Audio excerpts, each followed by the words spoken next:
When you ain't know, if the trade preparing for starvation, just don't just spoon. You want to get a news update, my brother, don't just spoon. What a way to welcome you. To know what is I'd like to happening, don't just spoon. say thanks to all of you tonight for joining us Just don't just spoon. live across You want to know what Spoon Network. ministry, don't just spoon. This is your program. This is Liberia's #1 talk show on radio and online. This is the Spoon Talk. We are here live across the Spoon Network. Spoon FM 107.5, Fabric Radio 101.1, and on other frequencies across the country. Thanks to Voice of Liberia. You got a Spoon TV, you got a There's always relaying the program across the country. Voice of Liberia 104.1 and affiliate frequencies as well across Bong, Margibi, Grand Baza, and Lofa County. Many thanks to hosts of radio stations across Liberia and always relaying the show as well. Thanks to Trust FM in Bowman County, Premier FM in Bong, Trend Radio that's in Grand Crew, Radio Yalaman in Seklipi, Nimba County, Bashu FM in Wiala, Margibi County, and all the other radio stations that will most times relay the program even without telling us. We appreciate you a whole lot. Thanks for being a part of this journey, making sure that Liberians, irrespective of where they are, can get the information in real time. We're live online as well. We're streaming live across Facebook, Spoon TV, Fabric TV, Super TV. You can find us there. We're also on YouTube, and our YouTube handle is Spoon Talk Live.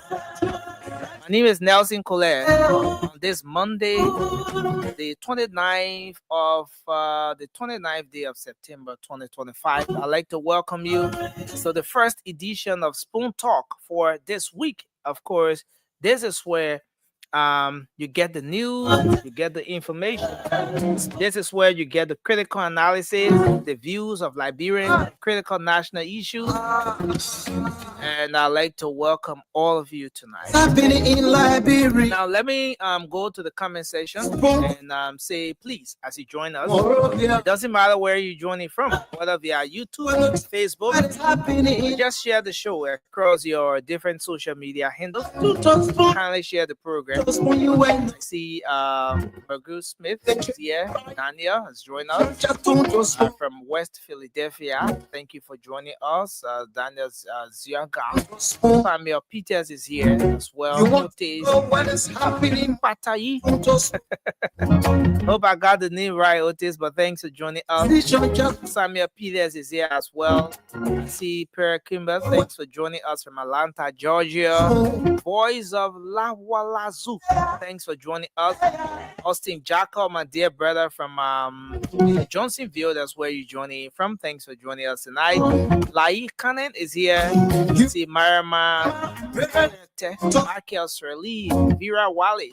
Thanks to Ben Kamara for joining us. Stephen Wemi, Charles Delan. Yes, Papi Keita, Tepos Dempster.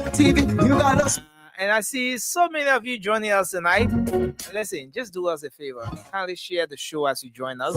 It doesn't matter where you're watching from. Just go to your Facebook, your YouTube, give the program a thumbs up, and just share the show across your different social media handles tonight. The show is loaded. There's a lot coming your way tonight on Spoon Talk. And the best you can do is to, keep your radio on. Keep watching the show, engage in the conversation in the comment section. Yes, and it's gonna be a great show tonight. As we always do, we make sure to dedicate the first segment of the program to all of you, our dearest listeners, valued subscribers across the country. And so we're gonna be doing just that. I'll open the phone lines shortly, so you call in, tell us what is that issue you want to talk about. What's on your mind is the first segment of the program.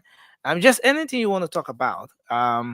The show is dedicated to you, the first segment of the program. So you can call in tonight, as we always do. Lots of happiness across the country today.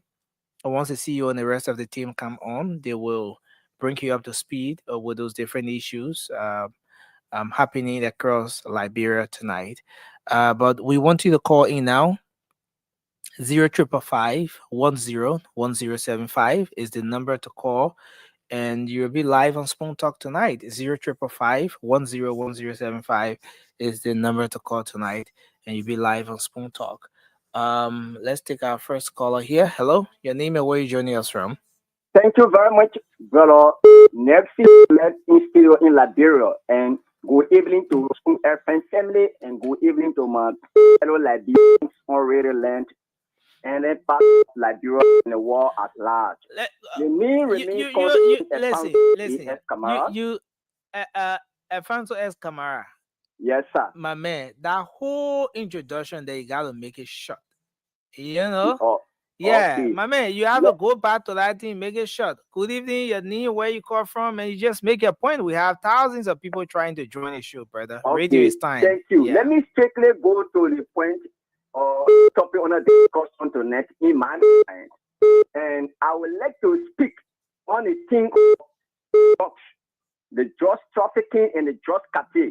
How can we fight drugs in this country as a serious-minded people or nation at large? Okay. When people who we instructed them to control our borrowings, Liberia has 32 borrowings points to enter in this country, and three carrying on means with the air, the land, and the water transportation. And then immigration is the one who is responsible to protect all of those 32 borrowings in our country. The Captain Edward K. Dakose have been allegedly caught in the drug trafficking or drug cartel movement. It's bad. Then who can we trust to fight drugs? Then they're going after the people who are who cannot even go for here and there to get anything. They are just end user. Look at Labro will never go anywhere. Thank you. I'm very sorry when I heard that incident perpetrator last night. Thank you for your input tonight. Let's appreciate you. Hold you there. Take another person. Hello, your name and where you joining us from? Hello, can you hear me? Yeah, Damaslanga, good evening. This is Nelson Colère. Go ahead. You're live on the show. Oh, Nelson Colère. What's up? How you doing, Nelson? Yeah, we okay. Let's hear you. What's on your mind? Yeah, Nelson, this is the voice of Sabu Rasta. Nelson, I'm joining this all-important conversation from Point 4 to be specific in Zimbabwe. Nelson, you know what's on my mind? No. Yeah, Nelson, I just want to tell you thank you for providing the opportunity tonight for me to tell you what's on my mind. Look, Nelson, what's on my mind tonight is about the issue of hard time. Look, Leslie, I don't know about you, but for me, I know about myself. Leslie, can you imagine same day morning I'm not eating? Look, Leslie, the hard time in that world is too much. Look, let me know. I want to say this to Stanton because you know that Stanton put Tabu Rasta in his trouble. Look, Stanton, I want to tell Stanton, let Stanton help me. Can you imagine, Leslie, my son is not going to school? What kind of government here, so Nelson, my man, our people just shopping. Nothing, we just shopping. I buy with you to temper to vote for the President Joseph Jima Bwaga, Nelson. And Nelson, I just want to tell you the problem I send up for in Nelson. They say they will come negotiate with me and you will show. So Sabu Rasta. Yeah. So you say send the money you eat, but the energy you get, the energy you exerting right now doesn't correspond with the statement, my man. You don't eat it and you exerting all that energy. Nothing. They say hungry man is an angry man. Nothing. I see you with hunger in my stomach, and I see you with anger. Yeah, so I don't want to say don't want us because I say don't want to trouble. I say don't put calamity on the Liberian people. Thank you. So I don't want. Yeah, that's what we want. That's why I got the land. I want to say no. They say no come inside the digital because I don't want to control the whole digital. Yes, no, we'll show real blow to Pueblo Junction. Thank you very much. Thanks a lot. 0555 Hello, you're live. Let's hear you. Okay, we lost that person. This one. Hello. Hello? Hello, can you hear me? Okay, this person. Hello? Hello, how you doing? Yeah, you're live. Let's hear you. Oh, thank you for some Moses Sleron, and I joined this conversation for district number 6. Moses, what's on your mind? Thank you. I have a concern. You know, on the issue of the former Mary Bros School, and around there's a huge debt out of this. So I actually calling on, hello, You're live, sir.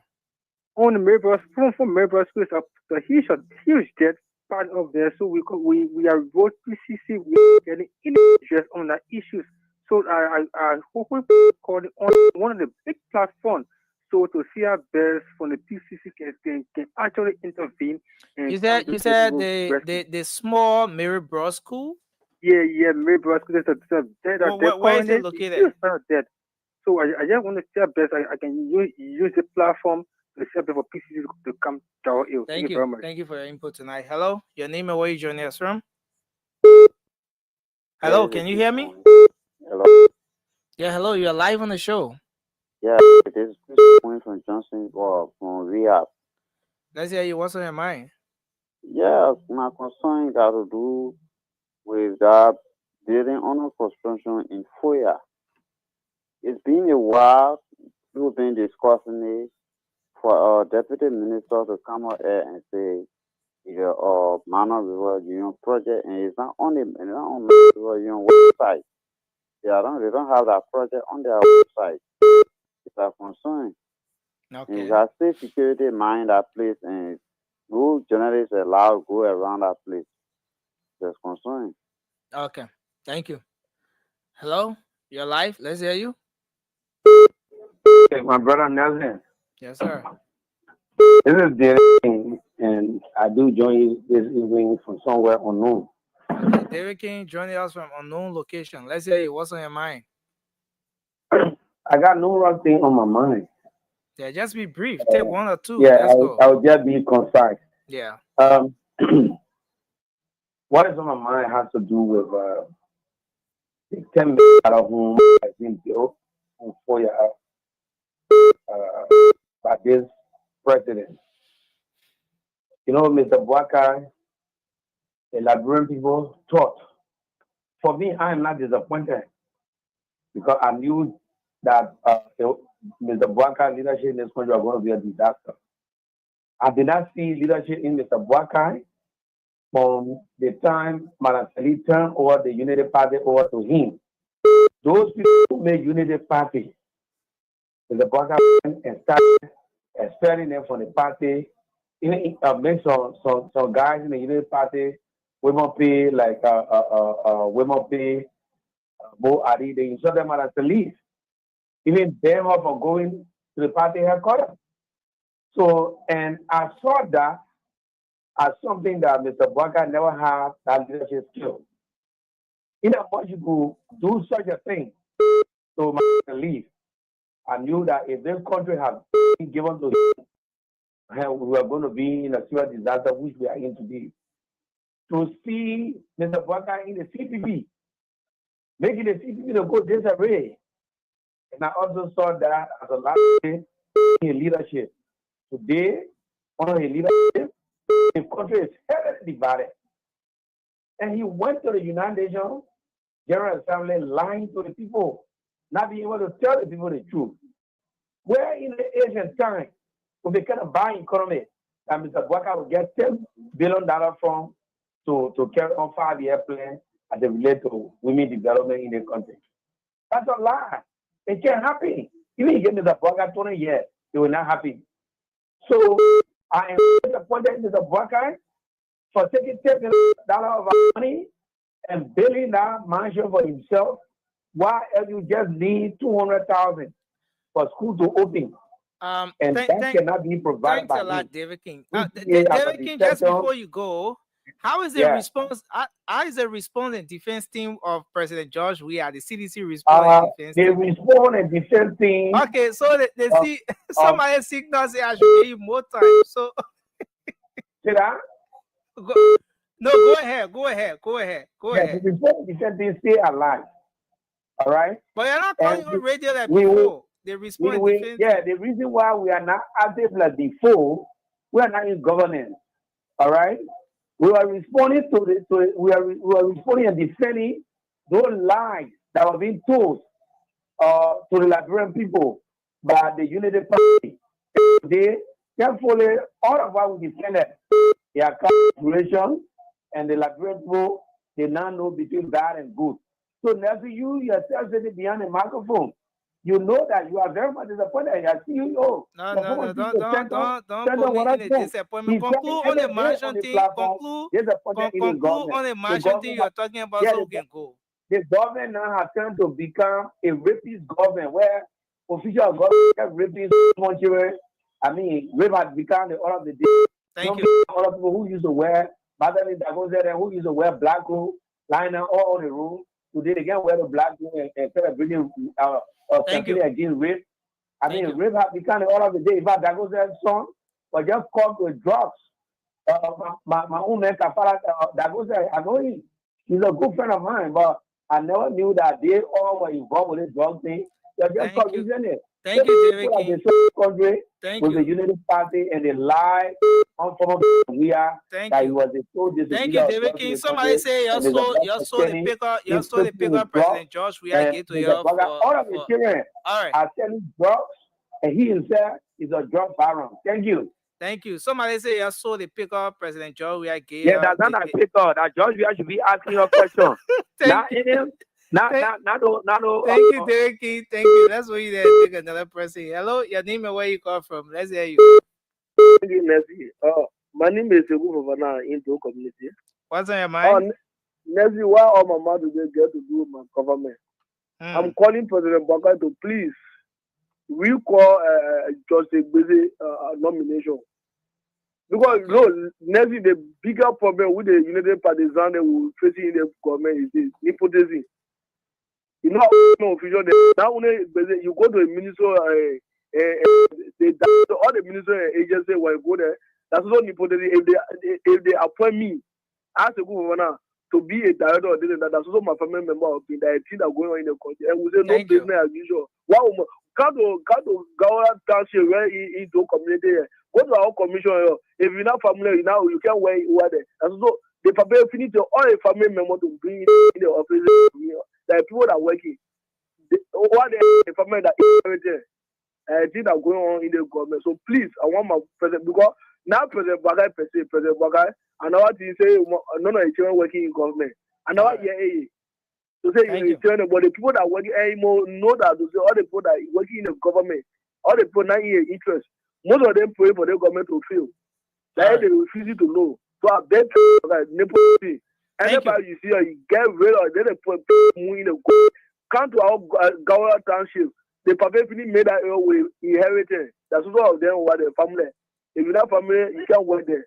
So that is on my mind. So I hope my president will look onto that. The nepotism is too much. That's why our own government, what will be in power, will not even get access to the government. When we go to any minister agency, they will deny us because we're not for their family. Thank you for your then you all on the radio, Central Day or D up to now. Appreciation by that day. They think what they call appreciation. And although we have been mocking in the community, the people that so for them we do one or two things. We are friends that are not working, they're passing around, that's more laughing, they do it to them. And our government officials, they look after them. So for other than me, even if I now nobody they say they were in opposition to be the government power. I can still use that same money to defend the government. If it's nobody not getting nothing.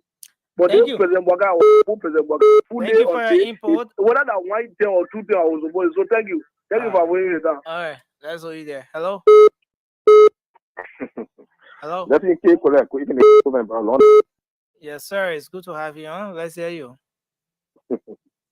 Well, let me thank you. It's Philip Mohammed M. Kandel. Long time I already listened to the phone talk. Normally, usually I used to participate on the show, but I've been on silent listening on other platform now. Yeah, but go ahead. It's good to have you on tonight. What's on your mind? I still doing this money from the Buja Army era. Okay. In consent on that, you have to be tuned directly to the national management office, okay, or director or Ansel Dolly. Next thing, if you notice that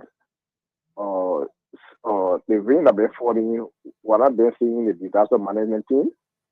For me, I would say even in my community on the Bush Island, when I've been seeing the team, I've been getting information that people have been coming, they've been getting names and all the other ones. And because even up to now, when I've been getting any information, if it even come to the issue of what or relief acting pertaining to the flood victim, yeah.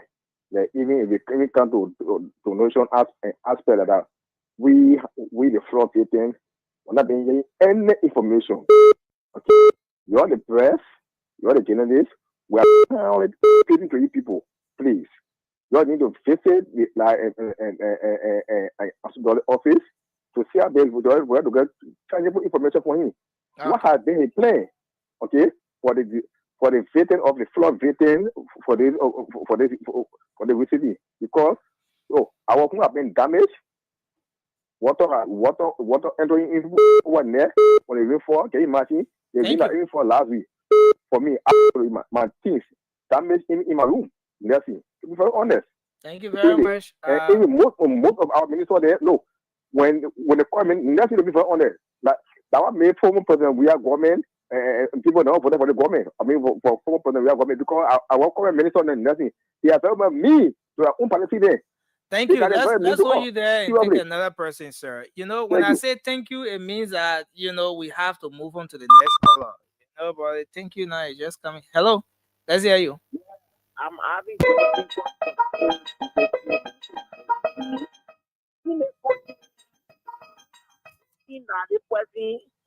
I can accuse somebody of doing wrong. Then I myself come and do the same wrong. Yesterday they were all on social media. Our president, we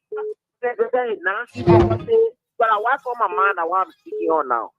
President, we are build housing seminary, but now today, Walker is taking 10 million of the money to build things way in Foya. Well, when he dies tomorrow, that put go inside, then it's do pay into zone great there. And then the people in the country now want to afford the children to go to. People have to pay money for the children to go to the university. People who got them by fire, they now want to rebuild those homes. But the president, even the president in the country, he didn't have to do anything. He now want to help the university or Labrador with money so they can be able to renovate the bathroom. But he's taking 10 million. Imagine, when you have a job, you have to 10 million in the country to be all you. The first time ever this is unprecedented for president to take 10 million of the Labrador people money. Do you imagine? You know, I pay to take 10 million, 100,000, 100,000, with 10 million. You think I'm going to have a amount of money there to pay on for you and your children to live in? The president is wicked. I'm telling people that the president is wicked, they don't agree. So no problem. We're looking at it. That's just banana here. Thank you. Thank you. I see the CEO has joined us. CEO, welcome to the show. You. So Nelson, when you want to do this to me, why are you doing this to me, Nelson? Oh. I came in peace, Nelson. Why are you doing this to me? Why? I mean, the people are mad because But why? I mean, Nelson, I will come. Let me come back because you tried to get me in trouble to start this thing earlier. Listen, I will come back. I'm coming back. The people want No. I'm coming back. Hear from the people. Let me go. You had to, Nelson. I will be in the back. I'm watching you. Go ahead. 055101075. We'll keep taking your calls. This person. Hello, you're live. Let's hear you. Good evening. Yeah, hello. Let's hear you. Agent G calling from Little John Single FE. What's on your mind? One of my mind tonight is I want to send a clear-cut message to my Senate bearer, former President Joy Weir. Okay. What I'm hearing on the air, if it is true, you should not make an attempt to allow Samuel Coker to be his running mate 2029 election. Samuel Coker is a political witchcraft. I am saying that I'm now using a weird shit. Please, then we are. Don't bring that man around you. Whatever we plan. If you want to become president of the country, don't bring Samuel Koga near Thank you. Thank you very much for your input, sir. Hello? Let's hear you. Hello. Yeah, hello, you're live. Let's hear you. Why we give them pressure? Why can't we give your pressure? Oh, you finished? You go. Hello? Your name and where you joining us from? Yes. Yeah, good evening. Let's hear you. Yeah, I'm and I call you from Peru. Okay, let's hear you. What's on your mind? Yeah, I just what on my mind. I want to appreciate the president, President my brother, for saying if you do that rest press or you go and market, and the press a different thing, and people tell you what you have to they give us 800, some people are exploiting us, then we go back there, then we pay high money. Our school will be pay our children school fees time right now. We gotta go 4 5 weeks. We gotta do step pay. So yeah, I just want to appreciate from brother for that. Yeah. Thank you. You're doing well. Yeah. Thank you. Thank you for your input. Hello? Your name and where you calling us from? Let's hear you. Hello? Okay, this person. Hello? Hello, can you hear me? Another person. Hello? Hello? Yeah, hello, you're live. Let's hear you. Yeah, this is Precious Adepewe. I'm calling from GSA Road. Let's hear you. What's on your mind? I've got a request for the CEO and his team. My 16-year-old daughter has been promoted to the 11th grade. 3 weeks now, taking home no way to get anything to send her to school. So sad. That's why I decided to call to Net. Yeah, please help me. Please. Okay. Thank you for calling. Thanks a lot for calling. But in case somebody wanted to call you, just want to read your number out quickly. In case somebody wanted to reach out to you, just do that quickly. 0555. Yeah. 22. Okay. 58. Yeah. 11. All right. Thank you. Thank you. Thank you. Hello, your name and where you call from? Let's hear you. Yeah, my name is Bill Jackler. I'm calling from Brazil. What's on your mind, sir? Yeah, I just listened to a lot of people talking as though that nothing is happening in the country. But you know, another man talked on your radio saying it's lie. Whether you would say $1 billion from today and what I do, how do you swear your own government? And, you know, it's ridiculous. People talk about their own society as though that nothing is happening at all. And some of them are fabricating lies because they want to criticize. You don't criticize because you want to criticize. I just try to appeal to them. Our criticism should be constructive and not destructive. Right. Nobody is bringing anybody down here. You know, if Baka wants to go back, I'm quite sure his deliverables, you know, will carry him back. So there's no reason why they should be fabricating. That's what on my mind. Thank you very much for your input, sir. We appreciate you. So Nelson, don't set me up again, please. Don't do that. Don't set me up again. We're gonna have a great show today. Don't set me up. But Nelson, I think the folks that called in, they are concerned about this, right? Let's play the video very quick.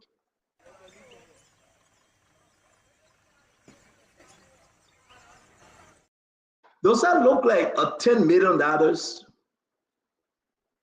complex? And we're going to talk about it because Daniel Sanders said it's for the Mano River Union.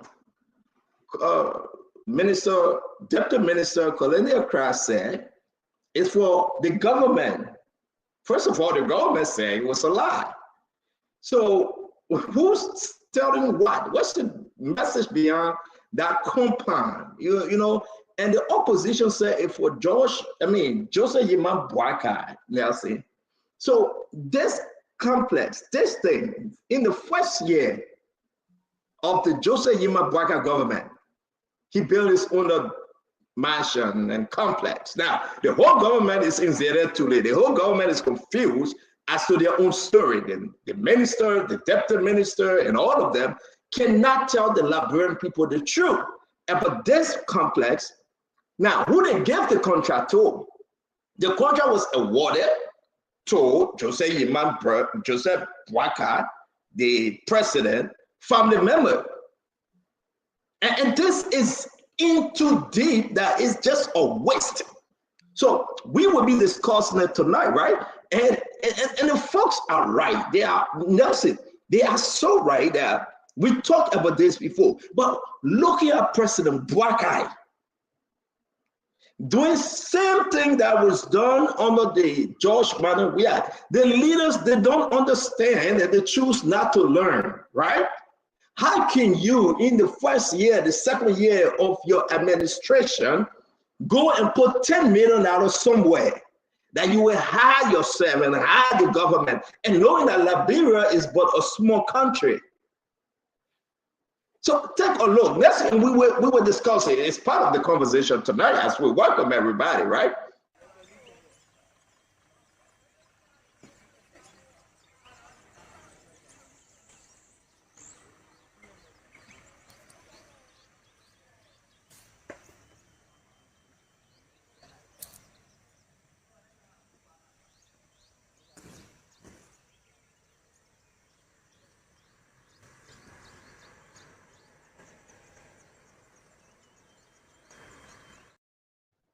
And you want to ask Liberian, right? And I got another video I'm going to play, which I was speaking because I was angry, and I'm still angry. How can President Boakai make such a great error?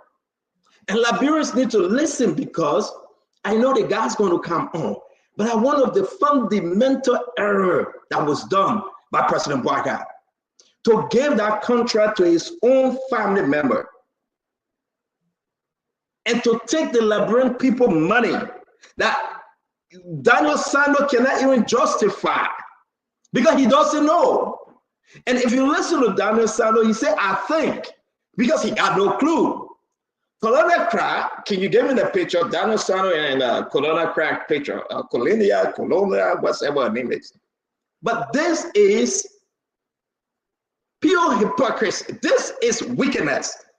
That when you don't have 200,000, 550,000 to give to the University of Liberia for school to open, and taking Sekou Dukle to carry 25 chairs or 2,500 chairs or 25,000 chairs, but the president is using $10 million.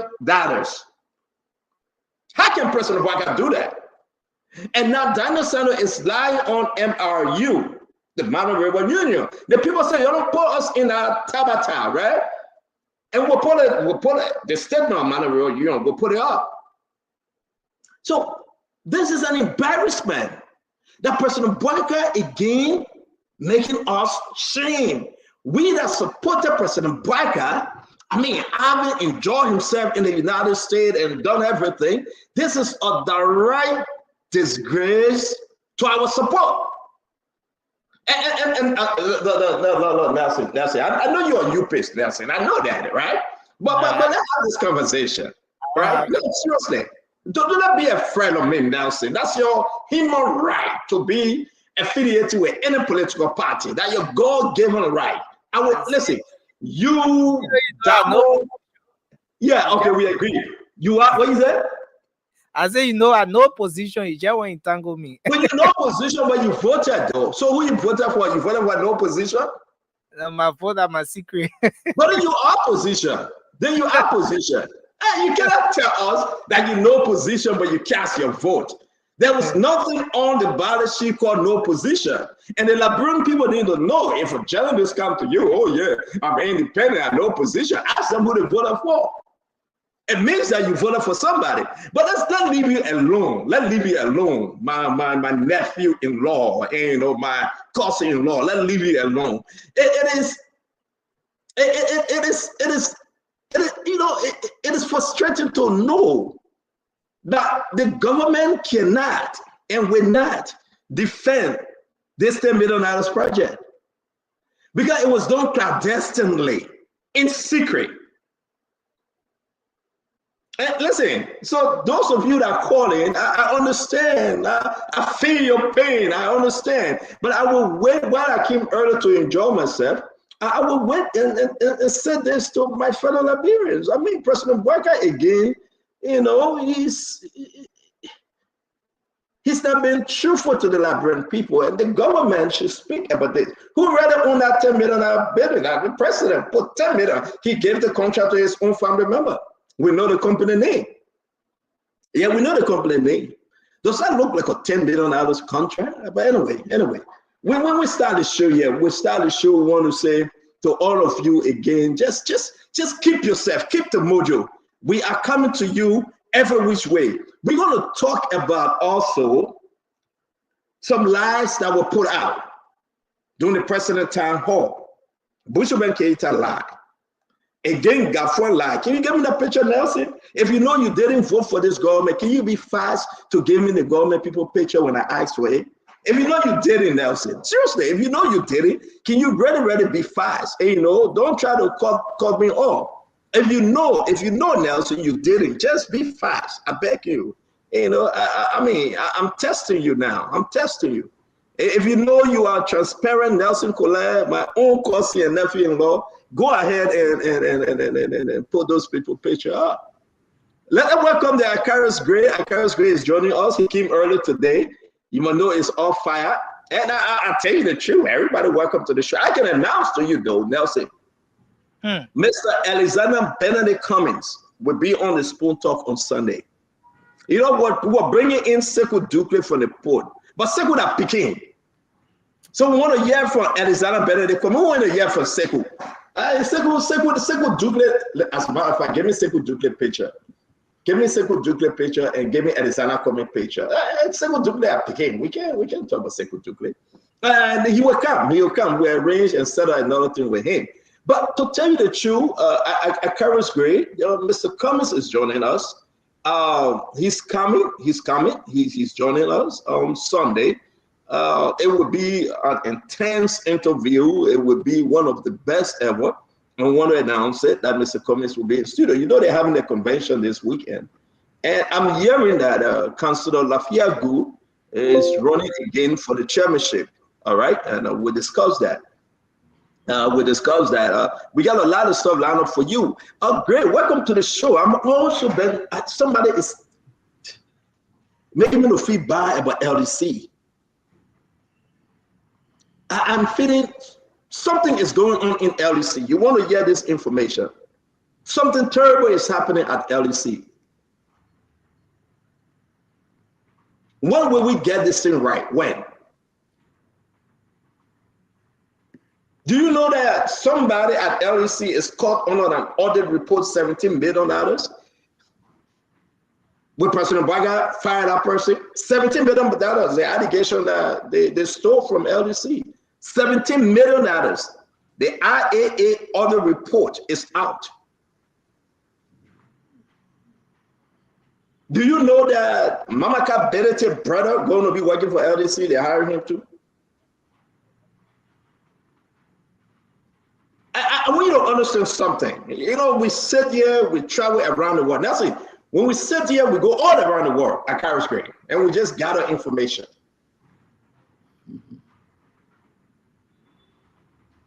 I also want to discuss today the yellow machine. The yellow machine. I want to discuss the yellow machine and the American government on geopolitics. They are so angry.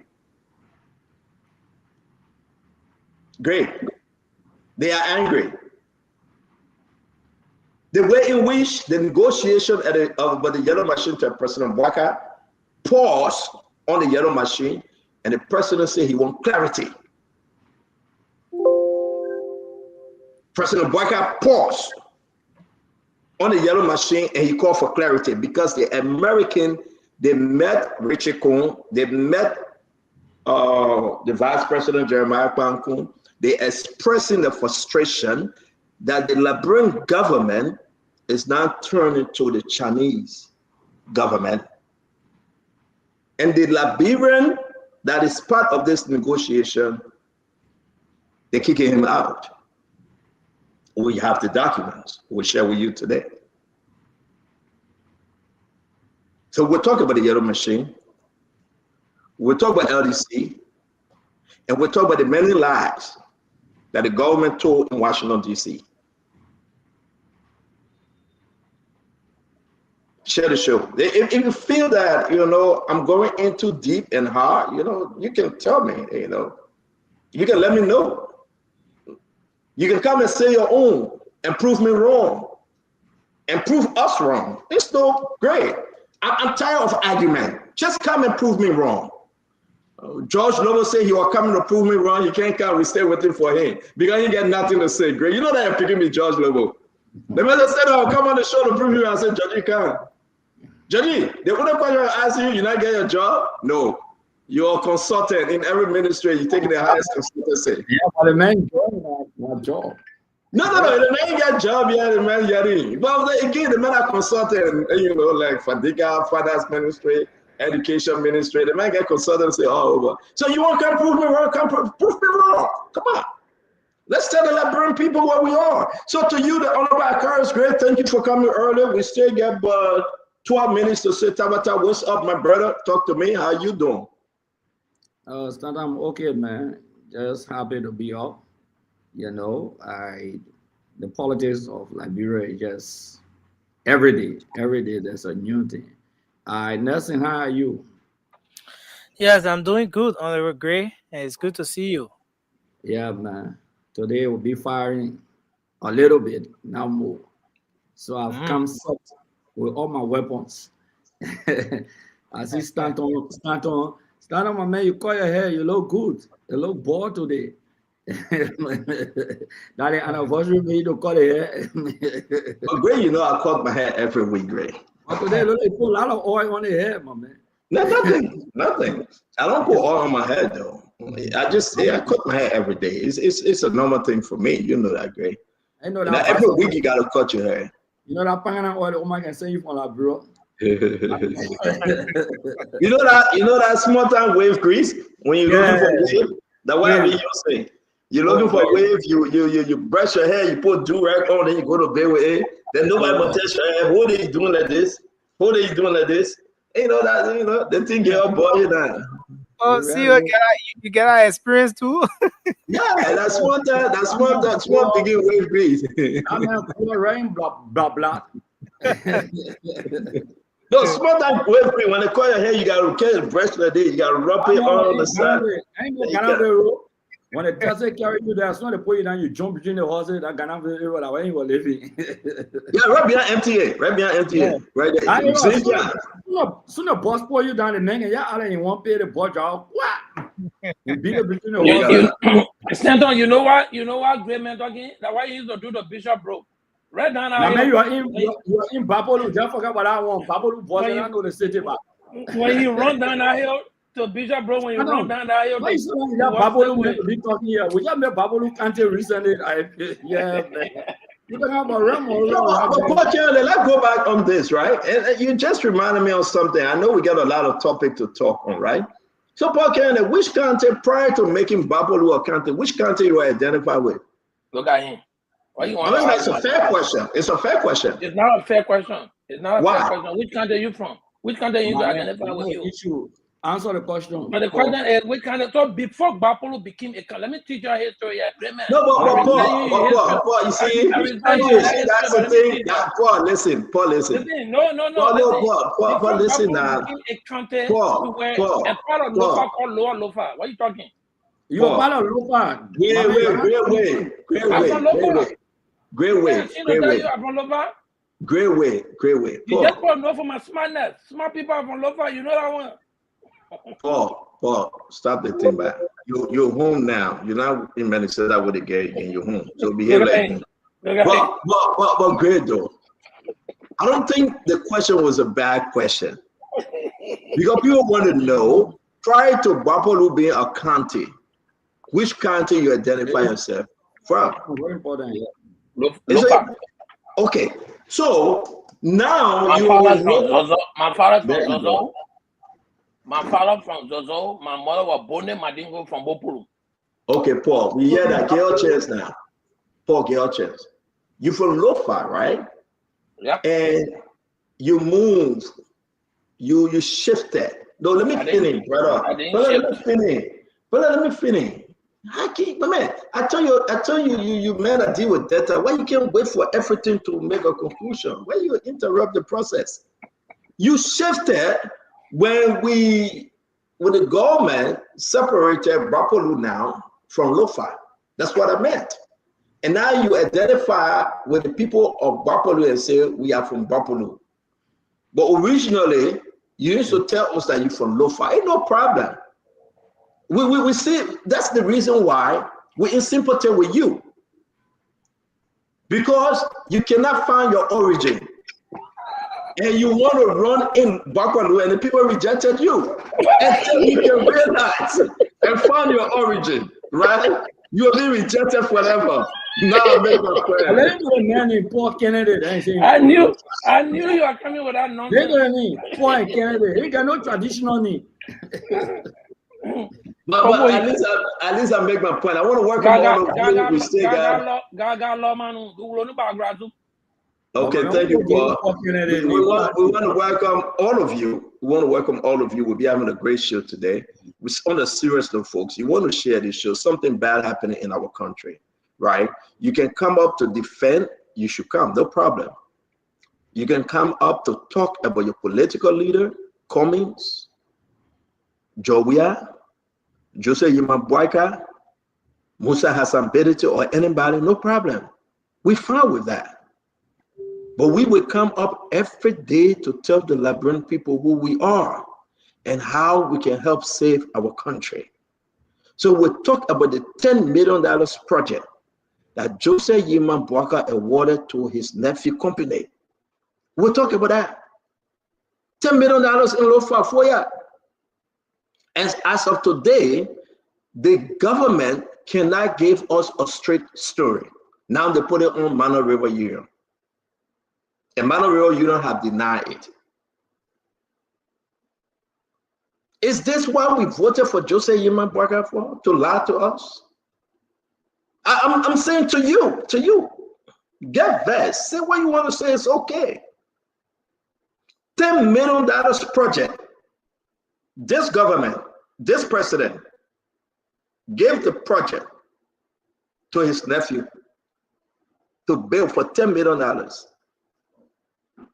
The first thing the deputy minister, Colonel Kra, said, it was for the government of Liberia, after they have denied it for so many months. This lady, Kupo Kra's daughter, she said for the government of Liberia. The second thing we are hearing, after they have denied it, Daniel Sano, the deputy minister for information, said he thinks it for MRU. Daniel Sano is not informed. For him to tell the Liberian people, he thinks that the government of Liberia spent $10 billion on a project, and he said for MRU. Well, yeah, what MRU have to say? Guys, you cannot lie no more. You cannot do this to the Liberian people anymore. Because you know why? We will fact check you. So is there a place in Foya that President Bwaka is building? Yes. Who owns the place? We'll discuss that. So what I'll tell you, we're going small. We're going to shift over to LDC. Give me the LDC managing director photo, Mohammed Sharif. Do you have it? Is it ready? Mohammed Sharif. I'm not hearing you, Nelson. Do you have it? Yeah, I'm trying to get it. I'm trying to get it. Why Nelson trying to get it, Paul Kennedy? There's an issue at LDC. This guy, this young man, his name was Adama Sharif, but he changed the name to Adam. They take out the A. Adama, you take out the A, it's Adam. So call him either or. Anybody know him? Never met him before. Have not spoken to him. But there's an allegation as per the IAA report, internal audit report, that this guy misappropriated $17 million for Kennedy. $17 million. This guy.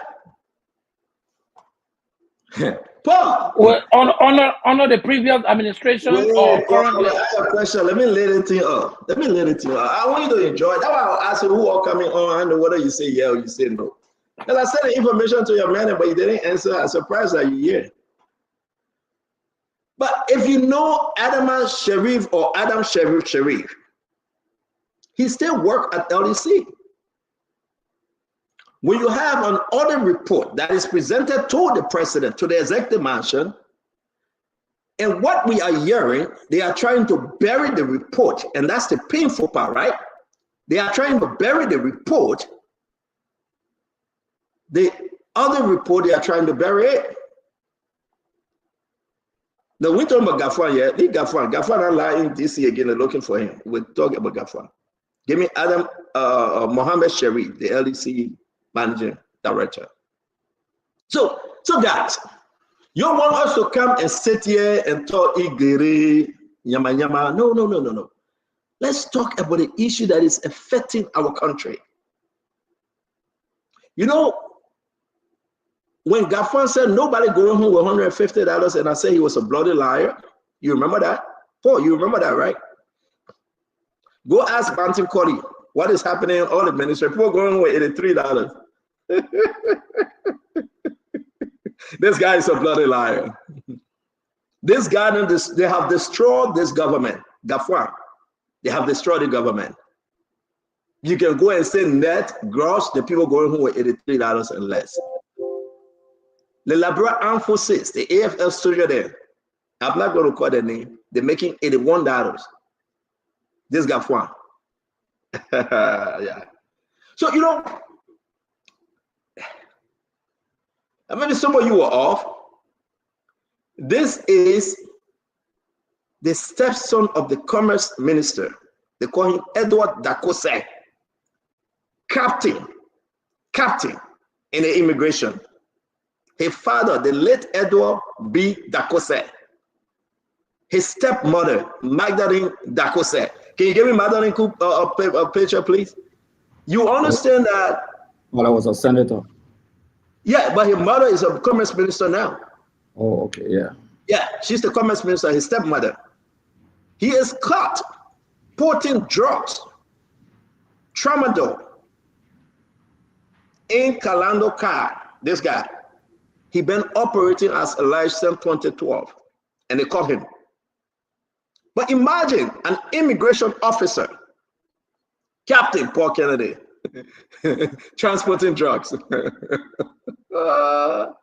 They also want for drugs. Then you're telling us that we want to fight drugs. You're going to get one of the best story ever. This is the LDC managing director. I believe he's on his way to Liberia. He was on vacation. He's on his way to Liberia. He took some time off to come to the U.S. He will be in Liberia tomorrow. The same time the president will be in Liberia. The question people are asking Mohammed, and these are allegations. Why is he keeping Adama Sharif at LDC? And why is he about to hire Mamaka Bedete brother? That's the question people are asking. So if you're ready for the show, my friend, if you're ready for the show, we are ready for you. If you're ready to talk to us, we are ready to talk to you. We had a good weekend. We had a beautiful weekend. Some people went to Minnesota, we know why they did that, but we leave that way alone. We had a beautiful weekend. So you can't tell your own, and I told my own no hard feelings. But let me play you something. Let me play you something. Real quick, Greg, I beg you, bear with me. I can assure you that I dismiss anyone without going through due process. The way that you heard what President Baga said? I can assure you I didn't dismiss anyone without due process. You heard what the president said? I can assure you that I, Jose Yima Pokolopo Bwaka, didn't dismiss anyone without due process. We run with that story. Let's play something else again. LTA thing, so I just wanted to make one clarification. So the question I was asking, nobody was dismissed from LTA. The commissioners that were at LTA, all of them resigned their positions. We help us a little bit. Y'all know who talking? Bushy Bang. Bushy Bang is a liar. And you can figure out yourself. He came and said, nobody was dismissed. So Abdullah resigned too? Wait. Abdullah, we're not talking about Abdullah. Abdullah under the Joseph Boyka government. That's different thing. We are talking about those people that were there. Yeah. All right. I think it's not only as a very present historic question did Abdullah resign. That the people in vote like. We get it. Yeah, but we get it though, because we got to enjoy ourselves more now. So let's play this again. Now, let me, since Glennie on the show, we gotta be very careful because we know who she is. Yeah, we gotta be very careful with Glennie. What I want you know who she is. You know who she is. But then you don't want to be on the show, don't be on the show. If you don't want to be on the show, then go. What is there, my people? What is this? I see what it means, my people. Benny, your daughter graduated, you didn't tell us. You're a bad person. It was mommy said it was in the middle. I don't know why he interested. But anyway, let's make progress here today. Ase, how you doing, Ase? It's good to see you, brother. I see you long time. Oh, no call, sir. No checking on me, sir, brother. Well, Glendy, you on your own. We're not going to throw our own on the show here. Since you said you will do all kind of things there, yeah, and that, no issue. We're going to throw our own the show. Kev, their brother, Paul is a church police. He's not going to know anything that we're talking about, so we on the side. So that one, you on your own. Yeah, we got to keep Stanton and Paul out. Well, I kept, brother. No. I wanted to call Cash me on something else because you church police. We don't want you to get in that other story. So you must start. You're telling church police job from Stanton and me, yeah, you know, Gandhi and I get boons to pick from the other side. That boon there will be long. I don't understand. You're telling church police job from Stanton and me, But it's very discouraging for you to talk about Cheche Pule. News, network, they are Cheche Pule. Find a news network that not Cheche Pule. How do you think people can get the news? You know, Cheche Pule pass my Foya. You know the call Foya, bro. And that's the reason why you are sitting on the show, because my own Cheche Pule pass by. If we were having a call show, you would not come here. No, now we are discussing right Cheche Pule. So this is Magdalene Dakose, the Commerce Minister Magdalene Dakose. This is her stepson. He's a drug dealer as alleged. You see what they get on his name, drug suspect. Okay? This is the Commerce Minister, Magdalene Dakose. This is her stepson. He was caught with drugs. And he worked for the Liberian Immigration Services. So you go decide, we talk about it. That Cheche Pule there too? That one at Cheche Pule? I mean, why you can tell the Liberian people the truth? No, the thing you can discuss behind the scene. I'm talking about politics. Oh, okay. All right. I got you now. I got you. The one we can discuss behind the scene. Wait. The one you can discuss, then you can't talk about things also. You can't show the slip picture. Yeah. But that one not bad, my man. Listen, my man, let me tell you something, right? Everybody have the past. Okay? If you look at Paul Dollar, it means that Paul had a past. The guy is mulatto. Paul is black. So you can decide on that one. You don't let me talk, man. But I go back to our show. Don't give me a hard time, man. Last time we talk. Listen, you Paul, I told you the man Paul. You couldn't talk. The Paul wife, no, that Paul's wife daughter, that Paul's wife stepdaughter, the get man that Lebanese girl. Can you just keep your mouth out of my business, man? Yeah, man.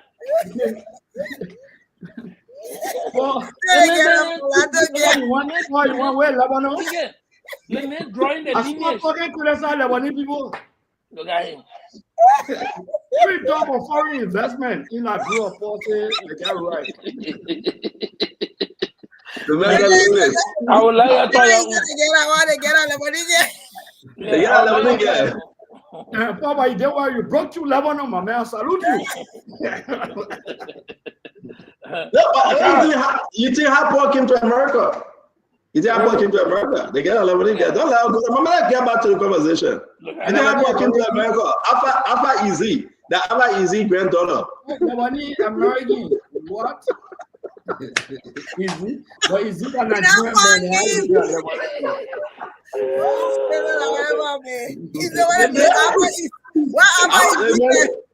Alpha Easy. We're gonna let many Alpha Easy. Serious though, you know that he can be talking people that believe it, or they will be following without question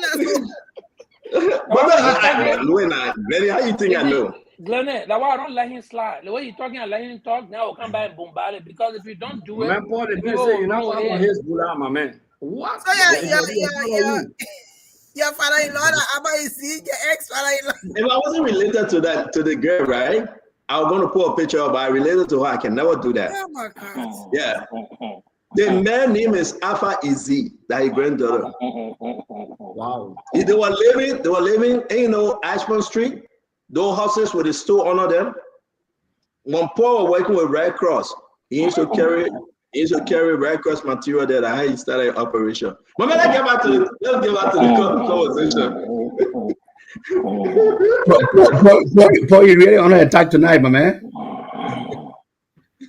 Paul went Minnesota. He didn't tell me to come with him, so I'll mess with him. All right, Mama guys, I want to say welcome to the show. Welcome to the Spoon Talk. It's always good having you. We love having you here every day. Let's discuss the Liberian people issue. We got a lot of conversation coming your way. The yellow machine, something terrible is happening. We'll share some document with you today. The reason why the president have asked that everybody pause so they can review the PPCC agreement. You understand that for the PPCC, they went for bidding process, right? And they awarded this contract now to Shen Shuau or Shan Shuau, it's not a Chinese name. But everything that the Liberian company presented, they had no problem with it. But they couldn't give it to the Liberian company. The question is why? That's the yellow machine. Isaac, you talking to us? We're not hearing you. Are you okay, Isaac? The LDC issue concerning Mohammed Sharif, the new MD that took over from, how you call him, Monica 10. There's a big thing hanging. And we should discuss it. Allegation that Adam and Sharif, I don't know whether they have any relationship. Mohammed Sharif and Adam Sharif, I don't know whether they have any relationship. IAA report, the internal audit report, Paul Kennedy, is revealing that $17 million went MIA on Adam Sharif.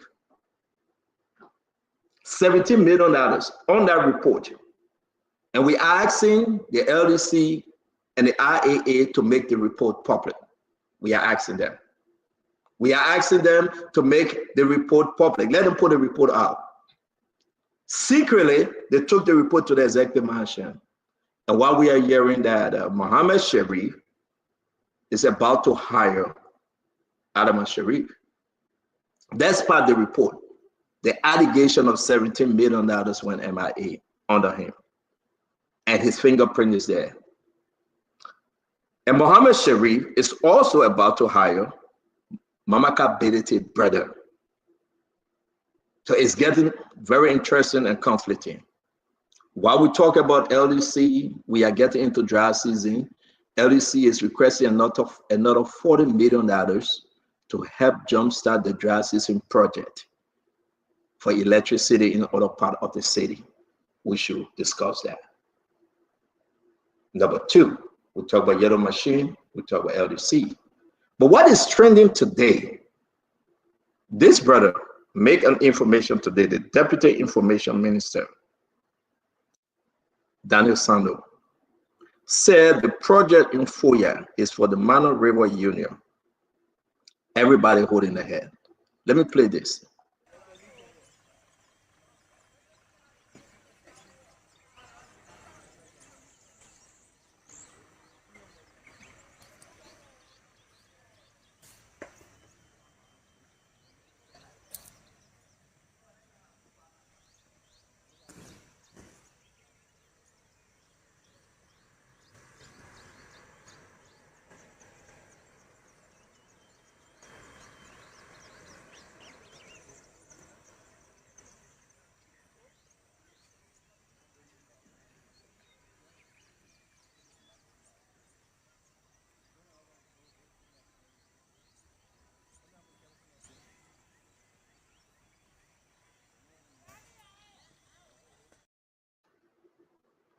So my question remains, guys. Welcome to the show. Please share our program. Please invite somebody. Let's have some serious discussion tonight. Go on YouTube, go on Facebook, invite somebody. You can also find us on Voices of Liberia. We are live in mostly all of the county now. Turn your volume up and be part of this show. Akara's great. Does that look like $10 million project? The quality of the work and being involved into construction myself is overstated. I know it's $10 million, but that project is dangerously overstated. But Stanton, besides that, the mystery surrounding that project is what is very important for us. I know that people have been taking the groundbreaking ceremony of a regional college or university, which was done separately, not even in the same terrain, to be the same project. This project is a home project for President Boykai. Not only is it a home project, I know one time they came out and said it's presidential. You even broke the news here. And then now some people say MRU, but the MRU Regional College project is not the same. It's a different thing. There was no groundbreaking. There was no massive PR as usual, except this is the only project that is not from the past administration. So maybe that's why they're not doing PR about it, like the police boot. So, but what is of interest is that this is for the President of the Republic of Liberia. When I'm gathering, you'll be shocked. I'm hearing that those who have already arranged and concluded for the sale of BC are the one who put in the money into that project. And the government cannot say the source of funding for that project at all. In fact, it's so guarded, except there's some infiltration, internal infiltration some way or the other. So EPS are there, police are there. The president reality is the one doing the project right on 19th Street of Musons. The company, his son even has an office space in that particular place down 19th Street, going to the B side. Okay.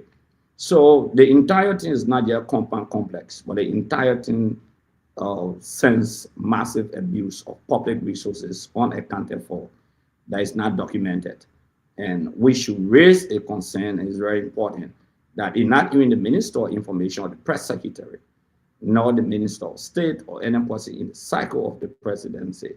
Now, monitoring one local radio station today, the journalist that spoke from Lofa County said, nobody ever said anything about that, the Denico project, not even officials of the county or government officials. Even it's difficult for any official to just walk in there or go in there because it's heavily guarded and protected.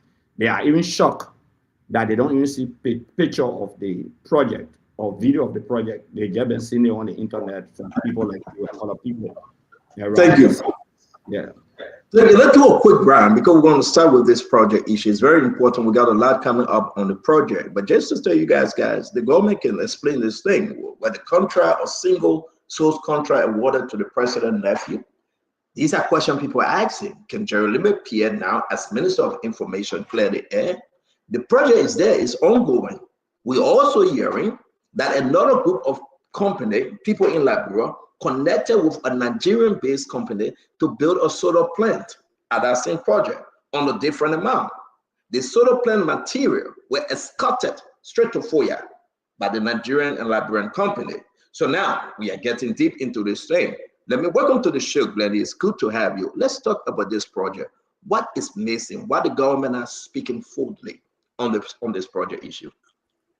Hello, everybody. It's good to be on. I think I listened to Daniel Sano today. When you look at the project, I don't think it looks like a $10 million project.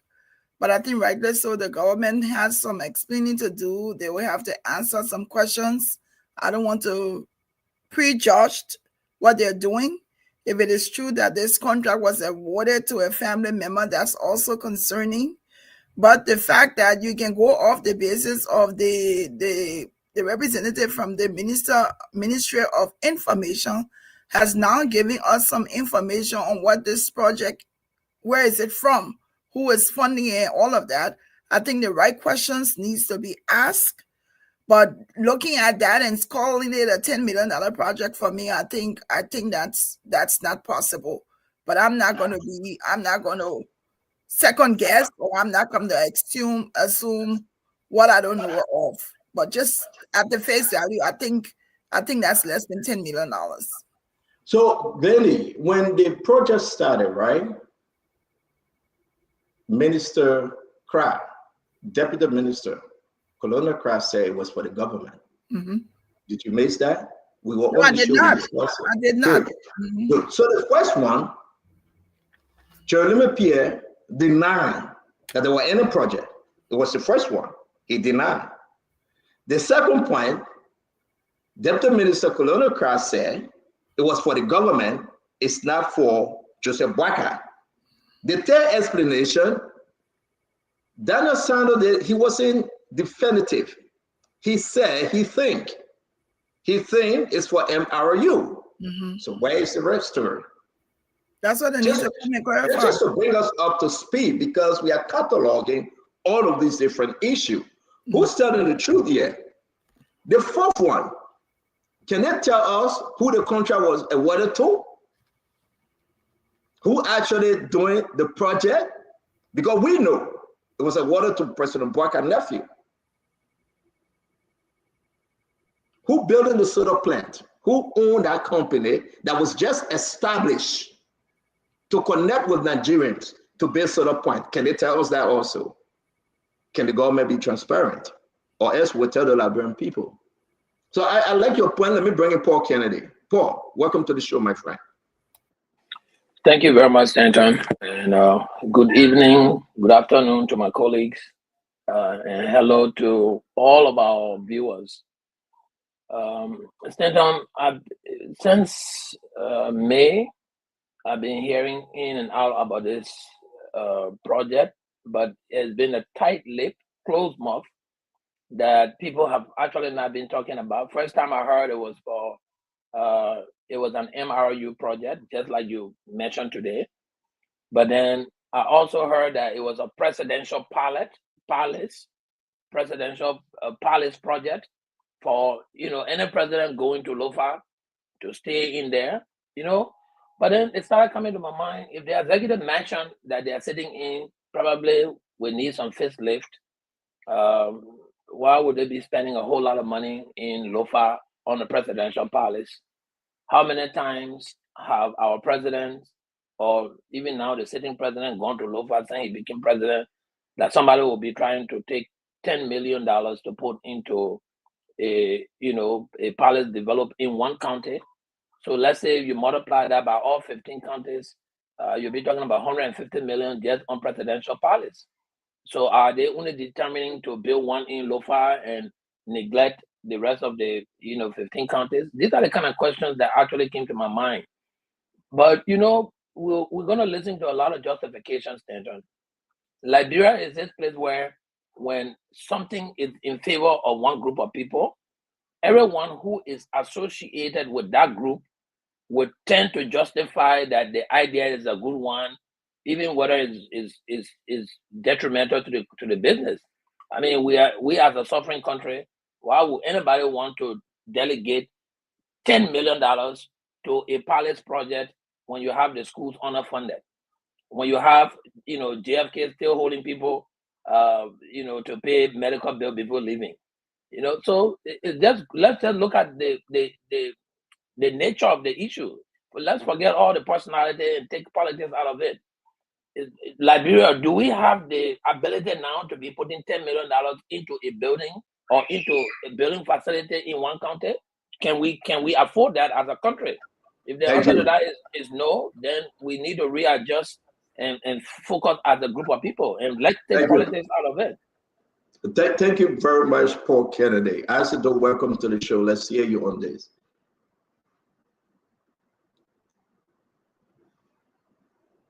Can you unmute Isaac? Yeah, sure. Thank you, Stanton, and thank you to everyone. So let's unpack a few things here. If you know something of a person or a group of people, you use that as a basis to judge their actions. And I'm okay to be, judged wrongly. If anybody disagree, we can say that. Unity Party is noted to be a party that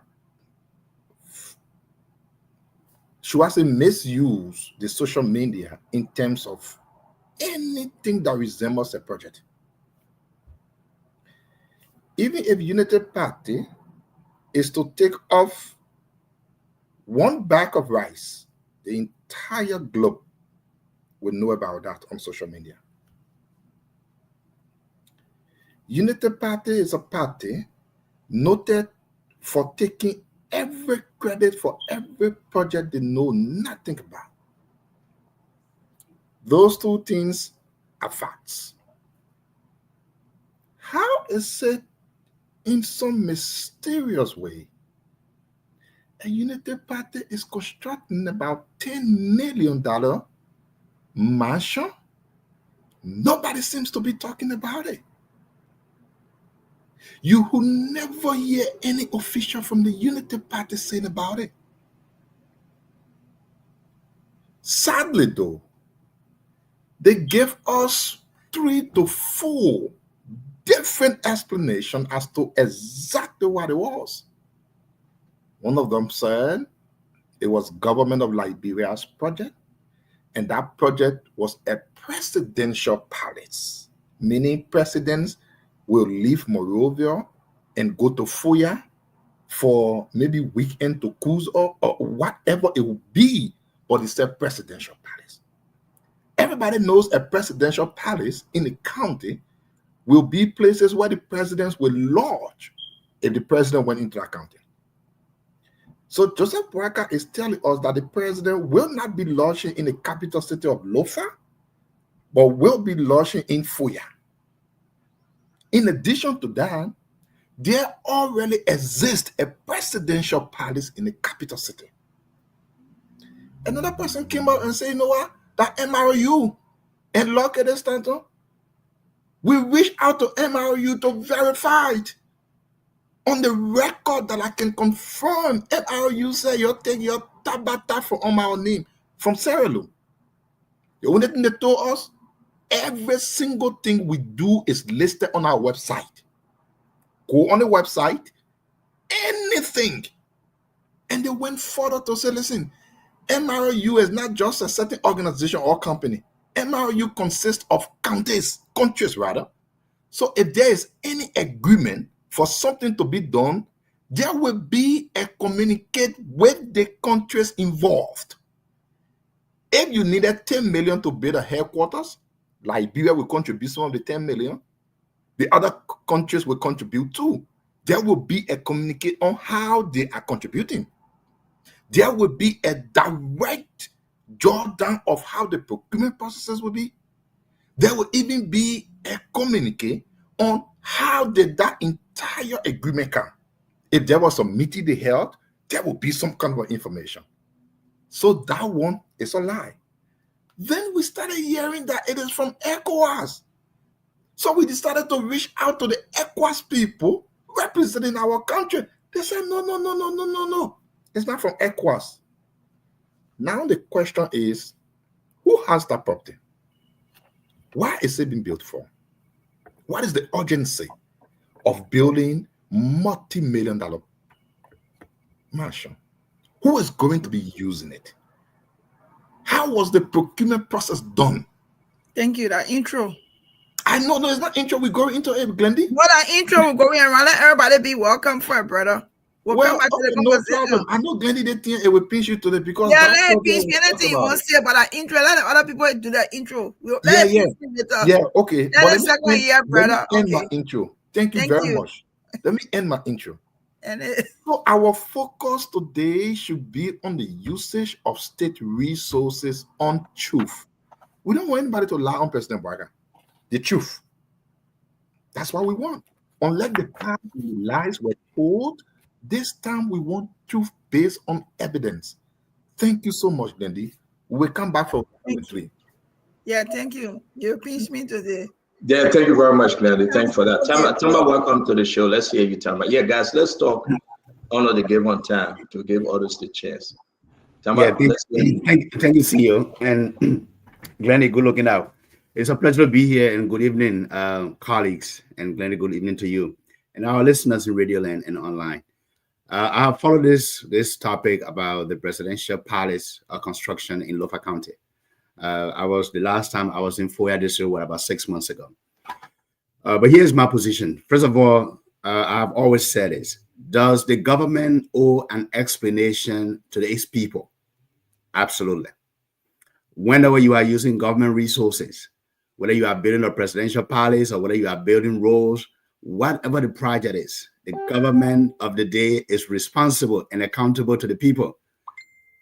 And this is why I encourage this government to continue to share information so that they are not always on the defensive. My second position on this issue is that even though the government owes it to its people to let them know where this funding is coming from or where's the source of funding, is Lofa County, Foya District a part of Liberia? Yes. Does Foya District and Lofa County hold a strategic position in our country? Absolutely.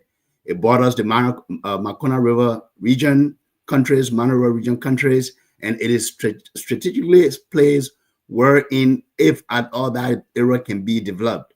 And at one point, I even proposed that we build a bridge across there to open up those three countries. It's going to be strategic and it's good. During the Civil War, Stanton, I lived in Guinea for some time. And when we were working towards peace, there were regional conferences happening in that area. And Foya used to be one of the station areas where the chiefs used to come for those meetings and our officials. So having a project in Lofa County that serves as a presidential palace for conferences and hosting guests will be a good thing. And then thirdly, and this is just my intro, look, this is not new to President Boakai. President Tolbert, President Todman, Samuel Kayando, the late, all of these former presidents and others have undertaken presidential projects in the counties. You know, they have set the precedent. It exists, and you know, if they are not meeting those projects now, we can look at that. So for this president to come on board also say, well, I don't know where he's getting this funding from right now and what is the mechanism or what is the arrangement, but for him to undertake a presidential project in his home county is also something that should be encouraged because it's development, it's national. So I will stop here for now, Stanton. I'm sure we're gonna dig into this tonight, but the government always owes the people that responsibility to inform them and let them know how they are funding projects and programs and where the sources of funding are coming from. Thank you. Thank you very much. Emmanuel, George, it's good to see you. Thank you. Good evening, Stanton, Glendy, Akaras, Paul, Tamba, Fubi, and Wilfred. A good evening to the listener that are listening to us in their homes on Facebook, YouTube, or whatsoever you are listening to us. I'm excited to be in your home this evening again. Look, Stanton, Tama, let me just help you understand it here. Toma was president. He be presidential palace a happen. That one is Paul. Toma became president. He be presidential party a bento. That one sport. Do became president. He built that one is Wedru. That one sport. So why? How is it benefit? In fact, when we moved them from being president, their family taken and say that property. So what would like when you talking about? It will be development. Look, Stanton, in Lofa County, which is one of our bread basket, the challenge that farmers have in that county is farm to market roads. There are many towns and villages that produces rice, plantain, and other crops that could feed Liberia, but they are challenged because there is no farm to market road. Stanton, there was a time I had $50,000 in my pocket to buy food, rice in Lofa County. It was difficult to move to the next town because the road, the bridges, everything was spoiled. That's the struggle we have. And then someone think they should build a $10 million presidential palace in a county that needs farm to market road, in a county that can provide food for Liberia. I think someone is having a serious problem here. And the fact that no one can come up to say what the money was used for is a serious problem. And I think this government, and I agree with you on that one, Antamba, This government owe us, the Liberian people, the information we need to know what is happening. If this president has started giving contracts to his family members, it's against our constitution. It is wrong for the people of Lofa County. It is not benefiting Lofa County. Yes, we need development in that country. I'm proud to say that I've been to the 14 counties in Liberia. Only Riverside County I've never been to. I have spent nights and days in all those counties. Yes, those counties need development, but there's priority in Lofa County. I believe the priority in Lofa County right now is farm to market road, not building presidential palace for two persons to sleep in it and the securities to take their girlfriends there when the president is not in the palace. Thank you. Again, Emmanuel, thank you very much. And again, listen, this is frustrating, and I hope people can understand. We can play our politics here. You can say your own, but we'll be respectful, but we'll engage in each other intensely. It's not about tribe. It's not about county, Fubi. It's about the fact that the government owes it to the Liberian people, all people, to be transparent, to be objective. It's a project worth $10 million. Is this government putting $10 million in couple of 2-bedroom apartment and coordinate complex? Who owns the project? Is it MRU? Is it the government of Liberia? Is it for Joseph Juma Boyka? Who were the project awarded to? Is it Joseph Juma Boyka family member, nephew? These are questions we want to answer for. Don't lecture us about Foya need or complex. That influence here of Joseph Juma Boyka government, Joseph Juma Boyka focus to build a presidential mansion in Foya, instead of taking care of the situation in the country. Does that make sense? But fully talk to me. I'm not being personal, right? But we got to engage each other intensely, because this is about the Liberian people. That people are lying, people are being corrupt, and we got to call a spade a spade. Fully talk to me, and we'll bring our brother Winfred Russell. Thank God Winfred is back from Maryland after enjoying himself. We'll hear more on the other side. Talk to me, Fubi. Yeah, so good evening. Today I'm extremely hungry, so I'm cooking my dry rice, so I'll be off and on. But finish cooking and come back. Finish cooking and come back. All right. Yeah, so but on a serious note, look, the government needs to explain to the Liberian people, and when you are doing certain things, the more you are open, people tend to have confidence and they will follow you. But if you keep things in the dark and people have to find out by themselves and start to speculate and spread rumors around with different notions, then you're not even doing service to yourself. You're not even talking about the country. And, so government officials cannot even come with a competent statement. So when you're building a project, you can always justify what you do. That's what the government's supposed to learn to do. Always give your justification why this is happening. So people have a clear understanding and say, look, this is what's happening, and we know that this is it. Then people can flow along. Everything you do, you always have pros and cons. People will always justify and people will always criticize. So that's a normal thing. So don't be afraid of criticism that you cannot explain to the people why certain things is being done, the cause behind it. When you do those things, you open. You have your supporters will defend it. Like you listen on the show right now, you got pros and cons. Others are okay with it. You follow social media, the same thing, pros and cons. We are even the government being clear and definite about what's happening in Lofa. It's been coming out at Roma. We discussed it the last time here through a great video. Today, Eddie Jaolo also posted on her page, and it has become a trending issue again for today. But the government just needs to be open and straight to the people when you're having this kind of project. You cannot have this kind of thing in the dark. People have to find out by themselves and come to the public and speculate. Everything got good and bad side. There are priorities, but explain to the people why you're doing certain things and let it be that. Thank you. Thank you very much, Fubi. Let me bring in the brother himself. Winfred, we'll talk about your trip in Maryland, but let's stick with this one today. Talk to us concerning this project, sir. Thank you, and welcome.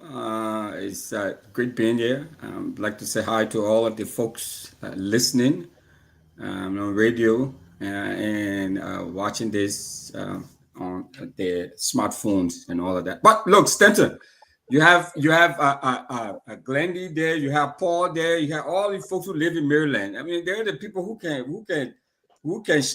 can tell you about Maryland. Well, I got nothing to tell you about Maryland, brother. But anyways. Because you didn't go alone, but let's stick to the project. You went with somebody, Okay. and we were very much consenting you to all of the car. But let's stick with this project. Let's stick with this project. All right, yeah, for sure. Let's stick to the issue. So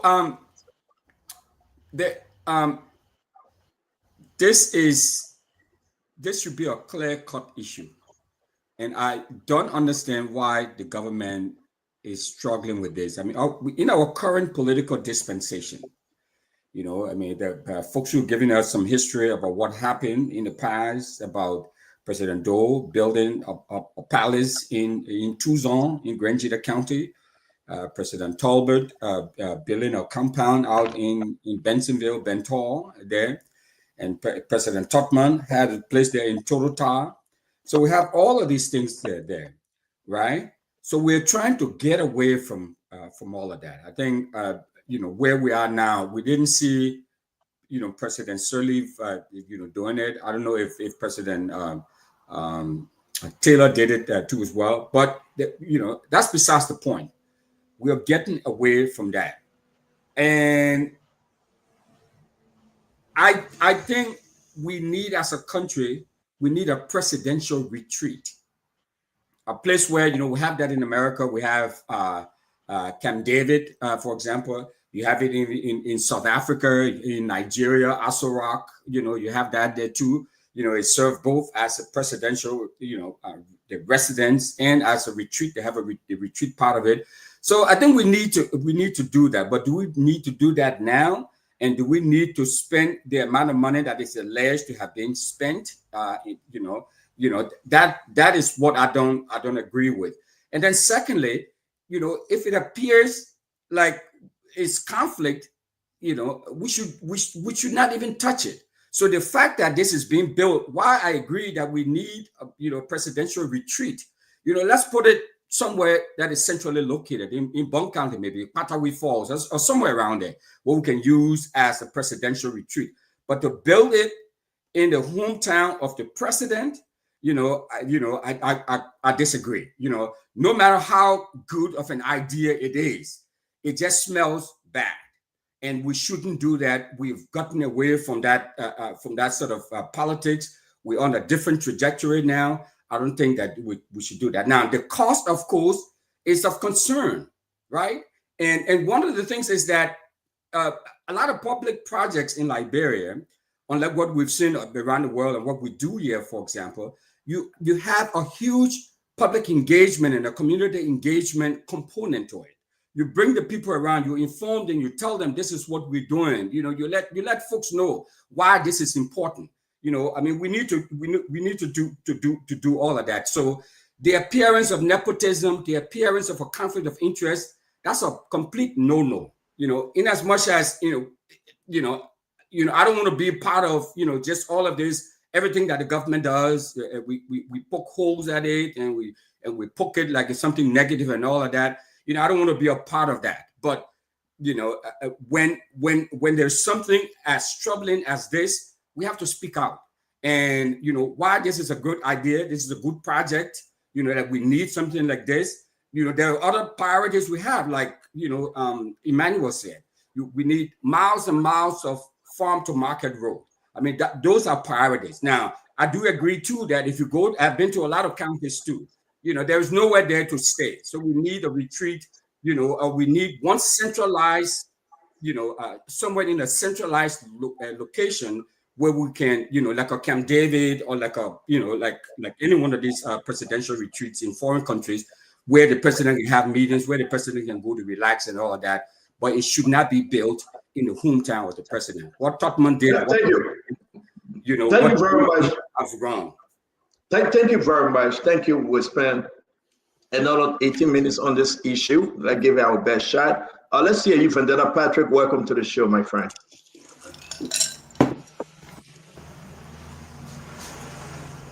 Vendetta Patrick, welcome to the show, sir. All right, this is not time for a video like camera action. Now, let me come back to you. Let me come back to you till when Vendetta is ready, and then we will bring him on.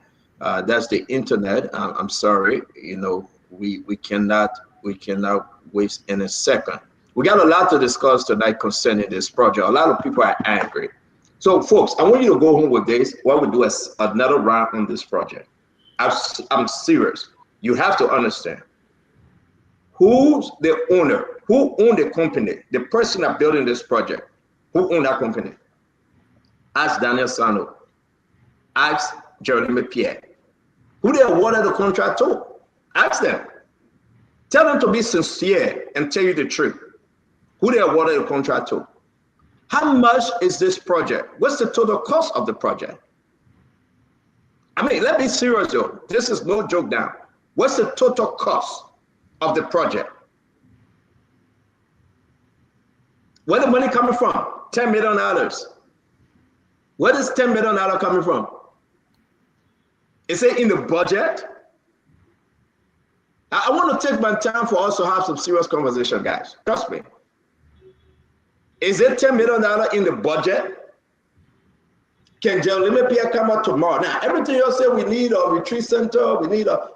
Joseph Baga already get bombing retreat center. That his personal fund. Was this necessary in the first year of President Bwaka administration to build a $10 million complex in Foya? Not in Vojama, in Foya? Those of you that are from Lofa, why not in Vojama? But is it necessary to use the country $10 million where the university is having a serious issue, where the hospital bleeding, where you find issues all over the country? But the first priority to give $10 million to President Bwaka's nephew that just put a company together, was it necessary? So we must sit down and keep quiet because we voted for President Bwaka and say the Papa get 42 years experience. Was it necessary? Can anybody answer the question? First, I will remind you, Gray, and you can call me after because you're next. The government lied and said there was no project. And when the government lied, and when this government lied, and when they said there was no project, we came out with this video.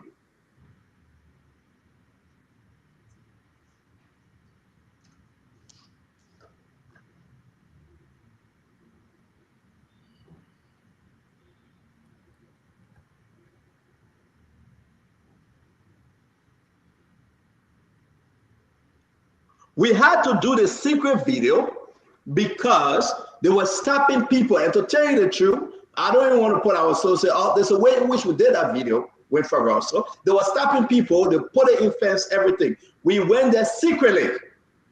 And we spent almost $400 US secretly. We went there. Once we put it out on Honorable Gray, then guess what happened? Then the government started taking a position. Then this video came out.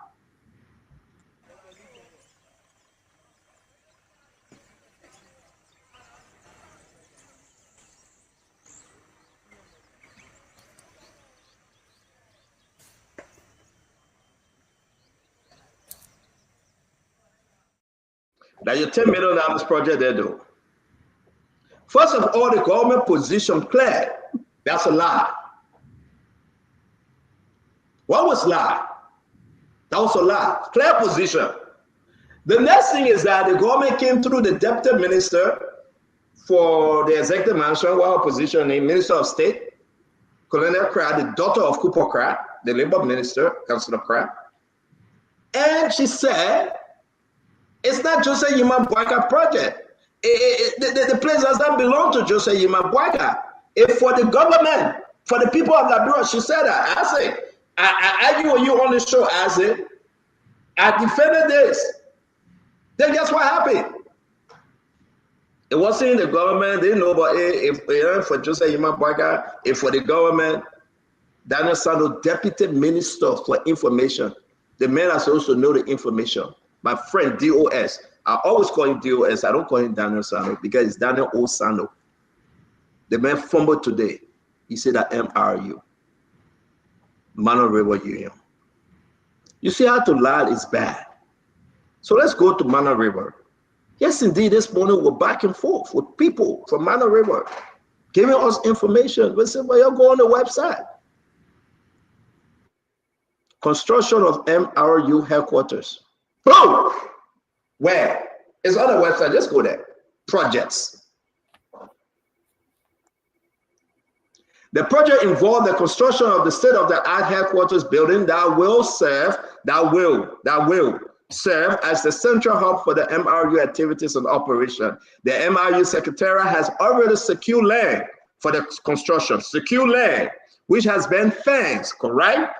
And the architectural design for the building is currently being finalized. The architectural design. So they start digging hole here, Paul Kennedy. The design for the building is finally being finalized. It's currently, they are finalizing it.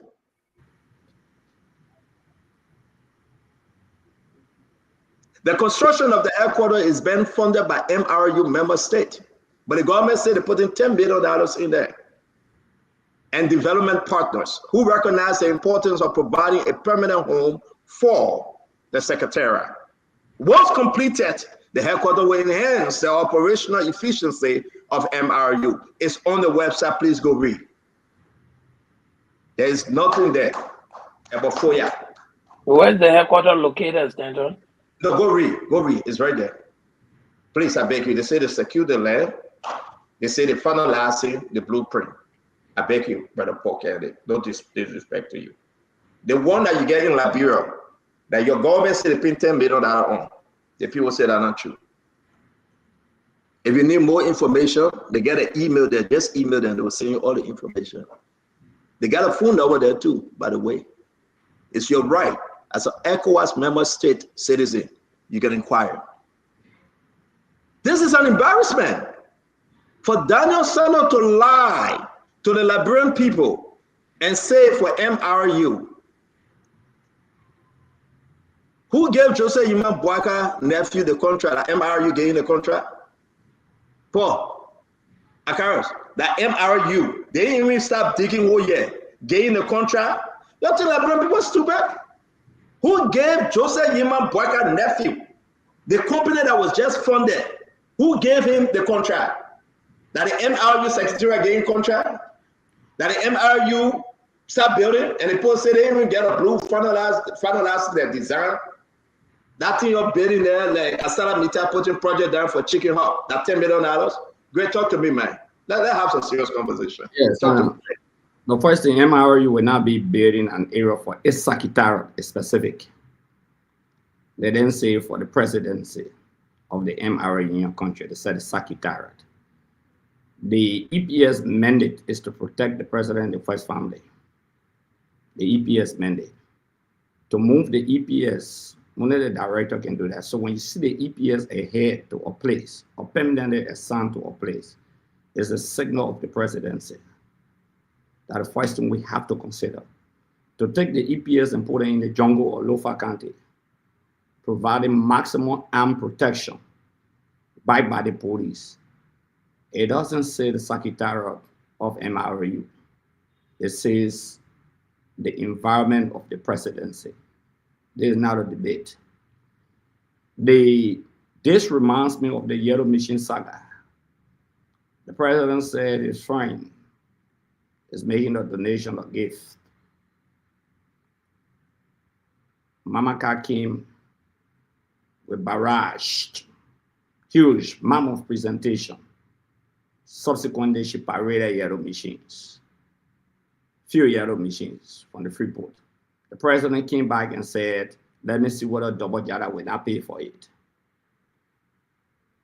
That was a pure damage in terms of the information dissemination of the country. Pierre had denounced the construction of anything in Foya. Coneda comes and says, presidential error. A pro-government like Punch FM quoted her. Daniel Sanders comes and says he thinks it has to do with the MRU, the Mano Union. But that is fallacious. Tama struck, no, there was not Tama. Russell struck a very cardinal point, and that of Josh.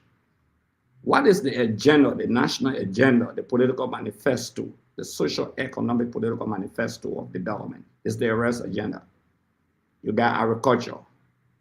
You have rules.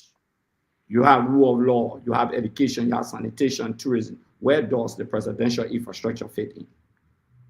It doesn't fit under agriculture. It doesn't fit under rules. It doesn't fit under education, rule of law, sanitation, or tourism. So what is the priority of this government? Well, we speak, they say, oh, you're opposition. Yes, I'm opposition. I'm doing my job. Do your job. Probably if you are doing your job and you are taking the preemptive step to properly inform the Liberian people, we'll not be discussing this today, but I'm fully cognizant that you're taking 10 million of Liberian people money to put into a shanty or a shabby structure.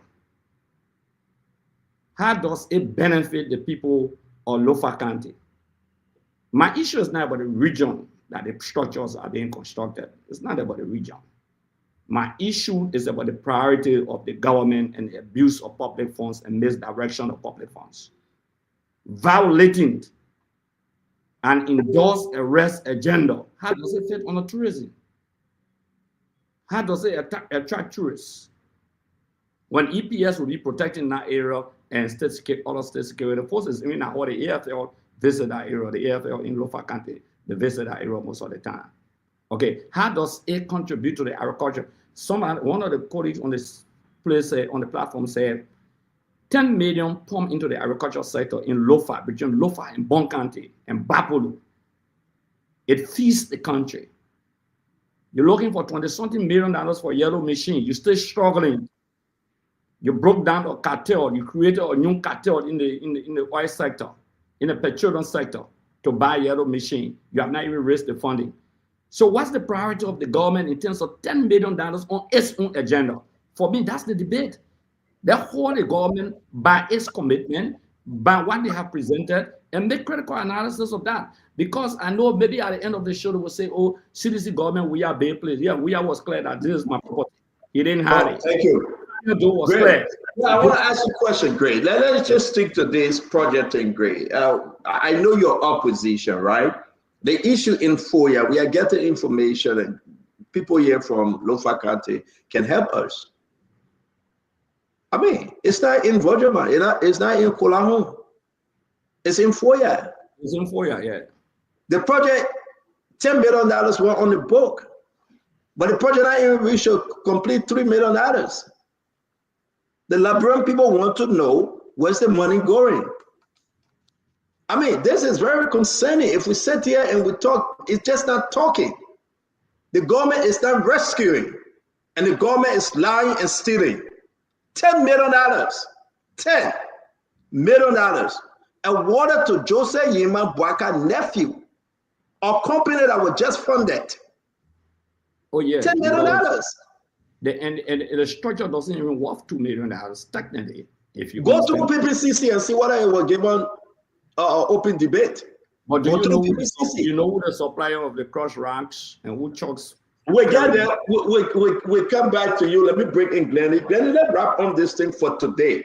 Because we got a lot to do. We got a lot to say. The first thing is this thing that the Pandora bags that how you call him, Daniel Sano open. Glennie, let's finish up on this. So I think all of the questions being asked here this evening, they're genuine. I also think this move questions the priority of government. When you have students of the university can't go to classes, teachers are talking about not being paid. The structure of the university is probably almost demoralized. Some of the buildings is leaky and all of those things.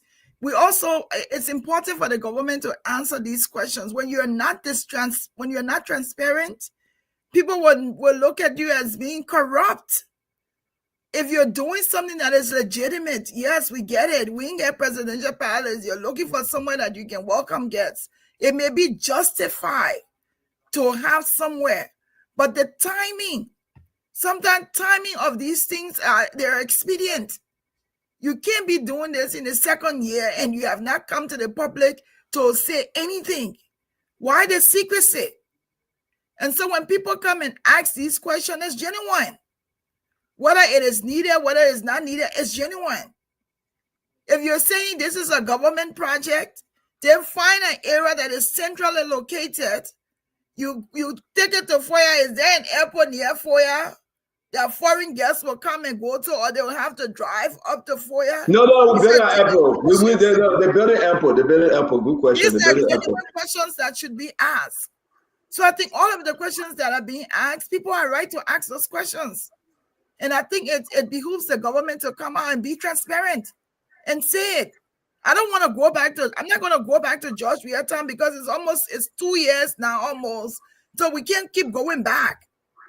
The government came in to not repeat those things that were done in the Weah government. We expect them to do that.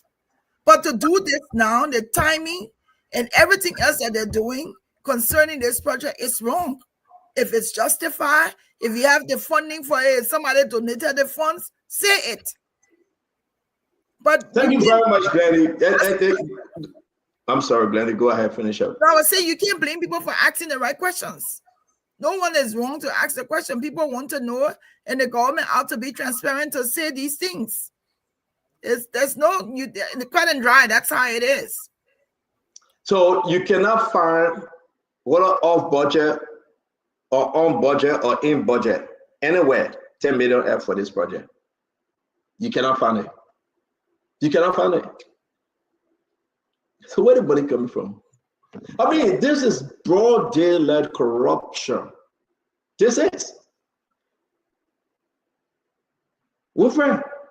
For me, I will not get no friend, I agree. But this is wickedness. Especially we term ourselves to be rescued, Winfrey. And these people will do this thing in broad daylight, whether it's good or it's bad, and say, well, the people will live with it. This is wickedness. You cannot, and no one should, put the left on the line for a government that agreed to be so corrupt. How many businesses going to the president family member? And we begin to start outlining and naming them. Roads, painting of ministry, internal affairs ministry. You know who doing that? That is St. Joseph Baga family member. It's a revolving door. Go through all the projects. Whether it's road, whether it's renovating, go through all the projects. Maritime doing their own big renovation, almost $500,000 is spending. You know who they get the project to? Maritime. LDC did almost 300,000 plus. The building that was just put there by Money Cartel, they went to renovate over 300,000 plus. Go to LDC. They can't say, we don't let it pin, you're repin. 300,000 plus, LDC. You know who they gave the contract to? What kind of mess we in? But, you know, I know that poor candidate of Winfrey Russell. You're tough. You're tough. I think my brother Paul, Paul, go ahead, chime in. Thank you, Winfrey. And Senator can say I always like data. So I think we should ask the questions, the 5 W's. So whose project is this? Because the government has not told us, or everybody's confused now. We need to ask deep. Whose project is this, Stanton? I beg you, Paul, sorry to interrupt you, but how can you say the government tell you when the government deputy minister said it's for the government, the one from executive mansion, the other deputy minister for information just told you today that for MRU. So what you ask, say who project? So the government need to come back now to tell, because we got conflicting statements. Right. So to get it clear in science, there's no assumption. You want facts. Somebody needs to. It is the government responsibility to tell the Liberian people whose project is this. What is the objective of this project? What is the cost? Because cost determines if that project at $50,000, I will not even join you to argue. I will let the government build it, right? They want to tell us the cost. What is the cost? And why has GOL or government not told us about this project before carrying it to the extent? Because look, And I heard my brother talk about the concept of establishing a retreat for, presidential retreat. It's a good concept, but right now, it's for Liberia. It's a poor country. That concept is not even, applicable at all. Don't even think about bringing it there. You talk about the United States with, $13 trillion budget. Don't talk about them. Let's talk about why are they not putting that money into roads? 10 million into getting roads, and my brother Accra Great said it, between Bapolu, Lofa, and maybe Bon County, to see how they can bring farm to market.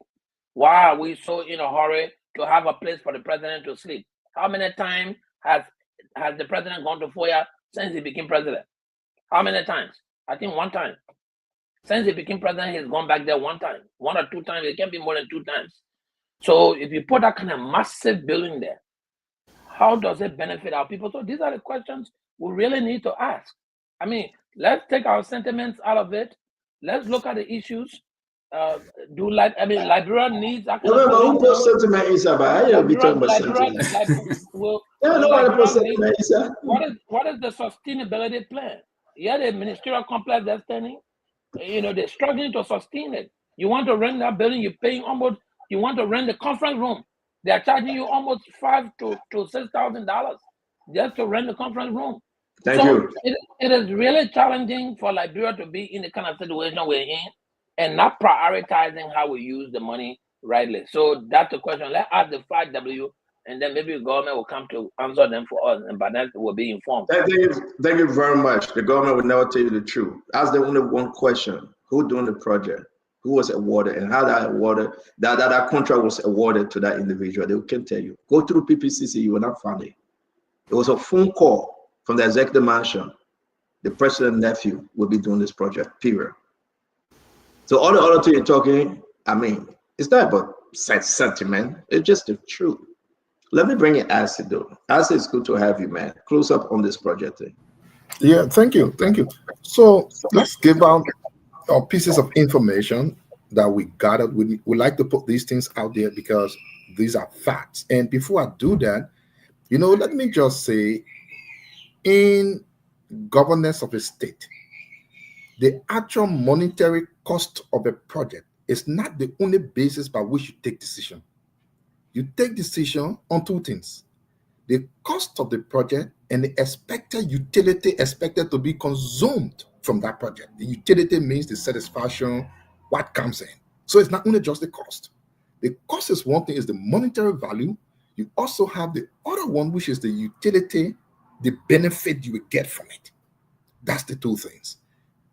Even if you were to spend 1 billion, 2 trillion, $1 on something, is one. How will it benefit the people? What comes out of that is what you want to look at. Having something in Foya, we always agree, will not benefit the country anymore. You just asked a good question. How many times do we have presidents going to Foya? So per year, how many times president will go to Foya? From now to 100 years from now, how many visits will president take to Foya to live in a place, even if it were for president? Now, they wanted to carry it on the issue of MRU. Like I said, we place a call to Freetown just to be sure we are not just saying things based on politics. So these were few information we gathered. The headquarters of the MRU will be constructed in Freetown, few yards away from the British Embassy. And that negotiation was actually done by Mistress Madina Wisse and Dr. Haja Sarah Darabakana, a Guinean. That has been completed. So if anybody says MRU is building headquarters in Liberia, it's a lie. Let's put that one on the side. Maybe MRU is building their kitchen in Liberia while the house will be in another place. Maybe. But my people, let's not forget that the president is also building close to $6 million mansion in Brooklyn. Let's not forget that. Again, we'll talk about it. We brought this up the first time. $6 million mansion. Today, another person reached out to us and talk about somewhere in Liberia, a certain place, where they say the president got property and they are clearing the place to start building. Why are all of these things? We are sure. Why are you spending so much money on things for your personal satisfaction? Stand to ask the right question. If this is a government property, the money will not come from a small $2 I'm making salary. It will come from the budget. The budget is public. We all can go on the budget and see what it is. So where exactly is the money coming from? Why is the government? We are not talking about Foya, Do did it, Tobo did it. All of those people did not build any places in villages. They built it in a capital city because that's where it should be.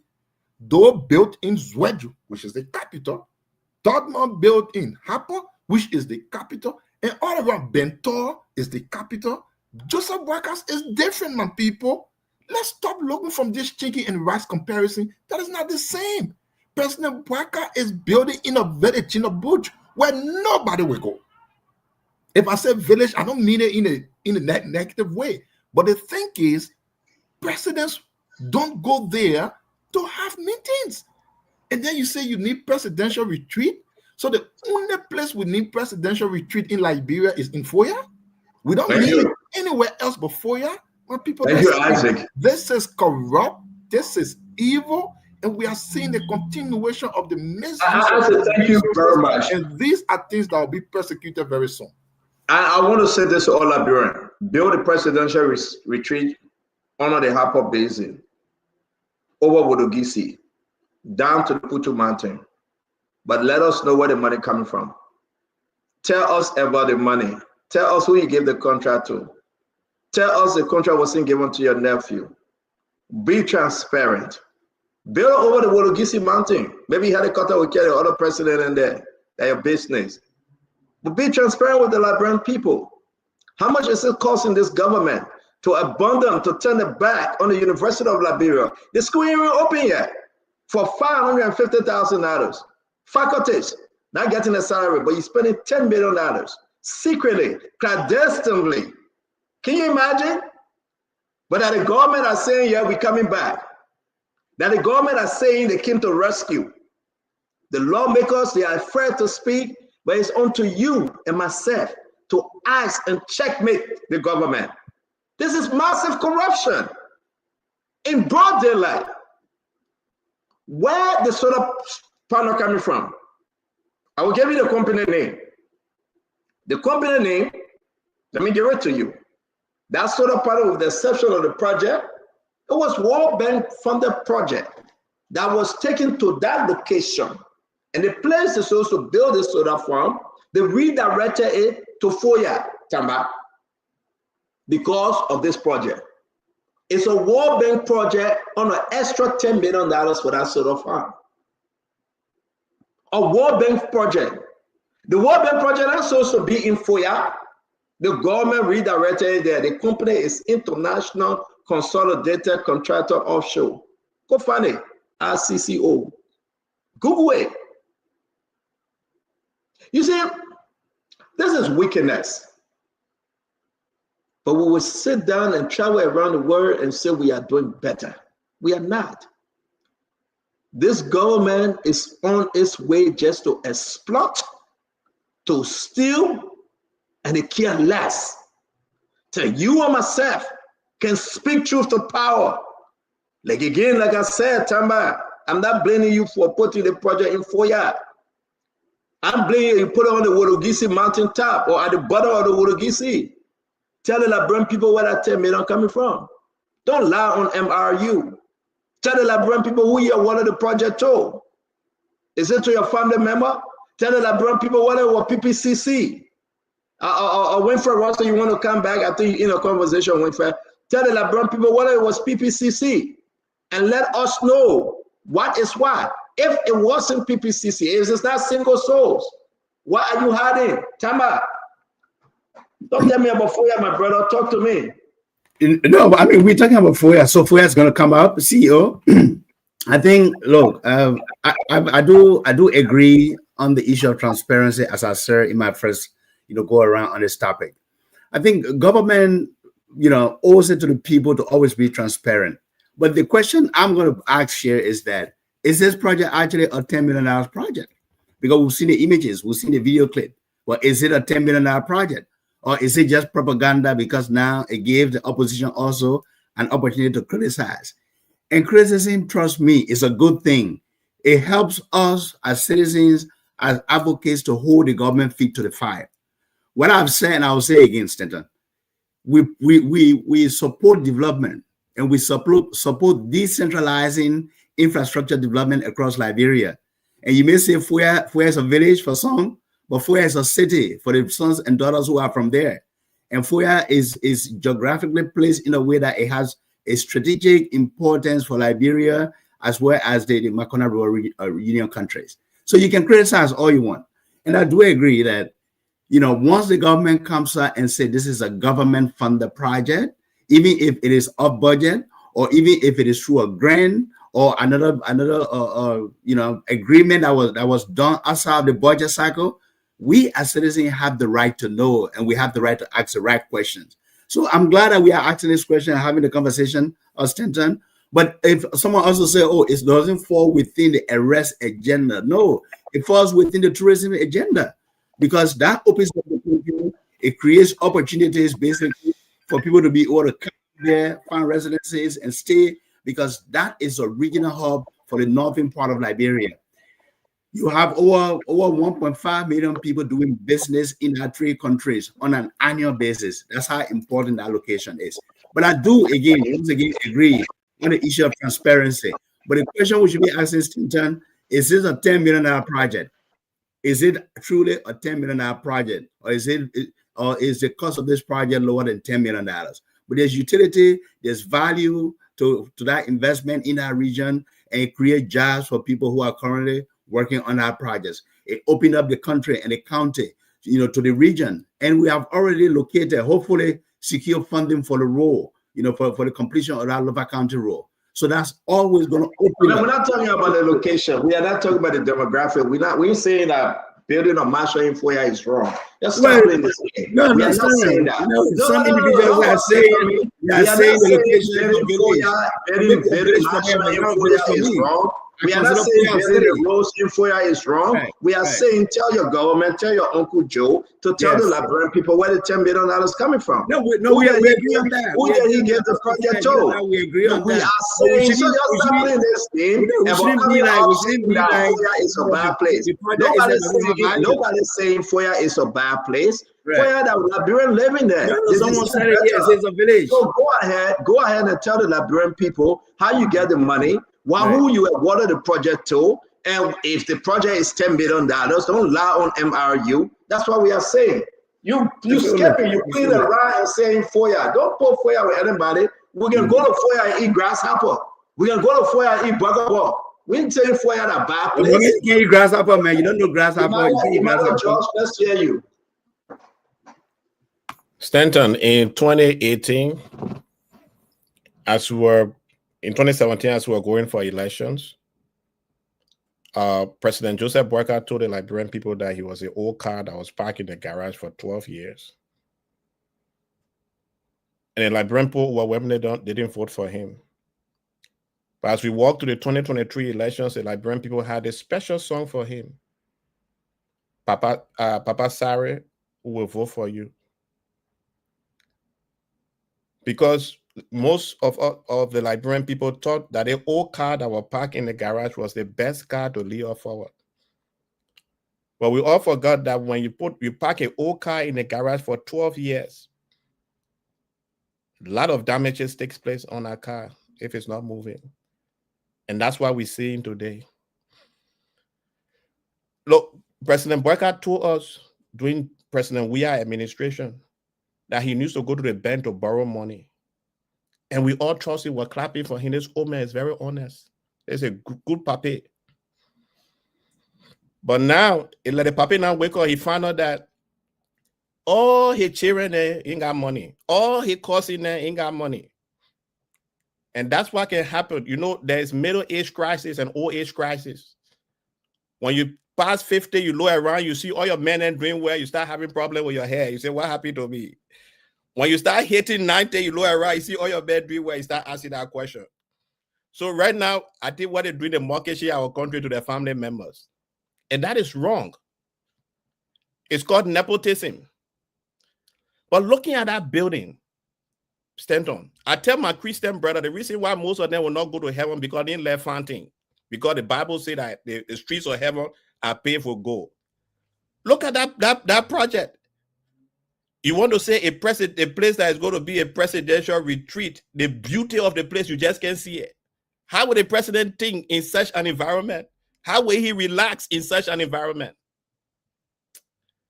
The person who stole that $10 million and giving this project here to the president will say that a place he will rest at this age, that person is left President Boyka. If our President Boyka read that, will fire that person. Because that place they built will make him worry more than be in a retreat in a presidential area. So it's a big problem. I hope we get back this President Boyka who needs to go to the bank and borrow money. Because right now, it's looking good for him. Because all the family members, maybe they come into the hall putting pressure on the paper, just say, okay, Tamado, take the project. Peter Paul, take the project so that you can put something in your pocket. $10 million, just steal it from Liberian people like that. We have to stop this. And for those of you who are looking for an opportunity to speak to another person on Thursday, October 2nd, on Kerry Street at the Intellectual Center, Mr. Alexander Cummings will be there. Go and have a conversation with him. Because this country, Liberia, we can change it, and we must change it by force. Thank you. Thank you very much, Imara. Thank you. I'm going to bring in Winfred. Then we'll go to you, Conor Gray. It's good that you're on the show. Vendetta Patrick, thank you. You got a better internet now. We can see you. Thank you very much. Winfred, let's close up on this, my brother. I agree. I mean, I think there are a lot of us have raised some critical questions. My brother Paul, you, Stanton, Emmanuel, everyone who has spoken under Isaac, too, raised some critical questions, and Tamba. Why I agree with most of all of what they've said, I do agree that if, why this is not a priority, clear cut is not a priority. We have a lot of other priorities around. Okay. But if we are to build a presidential retreat or a presidential center or residential area for the hinterland, it should not be in Foya.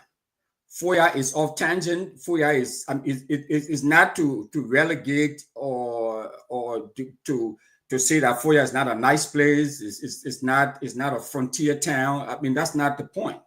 But for it to be equitable and in a place that is easily accessible, it should be. If we must build one, I don't agree that it is a priority. I hope I'm making sense.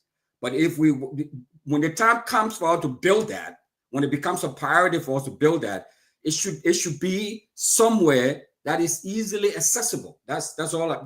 That's all I'm saying. And Stanton, do we know for sure that because in good conscience, I don't understand why anybody would say that this place is actually $10 million. That it costs $10 million. I mean, can they give us a breakdown of how that money was spent or however amount it was used to build that place? Where are we getting this number from? Where are we getting the number for the cost of this project? So do we have that information? Because I don't have it. Oh, sure. Again, tomorrow, Jeremy Pierre, the president, will be in town. They should take the mic through Mika. Okay. And just let the Liberian people know how much the project costs. Okay. Again, tomorrow, let me say this to you. Winfred, when we used to come and start putting all our documents out, you know what the government did? The government went after our sources. So we should be very careful. Yeah. No disrespect to any of us on this set. Yeah. This time when I get information, I don't put it in the chat room, and Liberian people should hear this, because people in this chat room, I'm not accusing anyone, will share with their government friends, and they'll go after our sources. So we say it left with the government to come up and share the true story to the Liberian people. And that's how we operate. Conor Gray, you must have had a conversation before. You don't know who is who. But to tell you the truth, that project, I don't want to call his name. Grispe, may his soul No, rest that's in fine. peace. That's fine. Grispe soul rest in peace. Grispe went to Foya. The president was angry. Grispe went when they started that project. We got a video of Grispe standing there and arguing about why the project has been delayed. So let the government come by and say something. Yeah, I will call on the spokespeople of the government and others who responsibility it is to disseminate information to the public to come out and give some of the answers to the questions that we are asking. So if this place, what is the cost of this place and what would be the benefit? Because Isaac said, which is spot on, it's not only about the cost of it or where it is, but what would be the utility of this project, of this space. You don't just build stuff for the sake of building. How will it be utilized? So all of that. I mean, what were they thinking? You are right. You are right, my brother Winfred. The MRU, that brought representative to Mano River, his name is Ambassador Simon Morba. I think that's his name. Anybody should ask him and connect with him. You can ask him as to whether would that place for MRU. He will answer. He's a Liberian. He was just appointed not too long. So somebody should go and ask him. This is a disgrace, and this is a big disgrace. But it doesn't look like a presidential palace. That didn't look like a chicken farm for $10 billion. You think President Obama is actually informed? Are we seriously? Do you guys really think the president actually, informed? Is that people that are playing circle, running rounds around President Obama? No, to be frank, it's getting to the point that it's troubling. People are playing games around President Obama. Is this president actually know what's going on in the government? Now I think people are going to get vexed from me, but I'm very, very serious. Does he know exactly what's happening in this government? I mean, no disrespect, the president is strong, the president, yeah, I gave him all that, but does he actually know what's going on? That anybody will come and bring a $10 billion project, the president agreed just because they say they're going to put it in Foya? Conagre, talk to me. Talk to me, Conagre. Yes, Stanton, thank you so much. Good day, everyone. Before you accuse me of wanting LDA job, I'm well qualified to run for the presidency as well. So if I want government job, accusing you. No, not you. I'm just saying something because before I speak, you just threw in the order. Okay. If you want to accuse me, LDA job is a small job for me. I want the presidency. That's the most lucrative job anyone can ever aspire to get in Liberia. Now, let me go to the point. I hear people saying that it's OAU or Mano River, retreat center will be in Sierra Leone. When I was in Liberia, people would fly to Ghana, as far as Ghana, to go hold a small conference. If a man is good enough to come from Foya to be president, there's nothing bigger than that particular geographical location to set anything there. Look, when Dubai, who is today an urban sprawl, when it started, it was a desert, parched, arid, hot, ugly. Somebody thought about putting a real estate called Burj Khalifa. Today is one of the most beautiful real estate pieces of artifacts, in our country. We always think one region is better than the other.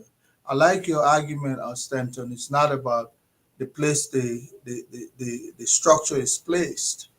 Rather, it is the cost. Look, I don't know if I were in government, I would try to twist this anyway. I'll be upfront. Tell the people.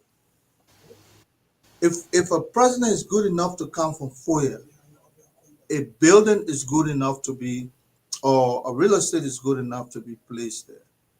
You're talking about central region. Where is the central? You can only establish a place when you put something that appears to be a landmark. And you know what? That could have been no more ideal. Because I know prior to President Baka becoming president, people say, "Oh, you've been in government forever. What did you do for Lofa?" And that mentality is why most presidents try to leave a landmark structure in their country of origin. Why are we angry now? Tomorrow somebody will say, "Oh, he was there for president, he was there for somebody." He didn't even put one structure on the ground. You know what? If the president is good to come from Lofa, any real estate is good to be built there. And I pray to God that President Baka will do more to open up Lofa. Look like So can we agree? We all agree, but can we go back to the basic of the question? Like I said, and you agree with me, the president can put a skyscraper in Foya. It's fine. But why the government not telling us who they awarded the contract to? How much? Why the government not telling us that this thing is for Liberian people? It's not for MRU. Let's talk about Daniel Sanders lying this morning. That Mano River, who is just put out a statement, is in the chat room, that they are debunked and said Daniel Sanders lie. That place is not Mano River. Let's talk to it. We shouldn't talk about whether the president built it for me or not. Stanton, I agree with you, my brother. I think when we raise this issue about a structure being constructed in that part of Foya or Lofa, there was some cross communication between the president and journalists where he said the building belongs, or the structure belongs to the people of Liberia. So it's a governmental structure. Now, until I hear something otherwise, that is Mr. Buckeye's personal retirement, dungeon or whatever it is, I go by what the distinguished president has said. He said that particular location is a government location. No, the president didn't say that. The president didn't say that. That conversation, my brother. No, let me help you. The person that said it was the deputy minister for the Minister of State, Colonel Kra, right? And then when we push today, the deputy minister for information, Daniel Sanders, said for MRU. So let's get the story straight. Which one we taking home? MRU, Joseph Baka, or the people of Liberia? Which one? If that is the case, my brother, I would say take nothing home until you hear from the president. But as far as I know, you and I will call it a government retreat center. We'll call it a government lodge, a presidential lodge, and so on and so forth. Somebody said they should even take it to Grand Crew, where Mr. Weir come from. It's so good to be. Thank you very much for the great. Somebody said they should take it to Central Liberia. It's good to be. Why is Central Liberia? The location to me, I care less about the location. Baka duty to open up his county. And yeah, that's conflict of interest. Conor Gray, let me say this. We all will come and talk our own. It was wrong. I said it there earlier. Let's move on. That's how the country was founded. The corner. Let's move on. Yeah, go ahead. President Baka went to Foya. He can take the whole Maria to Foya. That conflict of interest at President Baka business. The only thing I want to know, where the $10 billion coming from? The name that we got, the person that building that thing, and the president that was 10 million. You read somewhere? You saw the. But Conor Gray at 10 million. Trust me, let the people come out and say that tomorrow. I beg you, don't push it. Who they get a contract to? Let the people tell who they get a contract to. I know who they get a contract to. I know the company. I spoke with the individual already. They are related to the president. And that's not the only contract this person had. That's not the only contract in the government this person had. So when we beat on something, it's the reason why we beat on the Conor Gray is because that conflict of interest that is destroying our country called Liberia. And today, guess what? Your deputy minister say for MRU. MRU, Philippine, and say you'll tell our name from your mouth. Government of Liberia. Not lie. So again, I just want to say, let's move on. We will continue with this story. We hope you have your say on it. Again, the president got to explain. We will beat on them, but I beg you guys, let's move on. Something is happening in our country, right?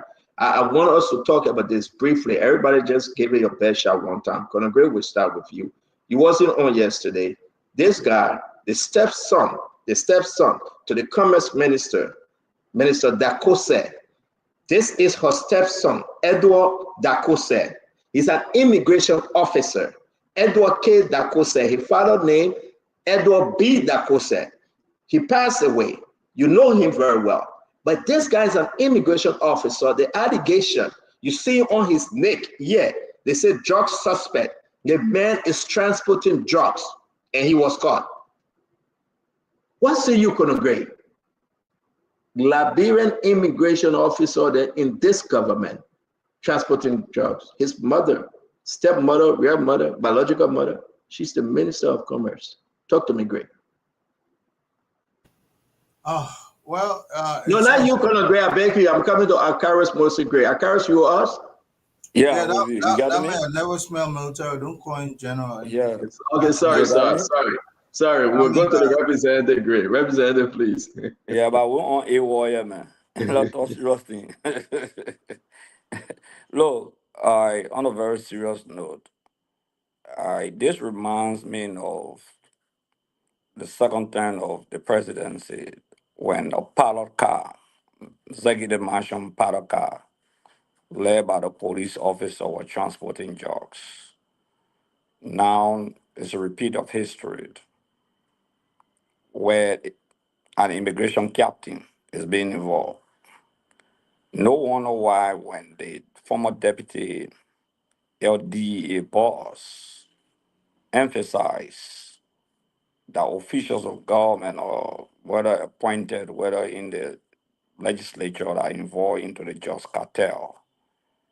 And the government didn't have the courage, that minimum courage, to probe that subject matter. Fadiga did the same thing. The government didn't take the courage to probe or to come up with any findings. Now we see the captain of immigration transporting such huge quantity of drugs. Where he's taking them, no one knows.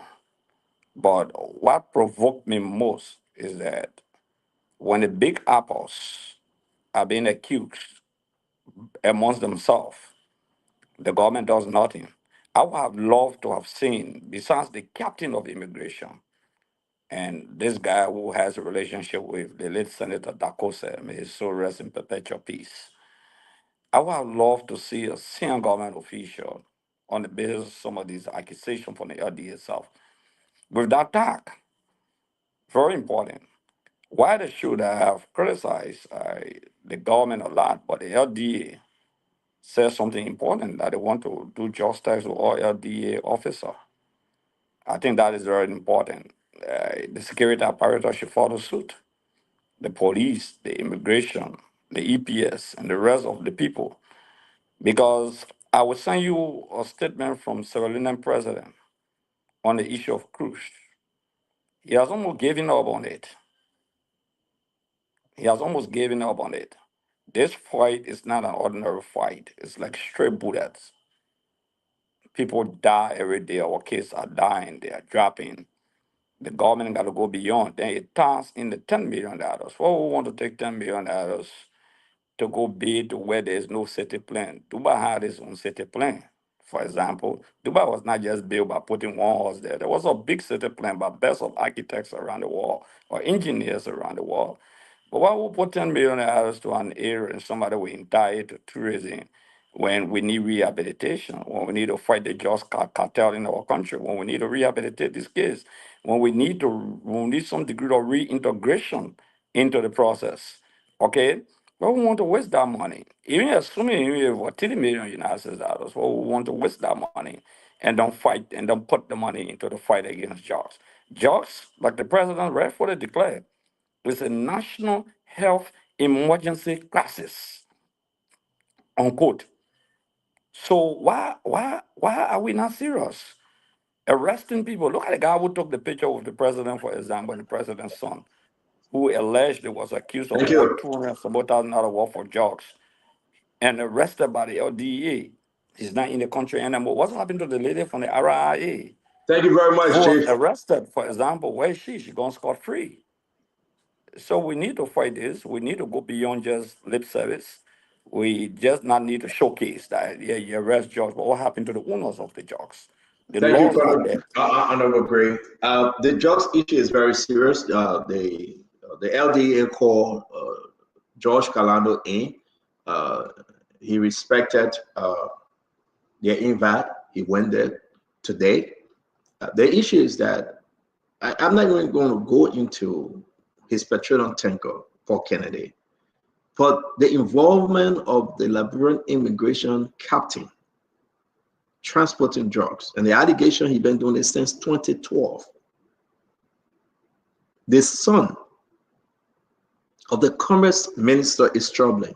Paul, take it away. Look, Senator, and I will jump off the show. I got in-house attention, but let me speak to this issue.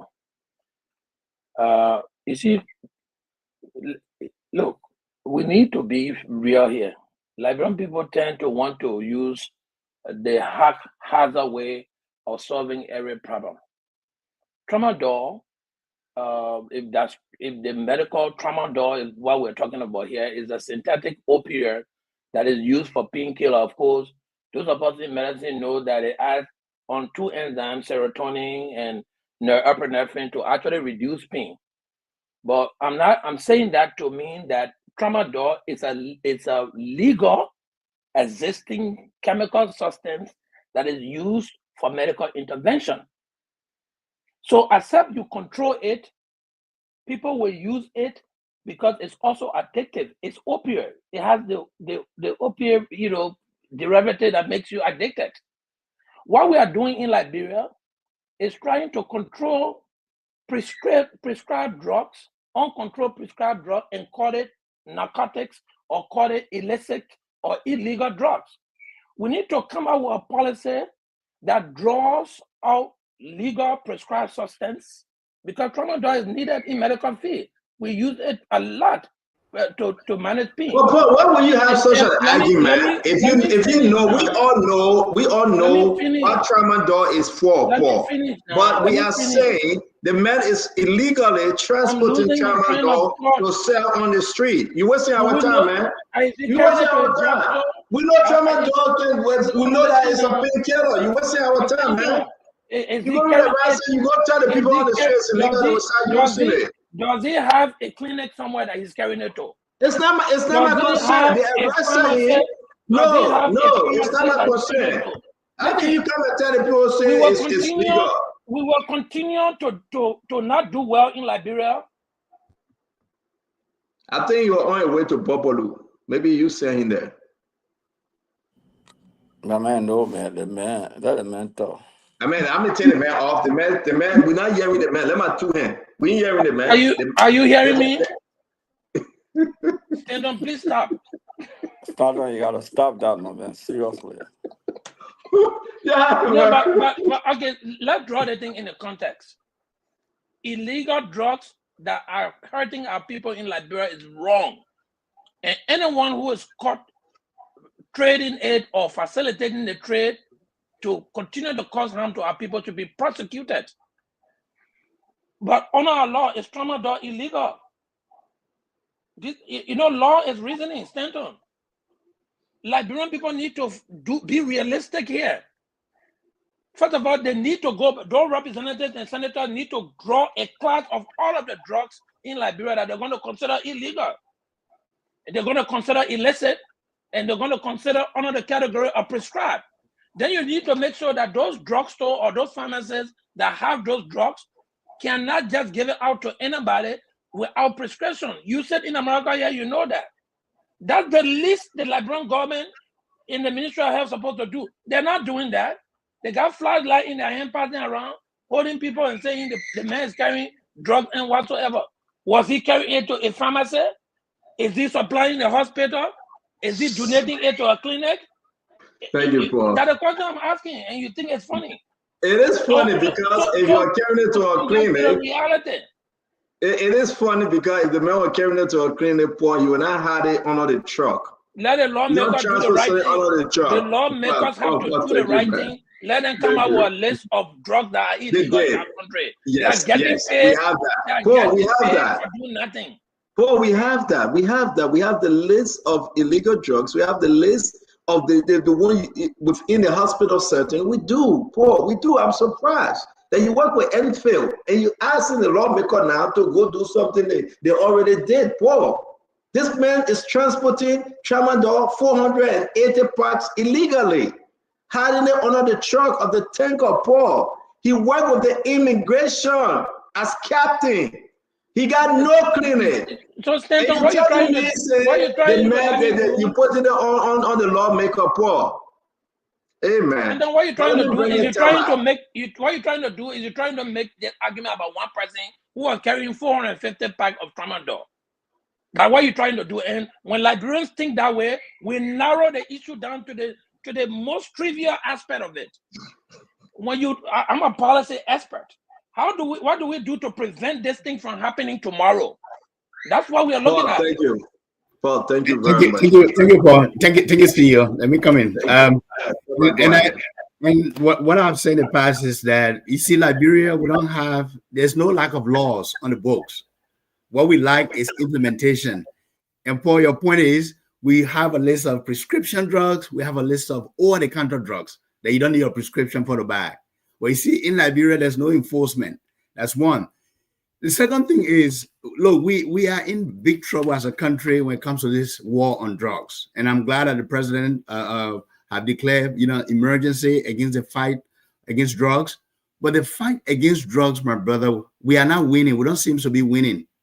When a captain in the immigration who represents Liberia, who wear a flag to protect and serve, is involved in illicit drugs trafficking, it should send chills down the spine of our government officials. It means that the system has been infiltrated. Our very government system, those who are higher or are in the government that are meant to protect and serve, are also involved in the illicit drug trafficking. People who are trying to get by, women, mothers, I have seen mugshots of young women and market women being arrested with drugs because they're trying to turn a quick profit now because drug has become so profitable. And for them, it's their golden ticket out of poverty. We have to address this drug issue through a comprehensive strategy, Stanton. And I do also agree with Paul that we shouldn't treat everything piecemeal, because that's what we tend to do in Liberia. We treat things piecemeal, through a piecemeal approach without a comprehensive strategy.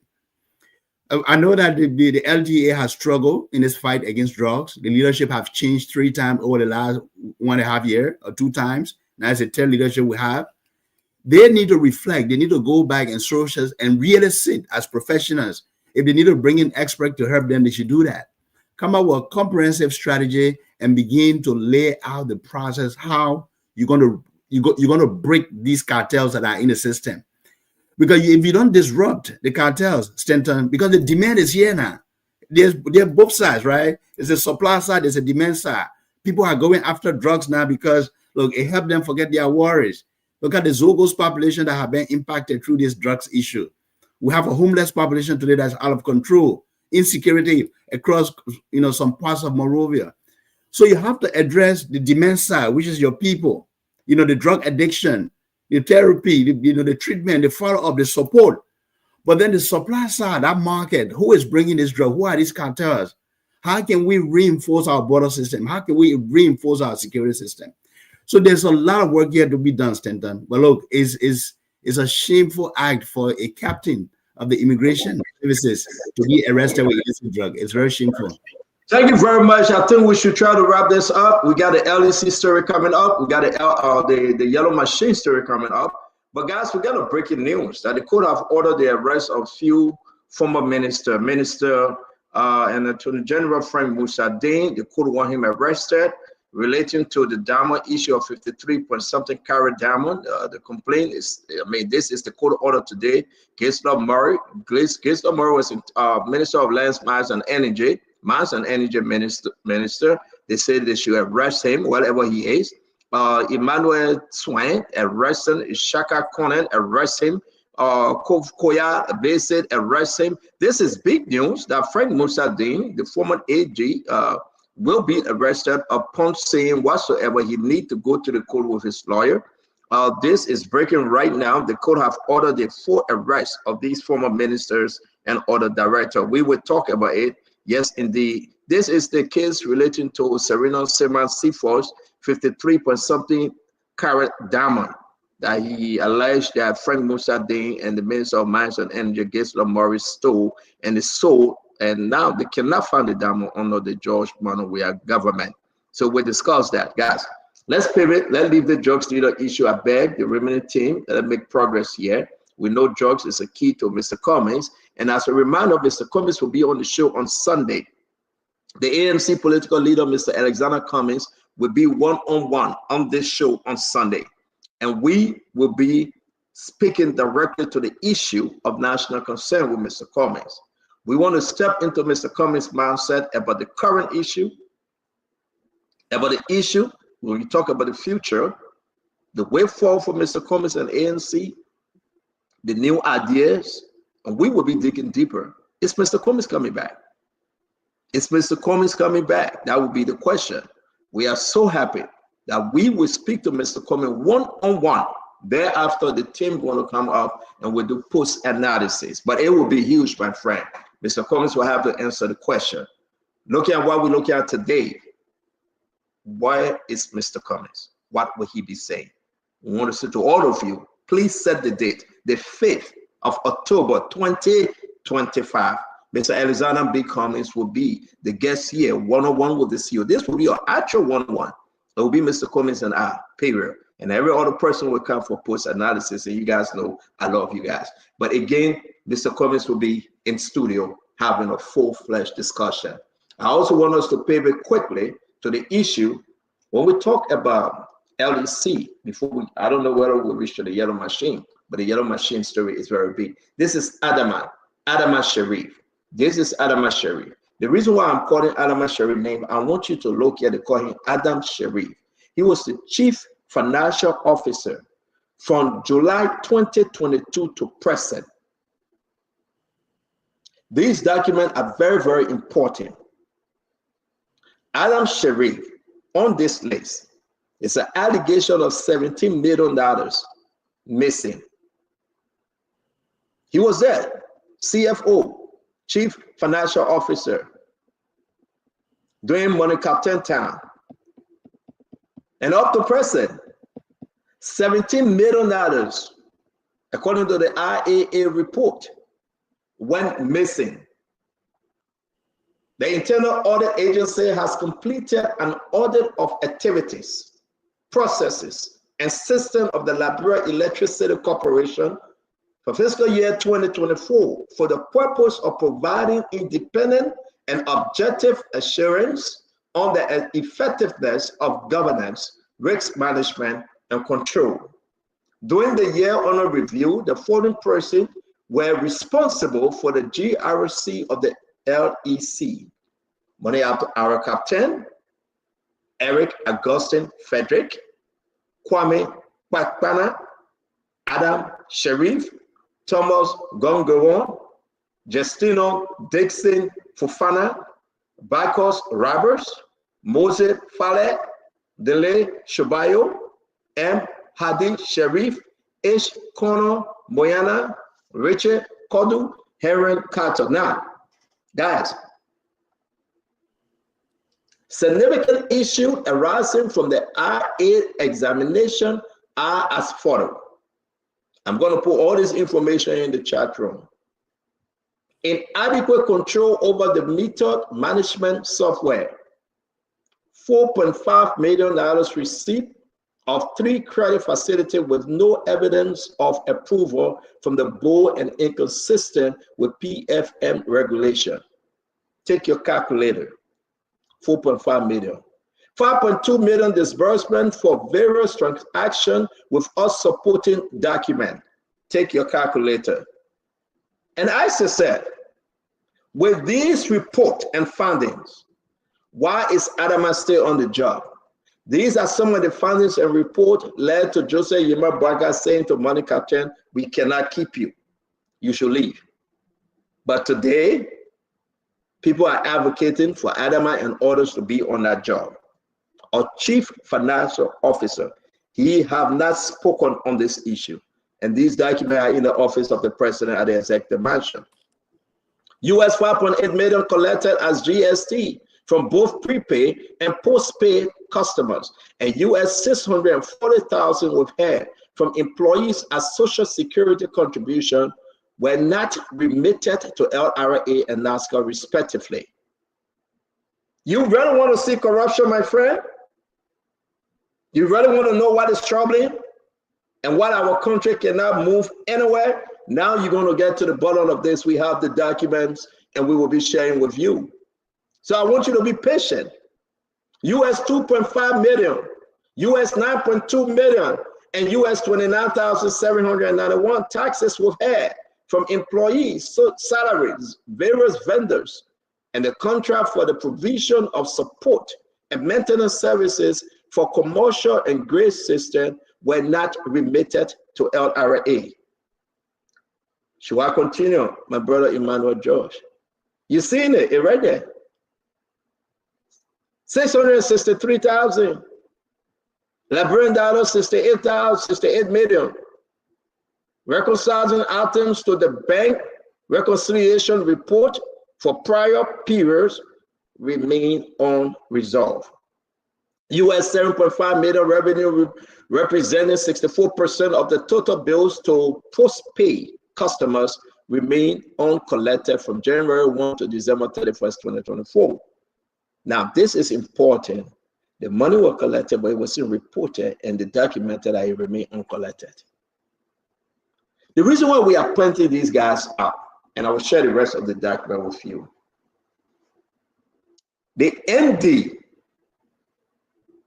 is considering, recommending, with all the board proposal, Mohammed Sharif, that he must keep Adam Sharif on the same position after we have $17 million misappropriation as per the IAA report. I'm going to pause here and ask you guys. Let me start with you, Winfred Russell. I'm going to put this in the chat room. Let me start with you. What is running through your mind with all of these different audit report structure? Talk to me. Thank you, Stanton. What is running through my mind is what has happened with the asset recovery team and why has it stopped and why is it not doing its job? I mean, this is troubling. And you know, if we have all of these reports that are pointing to malfeasance across the government, people need to be arrested or need to be charged and you know and take to trial. And the fact that that is not being done says a lot. But I mean, one of the things that because I know one of the mechanism that was established to help to address some of these issues, I mean, the issue of corruption and all of these things that been happening there, is the asset recovery team. So, you know, what has happened to that? Why is that not functioning, or is it seem moribund or something? I mean, why isn't it functioning? Because that's part of what they need to be doing. So that's one of the first things that come to mind. But besides that, when you have all of these reports of corruption, reports of malfeasance across the board, there's a problem. There's a serious problem that must be addressed. And the government must take notice, must answer, you know, and why is this happening, and address it, because the people need to know that. So that's part of what, you know, that's part of what immediately comes to mind. You know, Stephen. No, thank you very much, Mr. Russell. Thank you. This is troubling, but we've got to push this. Gonna great. Gonna great. Let me come to you, then we'll go to your cousin, Akaris. Gonna great. These are huge amount running us out of LDC. Maybe the MD need to speak on the Gonna great. But to say we want to keep adamant, remember now, other people, the president suspended them, LCC started an investigation, right? Why is this guy stay there? He was a chief financial officer. 17 million, if you do the calculation, a little over 17 million. Walk out of the door. The people still looking for document. But the MD, Mohammed Sharif, is advocating to keep him. Talk to me, Conor Gray. Oh, Stanton, that's the problem of our country. I hope the LACC is robust enough, just like the asset recovery team, if it should be. But I feel those are two of the weakest institutions we have within a government, operation, especially to recover money that belong to the people. Once you question why would an Adama Sharif be left to operate when the others are gone? Is he not connected to the disbursement of this money that you're talking about? Why is he there? Is it because he has some familial proximity to the current managing director? Why? Why? So some of us are left with so many questions to ask, as jumping to conclusion. But I want to believe this is the problem with our country. People try to protect their own, and until we step that aside and really deal with people as though they're enemies of the state. These are the true enemies of the state. People who have been alleged to have committed this sort of improprieties. Huge. I'll go after them and let them answer some of the daring question, as opposed to just saying it happened in the past, so therefore let's move on. No, I think these people, there is more. Maybe that's just a small piece of information you have there, Stanton. There could be more. You know how long the LEC has been in operation since we were struggling for electricity. This was some of the reasons why, because people were not paying for the service that will sustain the LEC as a service industry to our country. And if we have those same players within the system, of course they know how to pull the tricks. So why you want to keep him there if he was not benefiting from that same source? To do my own DDBA issue. But I think the first thing, if I've noticed, stumbled across this particular documentation, the first thing I'll do was put that guy far away from financial operation until I can find out what's going on. Well, maybe it's a family member, so he's been protected. We should go after Conor Gray, I don't know, and people are still taking Conor Gray. I got all the document, I got the audit report here and there. It's troubling. And it's not only about the audit report, it's a young man. He worked with Money Cartel. To see that under the watch as chief financial officer, 17 plus million. And now they are advocating for him to stay. It's troubling, but he's not here alone. The whole LEC, right? Let me come to Representative Gray. It's getting to be in a place now. People are questioning. I told you we brought in Mohammed Sharif to transform the LEC. It's on the precedent desk that this guy is part of the IAA report that they walk away with 17 point something million dollars. The board members are concerned. The LDC board member asked them. They are deeply concerned. But other stuff we don't have the time to discuss now. We'll discuss it tomorrow. Honorable Carlos Gray, this is troubling when it comes to LDC. Look at the report. Let me put it up. Look at his name, Adam Sharif. Look at the amount of money that went through that door. Talk to me, Honorable Gray. The report, actually, the IA report is damaging, extremely damaging. All right, this is the 2024 report. All right, if the chief executive cannot act on it, and acted on past audit report from the past administration, what does it say?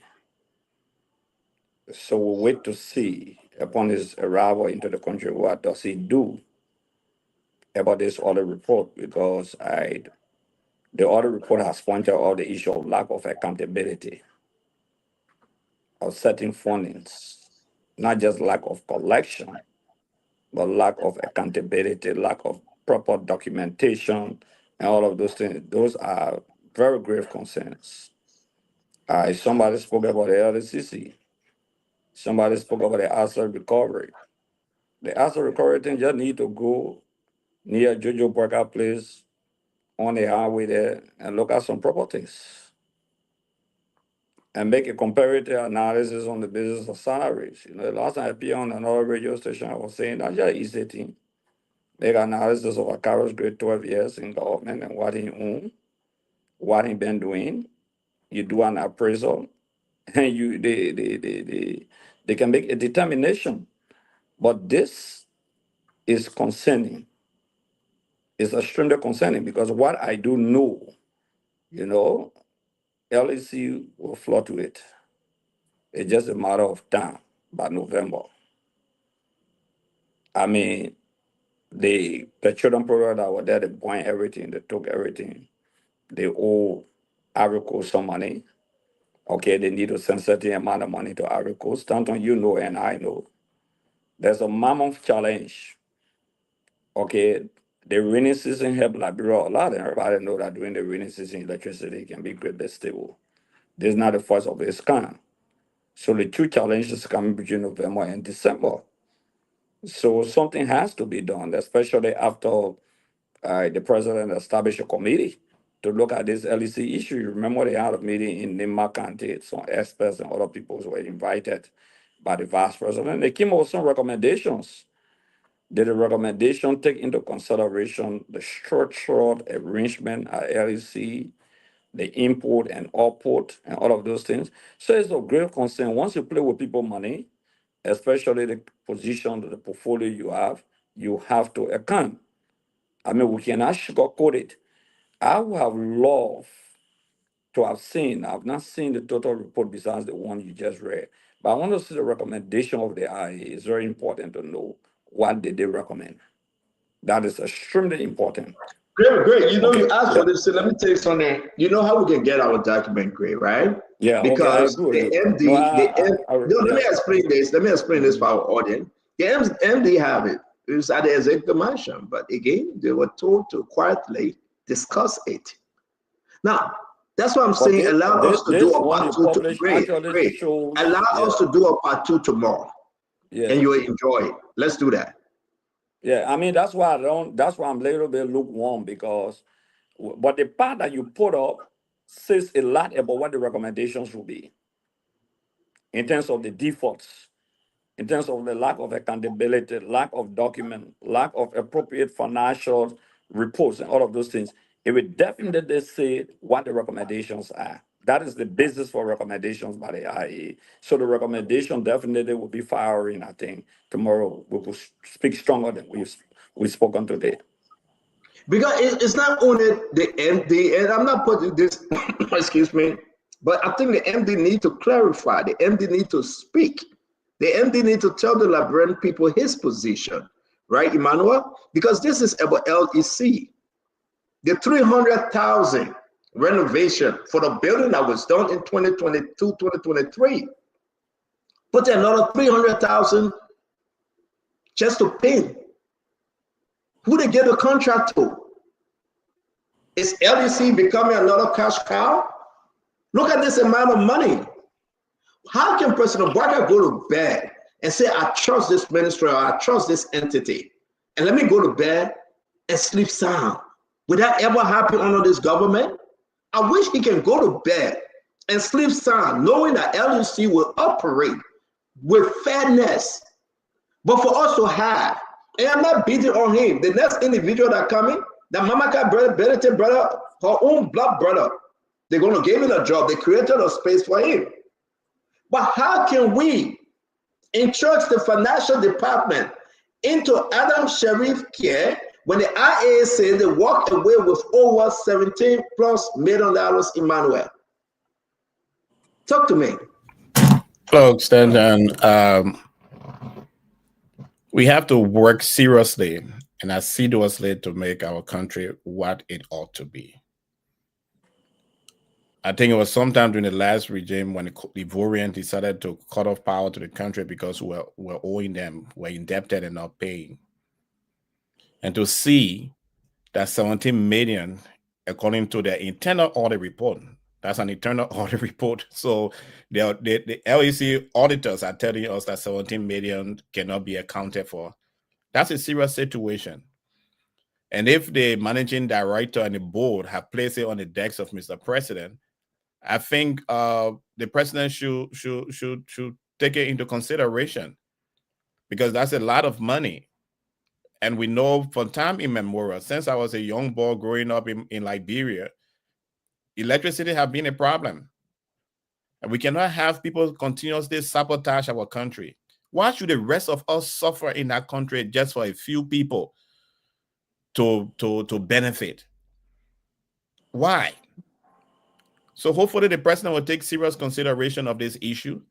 He will get to the LEC, and if he have taken others out, and if this gentleman is found wanting, he should be prosecuted.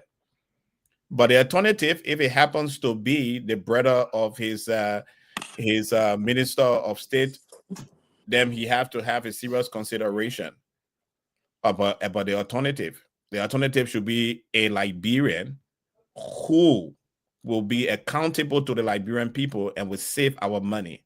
We should stop this thing in our country. The brother is not the one that was involving the audit that he talked about. Adam is not the brother. No. So Mama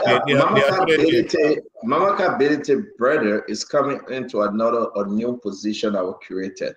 And that's why I said we'll talk about that tomorrow. You remember Mama Ability is a deputy minister now at the Ministry of State. There's a connection here, and that's why we got to talk about him. Yeah, so I mean, we have to take the, Stanton, I wonder how people drive through the streets of Monrovia, listening to the Spoon Talk and other radio stations, hear the challenges Liberia are going through. Drive to the Brabus International Airport. See, we cannot we find it so difficult to cut the grass at our airport, but yet they are willing to squander millions of dollars. It is heartbreaking and heart-wrenching, and hopefully something will be done about it. And to tell you the truth, it's always good having you guys. We're going to push this thing. It's a total embarrassment on our part. I'm reading this thing. I'm feeling so bad. And, you ask for, they say, major non-compliance. Example, no review conducted to modify the agreement. Expired item was noted with PowerCom. The MOU, it was just one way. I mean, it's a lot. I will share the document with you guys. Let's hear you, Tamba. Let's hear you. Thank you, CEO. The fight against corruption in Liberia remains one of the most difficult challenges of any government. And what is happening at LEC today, based on this IAA report, I'm not sure what is the period under review, because sometimes other periods can cover 1 year or 2 years. It's 2024. Wonderful. So it's 2024. But you just imagine the amount of leakages that are happening in just one state-owned enterprise, LEC, $17 million within one fiscal year. Just imagine that within a 12-month period. And this was also I saw Money Captain name on that list and several other officials. The government of Liberia is bleeding resources, finances, through loopholes, through cartels that work together to basically steal from the people. Now, if a group of 5 or 10 persons connive to steal $70 million in 12 months period, you imagine what is happening or what have been happening in those agencies over the years. We've always said that, Liberia has been challenged to raise money, but it's because the state is bleeding. There are too many loopholes. So what I say here, look, I've always recommended, I haven't read a recommendation, and I look forward to seeing what those recommendations are. Let me just share an example of what happened recently in China. The former agriculture minister, about a day ago, was found guilty of corruption, of taking bribes in the amount of $38 million. And he was sentenced to death. Sentenced to death with a 2-year reprieve, which means within 2 years, they'll put him to death. Look, Liberia, if we take the standards of 1980, when a group of military men came on stage on April 12th, and they ran up Talbot and some of our finest and most educated and most successful professionals at the time and executed them for what? Their crime, rampant corruption. Today, if we were to apply that standard, Stanton, I'm not saying, President Waga should put people on the stake and shoot anybody. We are a nation of laws. But if we were to just apply that standard, I think 90% or 80% or more of the people in government will face that fate. They'll be subjected to that. Look, we need to get serious about the fight against corruption. We shouldn't put anybody on the stake, on the light pole and shoot them because of rampant corruption.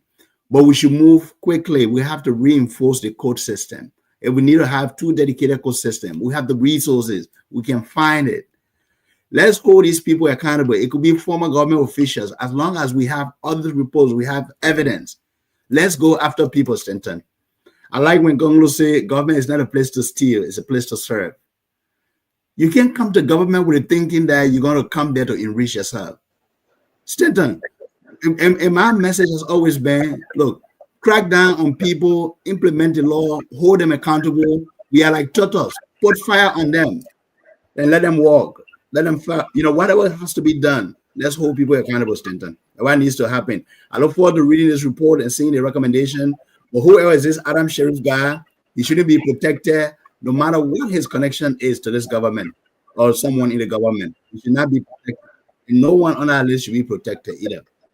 And that's troubling. Yes, indeed, I will share a report with you guys. I just got to take some feature off. I think you spoke already, Emmanuel, right?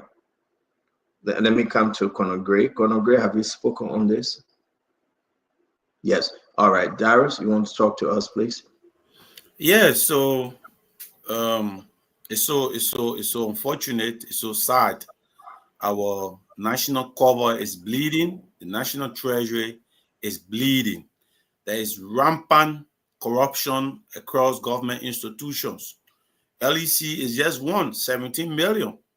It is not a small amount.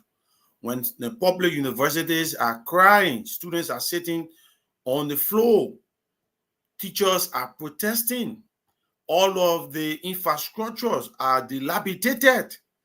When there's no public transportation, but people are stealing, they are looting the state broad day.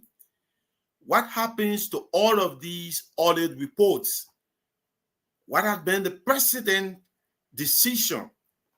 What has changed between the past administration and this administration? Suspension without investigation. Some of them have been paid off after being suspended, rewarding them for stealing, for looting the state.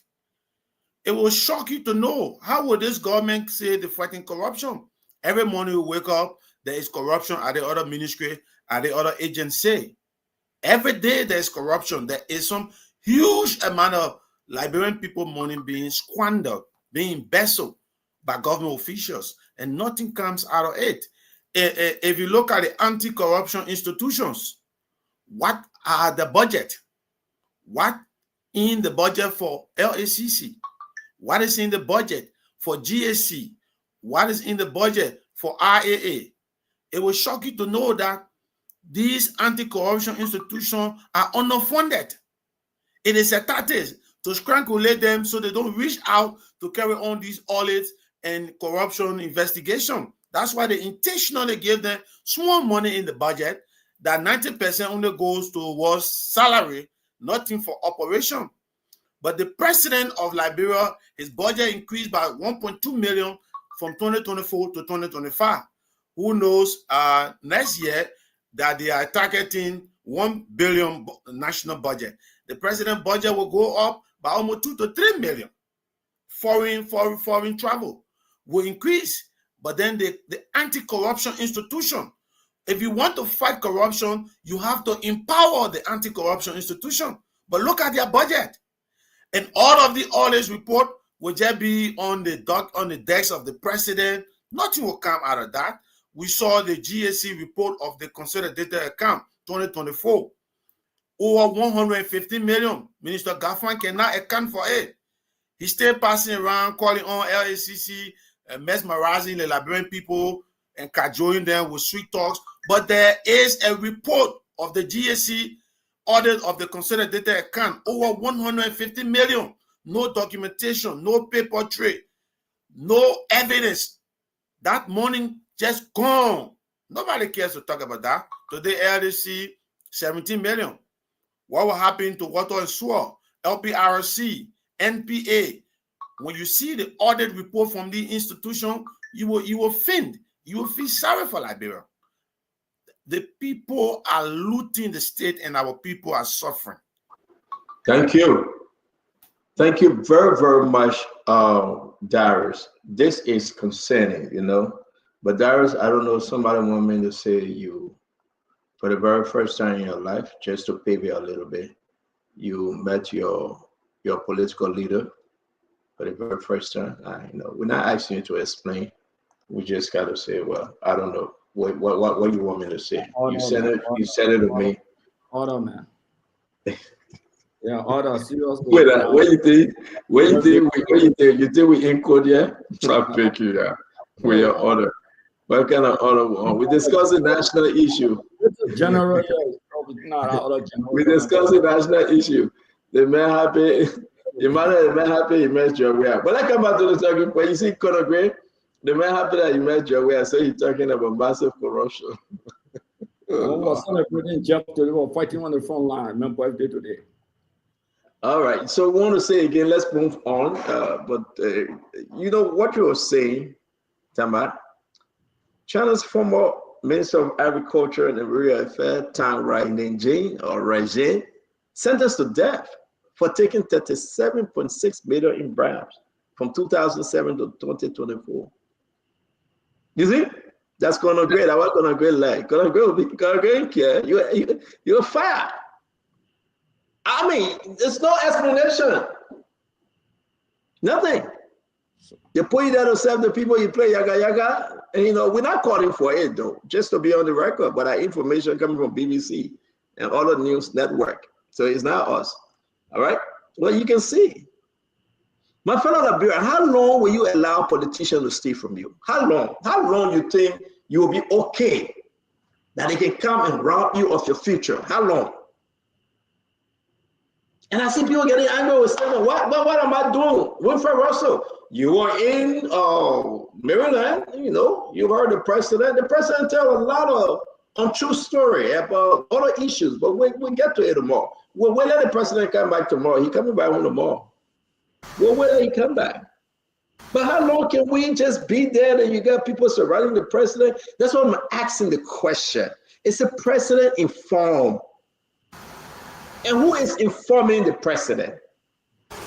Is he going to bed happy? Is he okay with the condition of the country?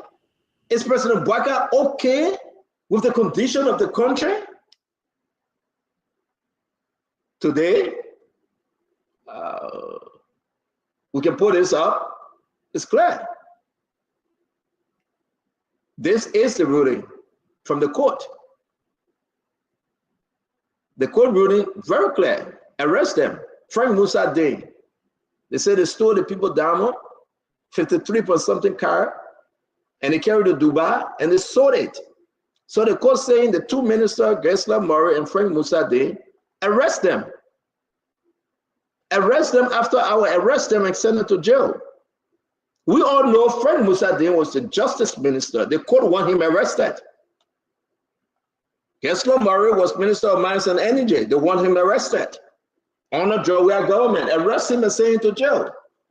They cannot account for the diamond.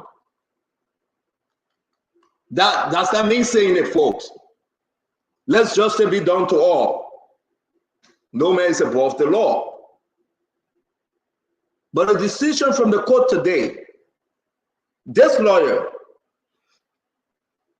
Frank Musa Dane, arrest him. Wilfred Russell, what ran through your mind, my brother? We ran with that case on Serena Seaforth. The people family complained they take the 53 point something card. worth millions of dollars. The allegation that Frank Musa Dean and Gaston Morris sold it, and they divided the money. Today, the court say arrest them. Anywhere you find them, arrest them. Talk to me, Wilfred Russell.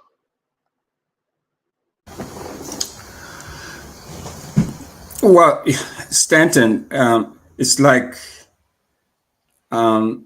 we like a hamster in a Ferris wheel type thing. I mean, you just keep going around and around and around and around. That what it seems like to me with respect to corruption in Liberia. We just keep to be, going in sort of circular motion. Nothing is happening. That's one of the biggest concerns that a number of Liberians, especially Liberians on the ground, who have to struggle on the daily basis to find food to eat. I do agree and I do accept that there were some good things happening, but a lot of people are struggling. So in the midst of all of these good things that are happening, or some of the good things that are happening, people cannot be focused on that. They cannot celebrate some of the good things that are happening in the government because of the grinding poverty that they're experiencing. And there is a direct correlation between this grinding poverty and corruption. And if we don't get a handle on this, it's going to be a problem. We just continue. We will continue to be like a like a hamster that's just going around and around and around aimlessly. I know Tamba talked about rampant corruption, and I don't want us to get into a situation that we found ourselves in, where we had a constitutionally elected government was overthrown, and people were accused of corruption and put through a kangaroo court, and some summarily executed. And not only those officially, those 13 people, plus the president who were killed. History would tell us that there were many, many, many, many more people who were killed as a result. We don't want to go back to those dark days. We're on a different pathway now. So we need to hold people accountable. We need to utilize, and like someone said earlier, to empower these integrity organizations so they can do the work. Let us step aside as government official, empower them, give them the resources that they need to do the work. And if they, and let us utilize our court system. We have a court system that it needs some work, but I think we can prosecute some of these cases with the court system that we have in a very fair and transparent way. Because clearly we don't want to just be accusing people of rampant corruption without having evidence to back it up, without having them go through the proper court procedure to make sure that they're found guilty and they're held accountable. So, we talk this thing, day in and day out. I was in Maryland this past weekend, DC at the conference, and what was on a lot of people's lips were some of the good things that are happening, but employing President Boyka to hold people accountable and weed out those corrupt individuals that are in his government that are trying to derail this his rescue agenda, his arrest agenda. But we need to do that in a very responsible, professional way. And the way to do that, I think, is to empower and provide more resources to this integrity institution to be able to do the work. Let us rekindle the asset recovery team that was set up. Let us empower and give the resources to LACC and to the Justice Department so that they can prosecute these cases, fast track them, because it's making all the little things that are going on, some positive things, making those things look bad, and it continue to put our people in a bind, in a very difficult bind. There's not a day that goes by with us without people contacting us, asking for money and all of that, because it's tough.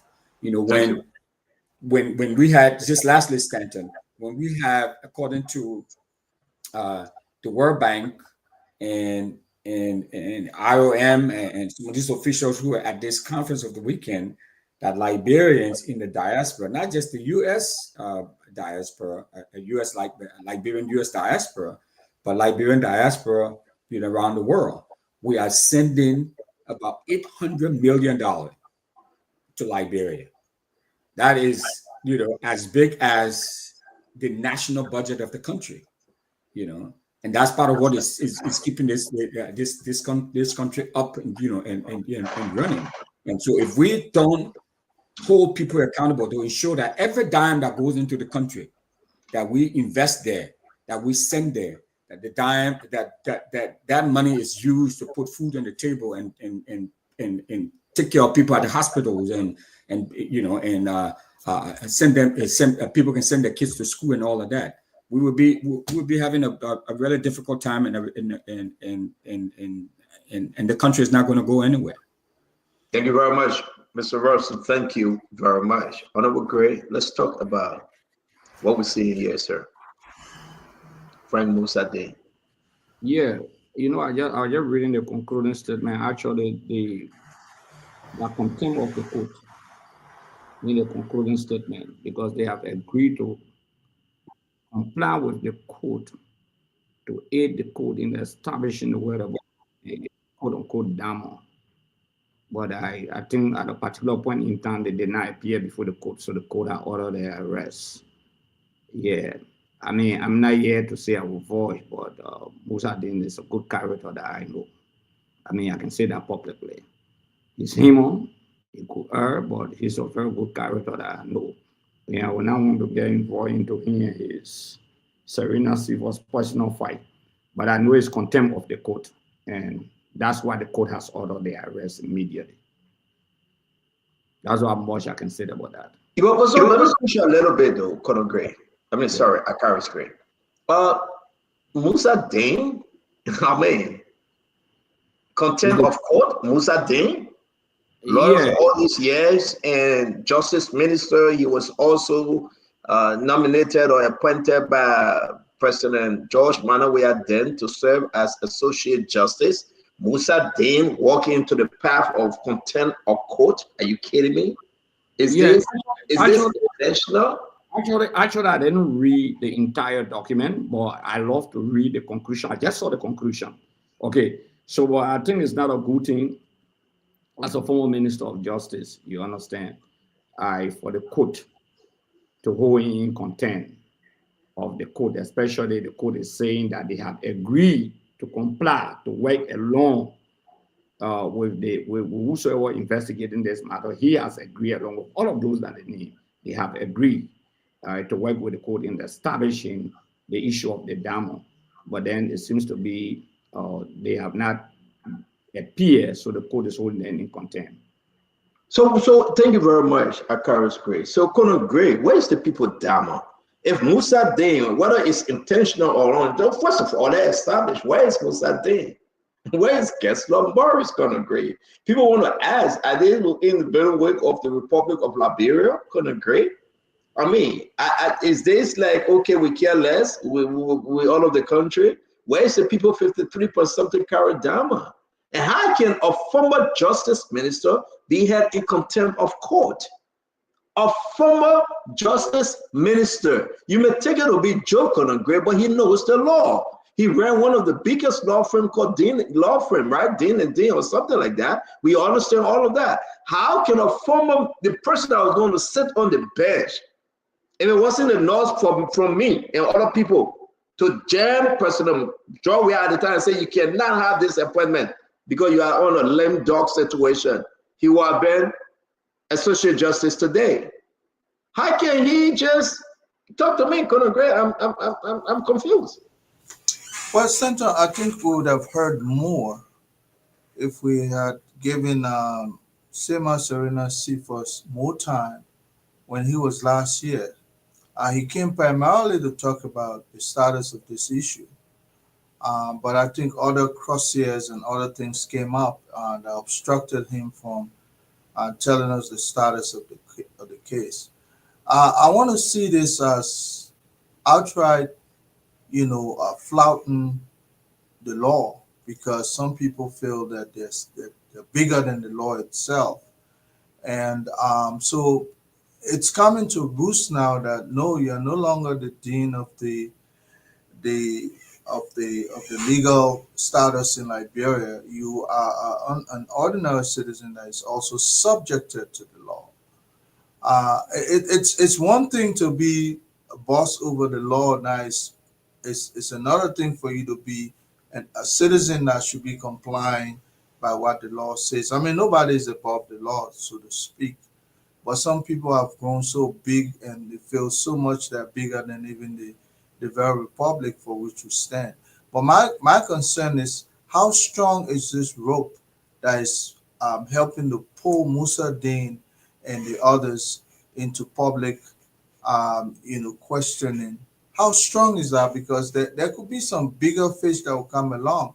I still don't believe that Musa Dane sold the diamond by himself or disposed of that diamond by himself against the knowledge of the president of the Republic of Liberia then. I can rely on such a theory and look for answers, Stanton. So let us look too deep into this. Who is protecting him? Who all are subjected to follow that rope when they pull it harder? It could be a big thing. So sometimes this is where you should have listened to this poor man who found his diamond and probably his legal representation, and forget that government can change, and you will no longer be in the position to kill some of these kinds of situations or sweep them under the rug. And that's why probably he's in Liberia. He may not feel compelled, like you and myself, if I'm indicted, I have to show up to court, because you know what, I depend on nothing. But Musa is a big fish. Let's see how far this goes, Stanton.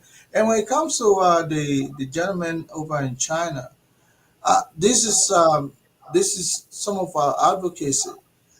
I do believe it. Look, Conor Gray, I'm a strong supporter of rule of law.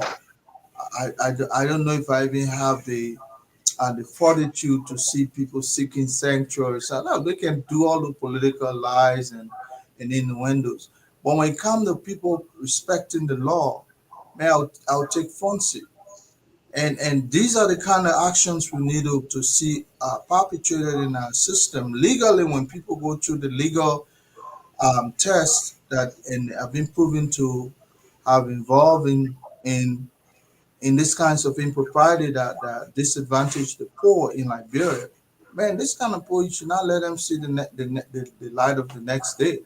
I mean, if you said few examples like bro, be a strict country, because I know us, we're so afraid. But you know what? They don't see any reason to stop, because nobody has the fortitude to actually put people on the hot bench and pull up the switch. Let them fry and roast. Nobody has that mindset. Everybody they come with this mindset of, oh, maybe you'll be me next, so I'll leave the other guy. Look, if you believe on your character, nothing will pass by you. You will not bend the law. And not to say there are individuals in the Chinese government that are not corrupt. Maybe they have not been caught. But the law itself exists that if you are caught, you will not see the next day. That's it. And that's that's why it's not changing. Nothing. We can make all the noise, when we get there. So thank you very much. So your argument here, and we agree because we want him down, guys. And the issue is that President Barker need to be even more stronger, not just words.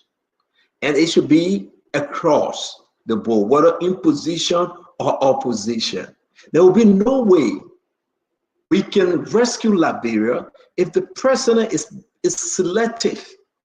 There will be no way we can rescue Liberia if President Bouaka just will come on the joyride and bring a bunch of folks with them that will just tell you that, King, Mr. President, you have a clothes on, wearing the president is butt naked. That's the issue we have here in Liberia. So to you that out there, you my Liberian people out there, listen to us. We don't hate Jose Yeman Bouaka, we don't hate our leaders. But our leaders get involved with massive corrupt individuals. They aid and abet them, seriously speaking, and they encourage them to be more corrupt, but do not be caught. What we discussed today, $10 million for your project. Who they gave that contract to? Let the government come out tomorrow and show the people the paper. This is a new age. This is a new time in the country. Like I said, I care less whether you put it on with a Gisi Martin or the Putu Martin. That's not my argument. My argument, the government robbed the Liberian people. They are robbing the Liberian people of that which is unique because they are giving money and putting money in family member pocket. Look at LDC. Adam Sharish, why do you think he should still be there? Who keeping him there? What is Mohammed Sharif doing? And we'll discuss Mohammed Sharif, the MD tomorrow. We'll discuss him tomorrow. Who is Mohammed Sharif? Who brought him there? We'll discuss it tomorrow. Look at the captain for the Liberian Immigration Services of Liberia. Look at that guy. The Minister of Commerce son. We are not indicting her, but just imagine her son or older man transporting drugs. How you expect the country to be fine? Like 3, right? We'll go down the line, we'll name them. We ain't even touched the yellow machine yet. The document on the yellow machine that the Americans, they are angry right now because the geopolitics here is that certain people in the government forcing yellow machine and giving the contract illegally to the Chinese man. When you have a Liberian who saying, I will pre-finance 100%, they say, who want you? Joseph Bouaka got to put pause on it.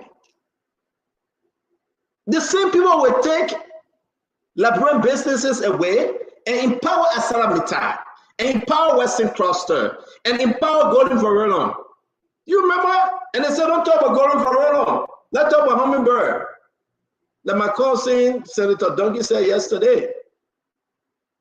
We asked the man a question, he said, don't talk about Golden Vermont. Why? Because I get my friend transporting the people, don't talk about them. But then you blaming the white man. And my own cousin from Leicester, let me deal with it. I mean, this is a joke. Who will better face our country? We thought Joseph Yeman Bouaka on the one was going to implement.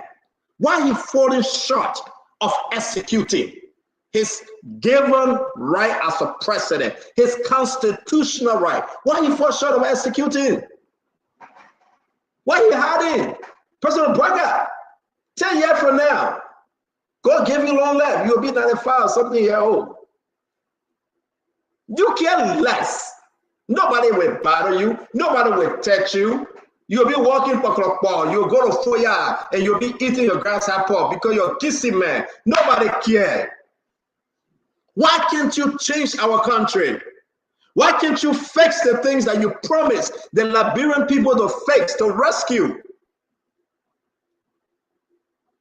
Look at Gafan lying and say all the nurses in the country, they have increased their salary. The people start telling me, Gafan is a bloody liar. We'll deal with him no more. They think Gafan lie and say nobody going home with less than 150. Look at what Martin Colley posting today.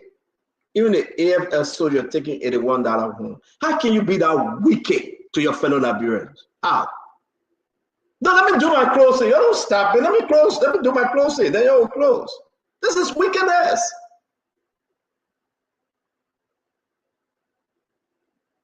You can do what you want to do. But people, if we continue on this track, we are again destroying our country. Some of you guys are jumping around crying. Yeah, when I lead that one, yeah. You remember, I won't call name.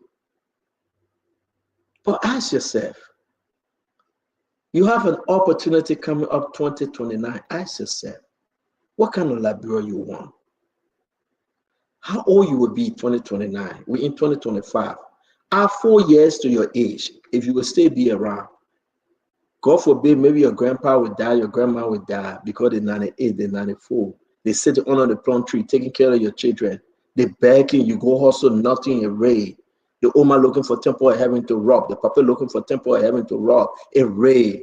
No LDC, mosquito eating you not burn. All the mosquito called no way. The country is hard. The country is dark. Guess what happened? 4 years. You are given the chance to go vote. Will you vote for the same people?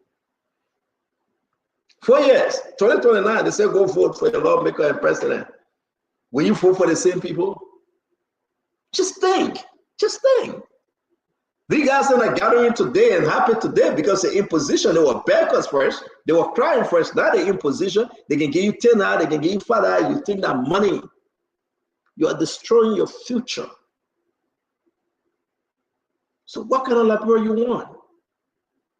A Liberia that the president will be straight up to you. What kind of Liberia you want? A president that will have to travel to come to America before you do a press conference? And you run away from the journalists in Liberia? That the president you want? A president that would say, open your ask any question, you can't ask question. Why you never had a press conference in Liberia time out? Call all the radical journalists then. Let them ask you questions from their heart. Not prepaid question, not question that the people tell them to ask. Why would that happen? It's disappointing. That fought for the soul of our country. I care less when you cost me. I'm used to it. I care less when you talk behind me. I'm used to it. Even when you come on the show, you talk about me like a business. I'm used to it. You know I don't care. I will say invite you on the show. But let's talk about the soul of our country. While other nations are doing better, we are in the reverse. Not even in the reverse, we are in stagnation. We cannot move further. And Emmanuel, this is bad for our country. What kind of leader are we looking for? What kind of leader do we need to help solve our problem? When LDC audit report reflecting $17+ million and nobody can say fine. From yellow machine coming, and now the Americans are mad. They met with Speaker Richard Kuhn. They told you about the disappointment. They met with the vice president. They told you about the disappointment. What kind of Liberia? Because yellow machine coming? You know where the money coming from? You know how the government spending the money? $10 billion to Foya project. Look at that project like a chicken farm. When I was growing up, they had chicken farm behind MTA. They call it man Vanavon. Ask anybody. We used to go there to go get egg. That giant thing looking in Foya. No LDC. They took the solar project that World Bank is sponsoring. They took it there. We mad. But tell the Liberian people the truth. Let God bless you. Come back tomorrow and enjoy the show. We're going to talk more about the yellow machine. We'll share the document about the yellow machine. We'll talk more about LDC. Somebody says Sekou Dougle won't come on spoon. I say, you're sure Sekou won't come? For NPA, they say, yeah, NPA. So they might come in the message won't come. I say, Sekou come.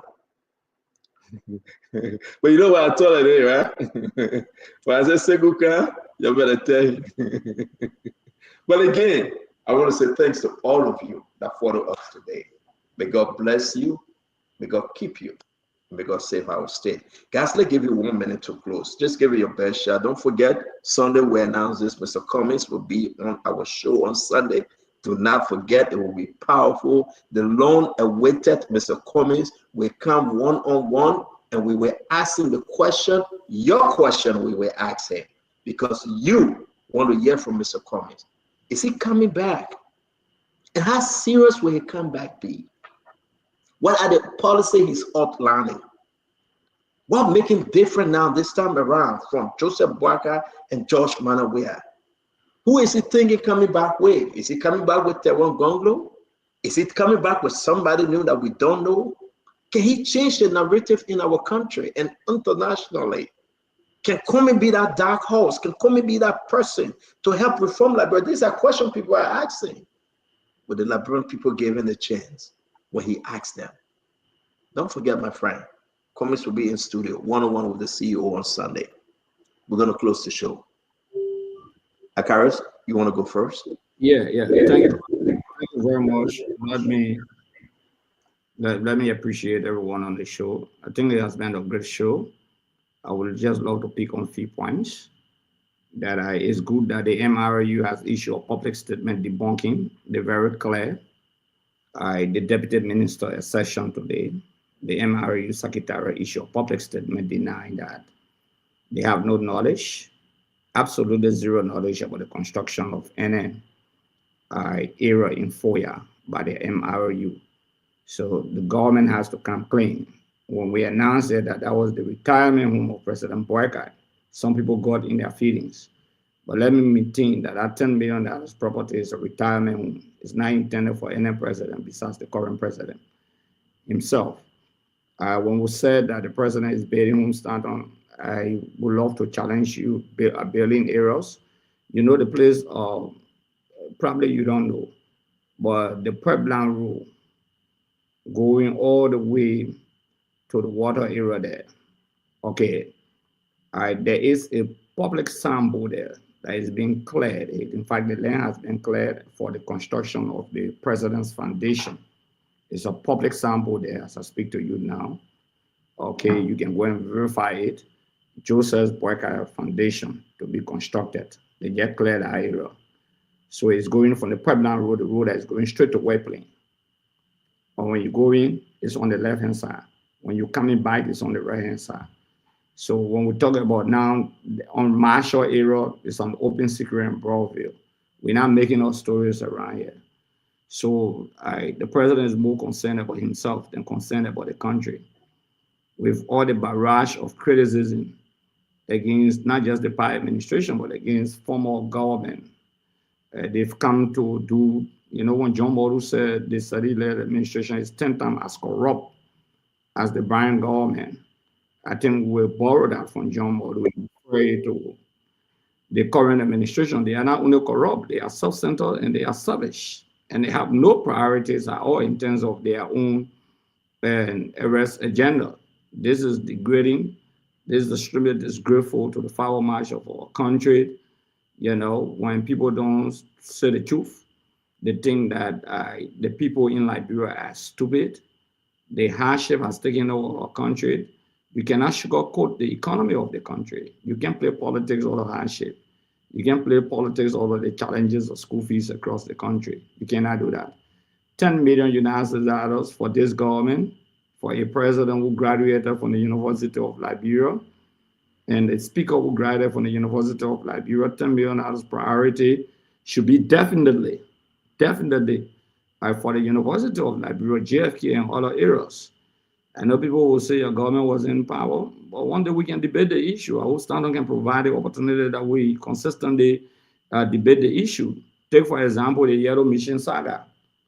It has now become a geopolitics issue because we all know, we sat on the show, why the should I may disagree with the government procedure of getting a Yellow Machine, but for the fact that a Liberian company was involved, and my understanding is that they won the bidding. That's my understanding. Okay, and you cannot give it to a Liberian company, give it to a Chinese company that are providing you 20 pickup for 2029 campaign. You compromise the country for 20 pickups. When that price dropped to a particular amount of money, you increase the price, getting almost 30 million extra United States dollars. So our international partners are very concerned, very, very concerned with the documents that I've seen. Is damaging to the country. There was no transparency, nothing about credibility. The president will write his own communication, imagine, and say the caterpillar that won't go away. Then they take it from there, they say no. Who is in control? It's a serious matter, Stanton. These kind of communications, you need to put them up. That the president will agree on a grade of machine that he thinks is best for the country. That people will sit in a closet and change the decision of the president. And then you say, we don't blame the president. The Remy will say the people down, you can put it on we are. So why we can't put a Yellow Machine scandal on the president? Why we cannot put the Foya issue that is a presidential area? Why we cannot put it on the president? Why we cannot put the inability of the government failure to forge jobs on the president? How we cannot do that? When we can put it on other presidents, certain things, why we cannot put it on this president? Because at the end of the day, they will say President Boyka administration, like they will say President Weah administration or President Aaron Johnson or President Roberts administration. They will not be talking about this speaker administration. They won't be talking about this vice president administration. They will speak to the president's administration when the history books of our country are written and our children are taught in schools about their government, every government output or performance. The discussion will be about the president. So I agree with the theory of the debate of the presidency. So yes, the inability of Boyka to fight George will blame.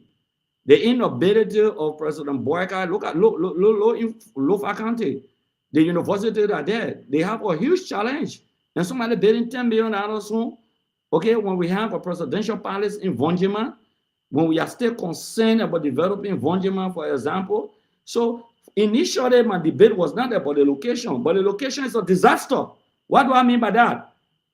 Look at the Top Man area, where he built on the highway, or where the place been going to Banga. Okay, today it's in forest. Because there was no plan. There was no plan to construct that area into a city. There is no plan. Somebody just jump up and say, Mr. President, go build one area down there. When you retire, you go retire. Forest will take over the place, or trees will grow into the building. Go to what the place name? What the place name on Ralph Highway? 1 minute. What top man are you from? Ralph? Let's give chance for the others to close. Yeah, went to form into a forest. When Remy then yeah, they kind of thing on the show. My own cousin who escaped battles and other things, certain hour of the maybe the man escape battles. I remember at the point in the factional like the AFL, the white AFL, the white they dissolved AFL, the one they signed document the warring faction in full years ago. Yeah, the white AFL was dissolved because it became thank you very much. Let's hear. Akaris, thank you very much. We're going to go directly to your cousin, Remy. Let's hear. Yeah. Stanton, the issue of drugs in Liberia, I continue to say it's an insidious problem. You cannot be given that agency to run and just leave everybody in place and go to work. You will fail miserably. You will never succeed.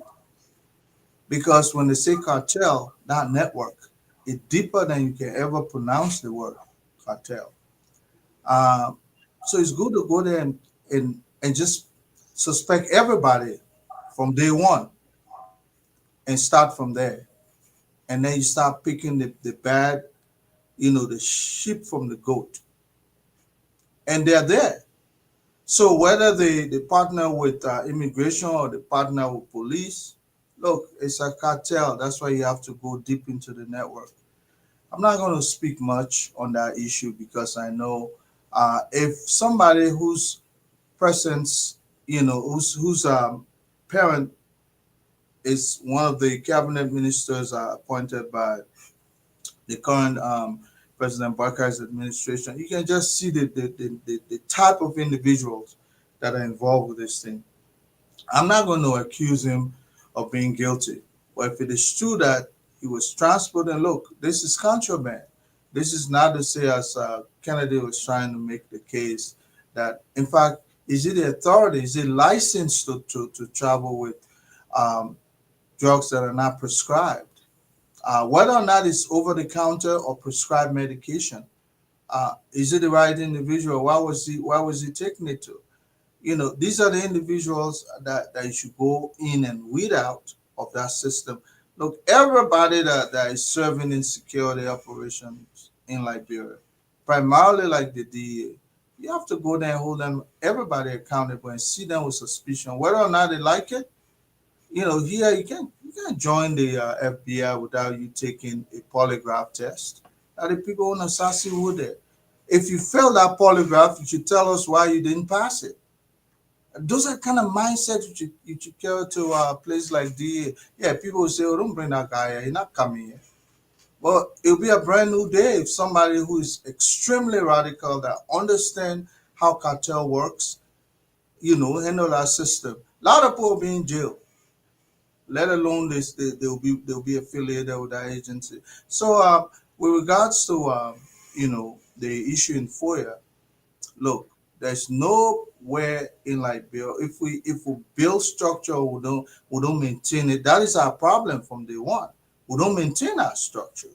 But the other folks you see out there in Ghana, Dubai, and so on, they maintain their structure. They don't abandon.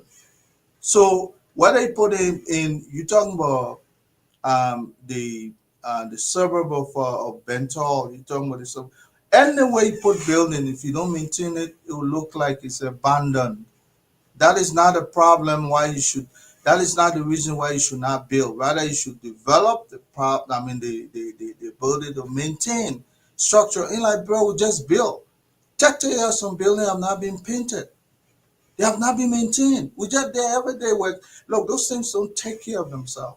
You have to be able to take care of them so that their longevity, they are preserved as just as human being. If you don't go to the hospital, you don't seek the doctor, how you expect you to remain healthy?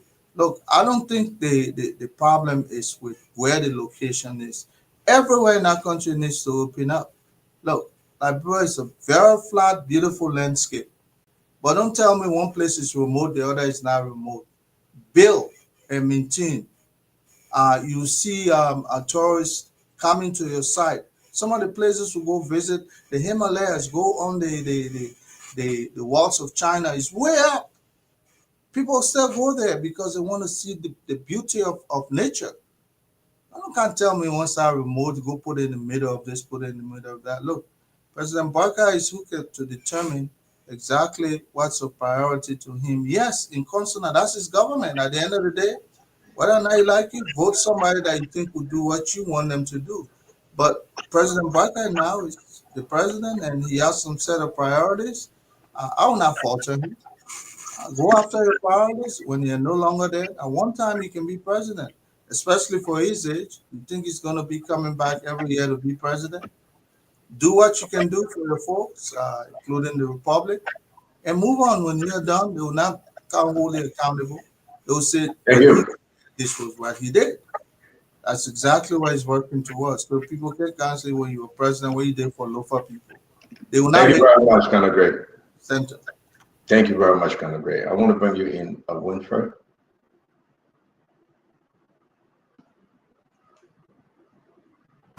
Thank you. Thank you, Stanton. Great conversation, great input. I think we said a lot here. The government needs to be serious about addressing corruption. We talk about it all the time. We know what corruption has done to this country.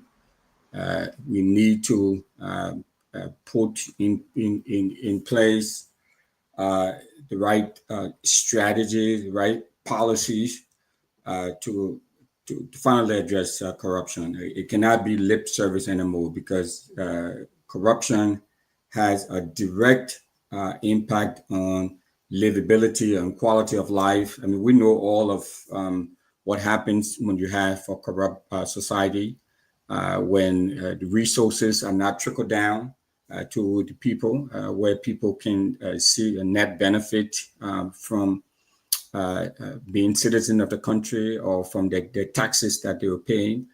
So there's no question about it. We need to address that. We need to address it like 30 years ago or 50 years ago, or like forever. And the whole idea of heaping blame on people without having credible evidence to back it up, I disagree with that approach. I'm not saying that people are addressing that, I'm suggesting that, but I just want to add my voice to say that we need to be diligent about it. We need to empower and enforce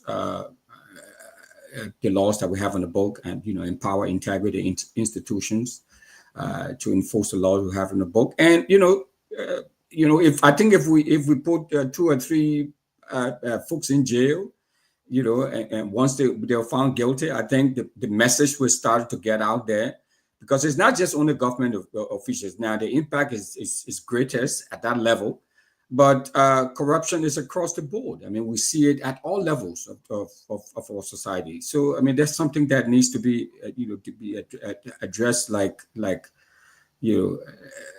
yesterday, so to speak. With respect to the presidential palace, again, I would say we reference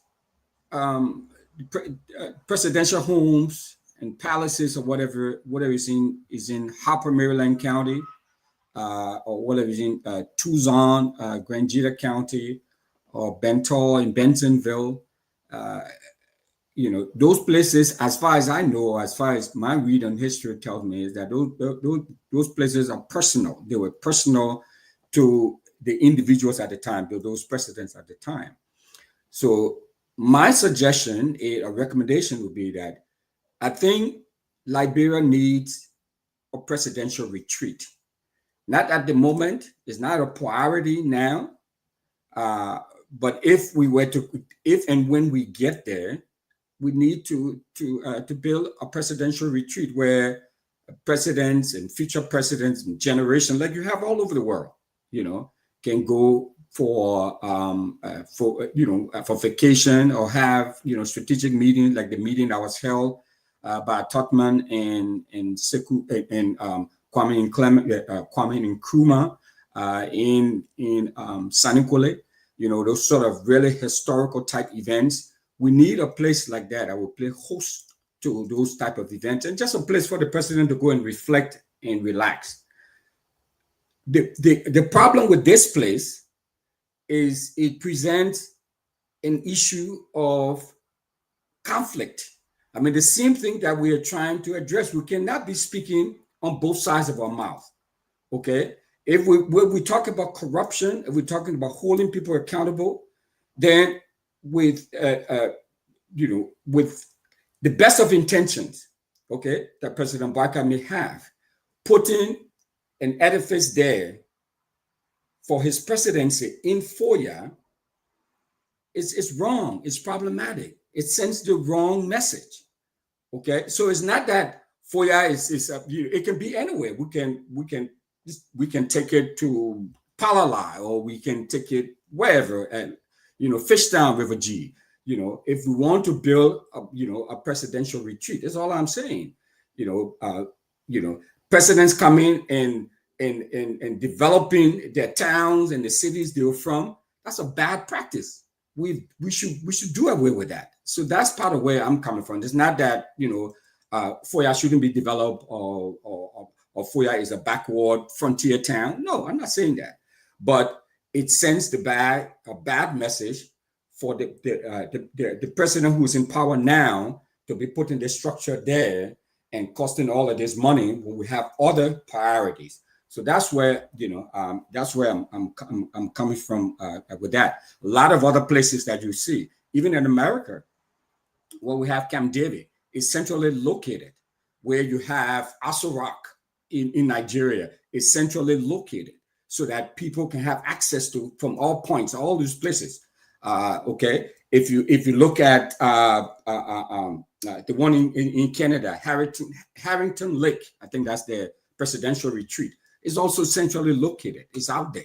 It's not based on one tribal group or one ethnic group or one area. Let's put it in a place where everybody can take ownership of it, and let it be built by the government and not by individual president. Now, if individual presidents want to build their own private bungalow or their camp or whatever, that's fine. But if it's something for the country, and then we can put in place a plan to renovate it when the time comes to have annual maintenance. It would be just like how we treat the executive mansion. It would be like a second executive mansion, a second presidential, a presidential place. All the other places that we reference, those are places that were built by individual presidents. I know we have a problem with maintenance in the country across the board, but I think if this was a project built by the government for the president, just like to build the executive mansion or the ministerial complex, I think we might see something done a little differently than what we've seen in Tucson or Tutota or all of these other places. Right. Thank you very much, Winfrey. It's good having you. Emmanuel, you want to say your Yeah, piece? thank you, Stanton. Thank you, guys, for the great conversation we have had this evening. Thank you, listeners, for being with us for over 4 hours. I mean, it's amazing being in your home and having this conversation. Well, Stanton, I'm troubled by the indictment of the former Minister of Justice.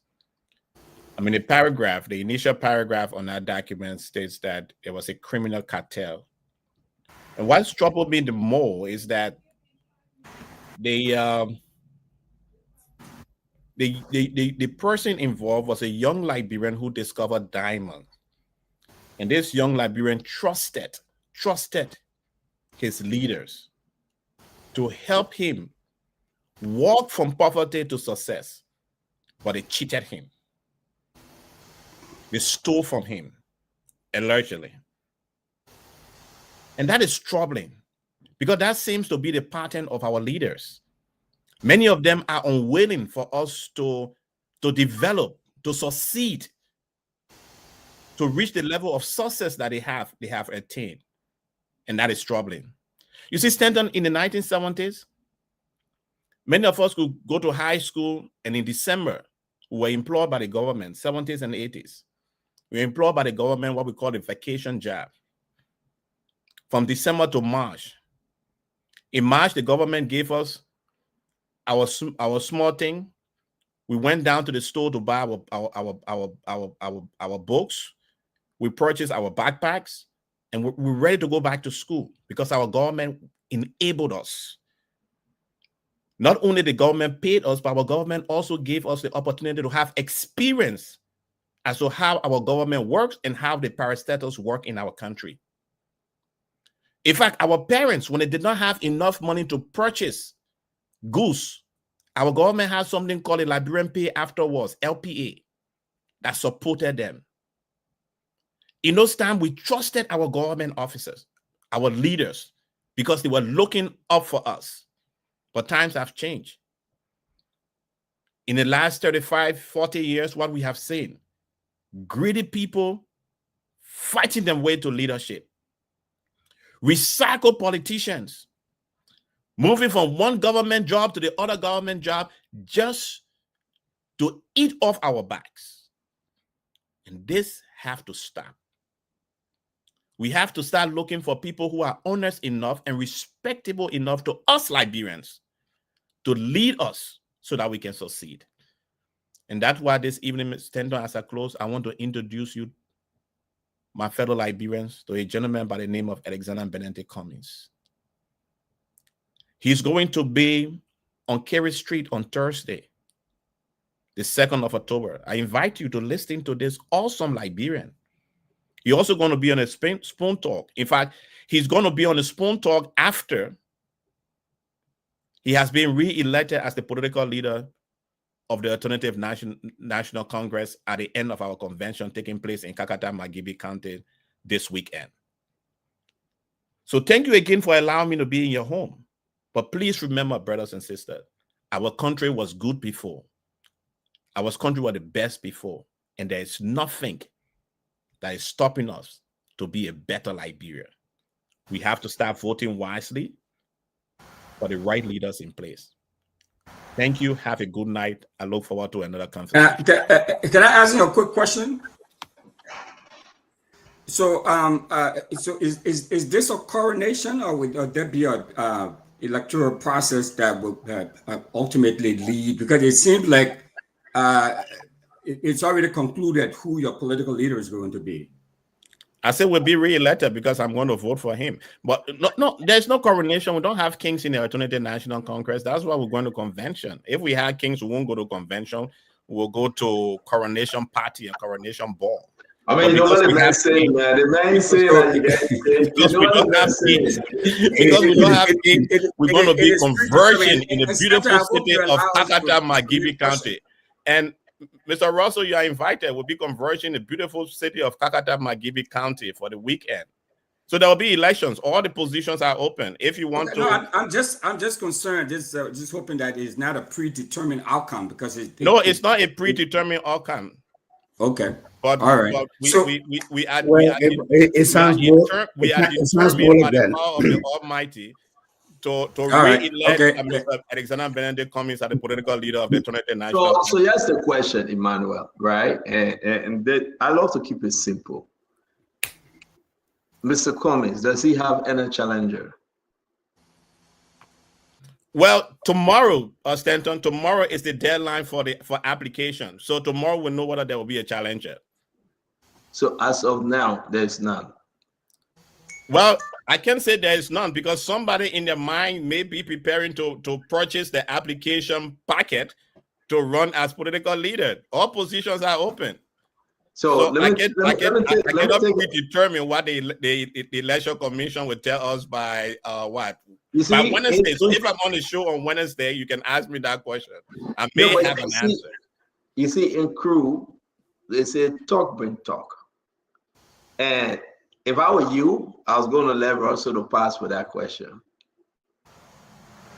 But I don't think Mr. Cummings, in his best defense, and everybody listen to me, I don't think anybody will stand up to challenge Mr. Cummings. He ran on this. He served as political leader 2017. 2023, he served as political leader again. There must be the reason why you think somebody will want to run against him, except you don't trust him. I don't think it's about the money that he has. I don't think it's about people fear him, but I think they just believe in him. Maybe some of them saying this time is his time. So why waste time? But Winfred Russell is a bad dude. He used the word coronation intentionally, and he got his answer. But I would say the ANC people believe and trust Mr. Cummings this time around. And even so, if it comes with coronation, they will coronate him because they believe that he's the man for that party. That's what I want to say. But let's go ahead, man. Stanton, so are we going to be able to submit questions for Mr. Cummings to you? Oh yeah. Stanton, I know of a guy who wants to be stand-up bearer. He's a doctor and a counselor. In ANC? Yeah. Good. Tell him to break that bad news. Tell him to unless he has changed his heart. No, my man, it's negotiation. I tell him to go ahead and do it. That's democracy, my man. Yeah, you're right. It's negotiation. But also, Congress, that's how you build institutions. You got to allow competent people to come in and compete. And let's ask Emmanuel though, because what you and Tama is saying, right? Let's ask Emmanuel. Emmanuel is open though. Now that Cummings said nobody should apply for this, right? Oh no, our position have been open since they were announced by the Convention Planning Committee and the Election Commissions. Since how long since you guys announced it?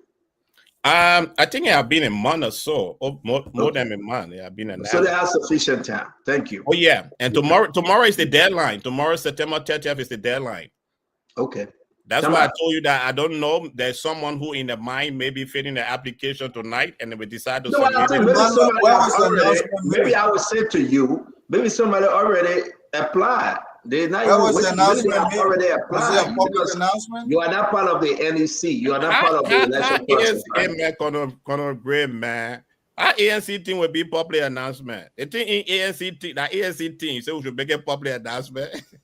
No, and he said public is among AMCs. That's every member of the ANC is aware of it. The delegates list are dropping in. It's on my phone. So why Conor Gray is not aware? He's not a member. All the list in. Why Conor Gray is not aware? He's not a member.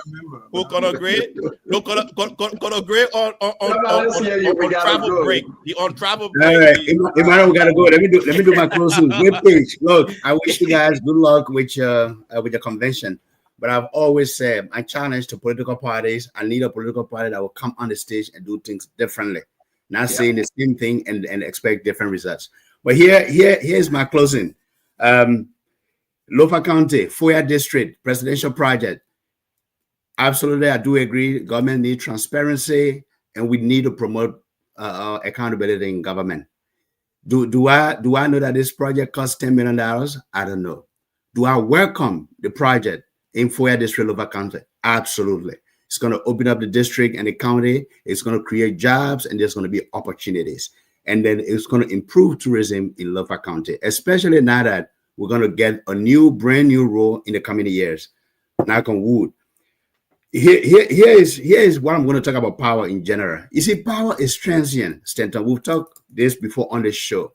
You know, people who were in power yesterday and they felt that they had so much power. They could brutalize people. They could do things and get away with it. Power slipped away from them. And when power slips away from you, after some time, you feel that difference. You feel that emptiness. And I say this to say that those who find themselves who are today in government, you got to remember that you're not going to be in a position of authority forever. You may run circles behind the president. He may not be seeing everything, but I believe that this president is responsible, and hopefully he will have the information and he will make the right decision. And we employ him to continue to crack down on corruption, acts of corruption, like the audit from LEC that just came out. These loopholes in government standard need to address. We have to close the loopholes. We got to stop the bleeding. There's too much stealing in government agencies and state-owned enterprises. We need to stop the stealing, Stanton. And Emmanuel, at this point of information, the Diamond case actually involved Mr. Kamara, who is an elderly man. So the Supreme Court ruled in his favor on August 15. I believe I may have shared the story in the chat room, but this case has been going on. And I think this is justice for this old man and his sponsor, you know, who owned this diamond. Now they have been given right. But this case is a government case. Musa Dean was Minister of Justice, and the Lands and Mine Minister, they confiscated the people's diamond. Now that they have lost the case, look, the lawman, former lawman, Justice Minister should step forward and let the Liberian people know what happened with the man. In fact, they could know where's the man's diamond, or they gave him the equivalent. Wherever that money is, they have to give it to the old man. Look, we should continue the advocacy. We should continue to put nation forward. We should continue to expose corruption in government. We should continue to expose lapses where there are lapses. You know, and I like the fact that there's a whistleblower policy in place. But now that, you know, it's not being implemented, or people feel afraid, they trust the media more than coming through the whistleblower policy, because every criminal is trying to protect their criminal. That's what is happening. No, you can protect the person all you want, but once the information is out, once the cat is out of the bag and it reaches a media institution like the Spoon Network, we're going to hear about it and we're going to talk about it. And those are things that are going to help us. We're going to continue to create the awareness in our society so that Brian understand that, look, this is not the way to go. This is not the way forward. Things that happened in 1980 and Russell is up. I'm not promoting violence. I'm not trying to say, oh, let's do a coup d'etat. But if you were, let's hold things constant for a moment, it will be a bloodbath. We should never, ever resort to that. And I'm so happy that we have a responsible president in President Boakai. Look, he may have challenges. He does have challenges. He may not be aware of everything that may be happening in government. But also, that's the nature of presidency. Being a president doesn't mean you have to be the engineer, or you have to be the medical doctor, or you have to be the LDA chief. Being a president means assembling a competent team of people who are patriots, whose loyalty is to country first and maybe to party second. And you bring them around you and you put them in the right position. Now, if you find out that they are not doing the things they're supposed to be doing based on their performance, metrics that you set up, based on their expectation, you can either terminate them, fire them, and replace them. You see, you can't keep someone around in a position, and it happened in the previous government, where despite international outcries, despite criticism coming from the media, despite civil society, speaking to the president said he trusted the people until they were sanctioned. You can't go that route. Look, Liberia, we want to get back on track. We want to be known as the country that went to war and came back and is back on the war stage. We encourage our brothers and sisters who are interested in going back to invest home to continue to look in that direction. Liberia is a sweet place, a better place. And that's the only place we can call home. Thank you so much, Santa. It's always been a pleasure. And thank you to our listeners in Radio Land. No, thank you very much, Tamba. It's always good having you. Darius, take us home. Nelson, can you come on, please, Nelson? Darius, take us home, please. Yeah, I mean, it was a great show. And thanks to all of the panelists for the contributions. Liberia first, above all. On the issue about the Foya duplexes being constructed there, it's just so sad. Why is the government not coming up? But mind you now, there are two statements coming from the government. The Deputy Minister of State, Colonel Kra, said it is government project. The Deputy Minister for Information posted that it is MRU and then the government collaboration project. Two different statements. All right. We need the government to come out and be clear to the Liberian people. 10 million is not a small amount of money for that kind of a structure there.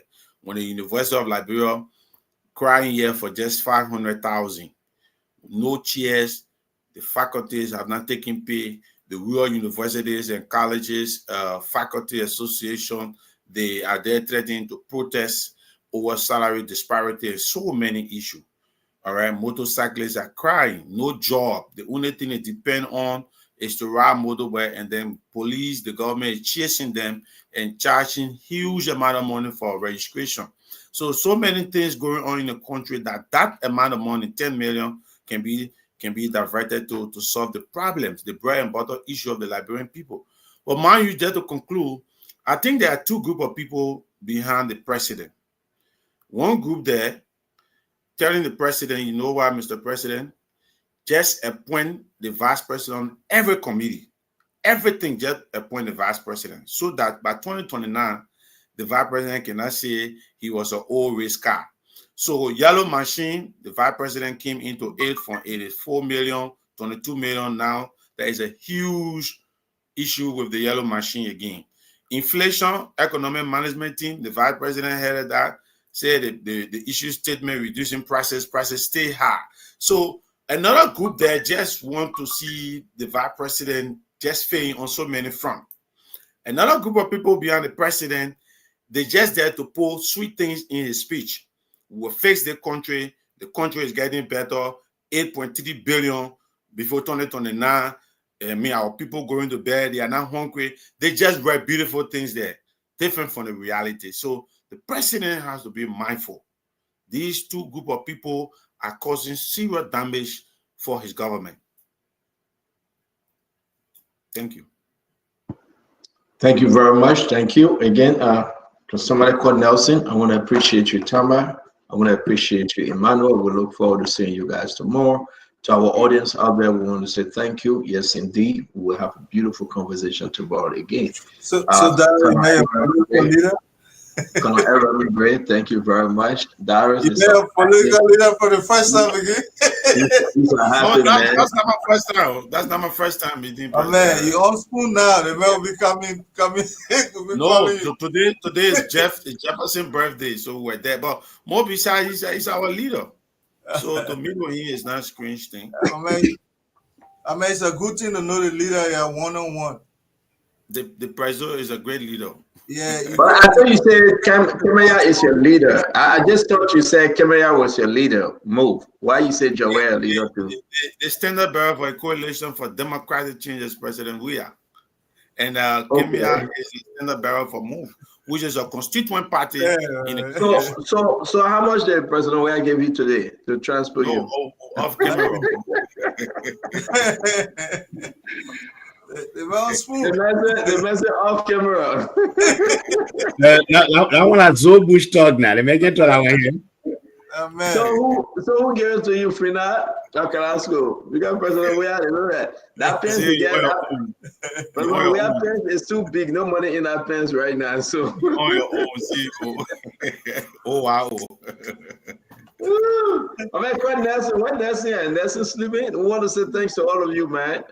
Seriously speaking, I look forward to seeing you guys again tomorrow. I'm calling Nelson. He's still hanging in there. I don't know who will wake Nelson up, but we need Nelson. Nelson, Tango, Sunshine, calling Nelson. Nelson, Tango. Look, Amen. Right? For the worth of democracy, you put some kind of guy, against Mr. Cummings, man. You'll try to do it. Y'all know the man will beat him, but at least for But why are you democracy. saying this? And you couldn't say that to Musa Belete that ran on a white ballot. Well, they gone for their convention. I mean, I don't want to Musa talk Belete declared himself political leader. Yeah, I mean, no, seriously, let's have this thing briefly. I don't know where it's Nelson, but They Musa don't want competition. They don't want competition. They just want the coalition. political leader. Now, when Musa Belete, you can go around the clock. Sir Joseph came in and say he's a political leader for his own party too. And then you're going to go beyond Mr. Cummings that just, been there 3 times already. I hope the man will continue to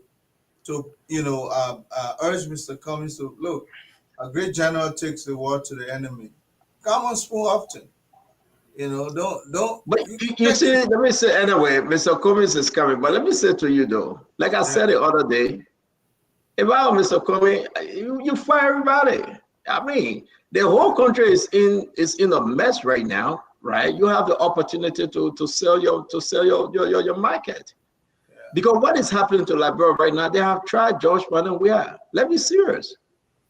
You think if George Manawea come back, what he coming back with?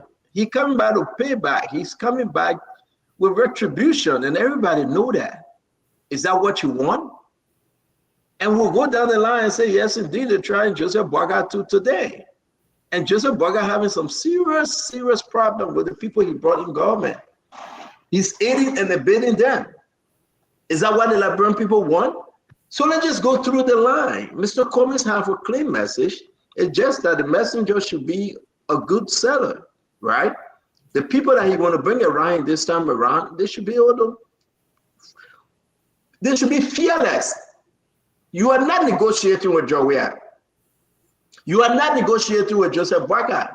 You are telling the Liberian people drugs in the country destroying us, bring in a change. People in the government, they are corrupt. Joseph Boaga can he can remove them, but he keep them and we remove him. That's the fact. I mean, look at what's happening. Joseph Boaga has 2 options. I'm just waiting time for Nelson to come on. I hope Darius reach out to Nelson. 2 options. Joseph Boaga can either remove the bad apples from this place and do the right thing, or the Liberian people will remove it. The bad thing I say, not bad thing. The bad thing I say, gonna agree. I go English. The Liberian people are tired, and you get Joseph Yima Boaga thinking that Liberia is just in rehab. He will get in the 24 cars convert, 30 car convert, one, go to the marshal, one, come back to rehab, and think that Liberia, people, things are hard in the country. And all the guys that come around the president and lie to him. But they know things are hard. People are exploiting our country. Politicians are here to fire certain people around. Exactly. So at the end of the day, he either fired them, and not only fired them, but gonna great. Do you know that Joseph Boaga suspended people and there's no prosecution, there's no court, there's no going to court? People are asked to resign. They are resigning like fleas, man. But they resign. Are we going to go for the money in the store? Are we going to prosecute them? Are we going to jail them? There's no court. Tell me who you have heard going to court? Yeah, and they're talking about it. We don't put more on them. These are serious issues in our country, Conor Gray. So if Joseph Boaga and Jeremiah Kun, don't forget now, maybe Joseph Boaga will say, I'm tired, I don't want it here again. So Jeremiah Kun carry. If Joseph Boaga and Jeremiah Kun fail to remove the bad apple, we'll remove them. I'm not kidding. I'm here on the show saying it. We will knock doors in Liberia from Noir Panton to Boklonje. We will knock doors. We're going West Point, Gibraltar. We remind the Liberian people. And we listen. There will be no strength for these guys to run around. My own dear friend, Sir Joseph, he get over 50 buses and trucks where I started Mita. Then he going to say, I'm fighting on behalf of the Liberian people at Sarah Mita, what you doing? No, Sir Joseph want to pick his check up. His contract check for Asara Mita, you're going to pick it up. Sir Joseph listening to you.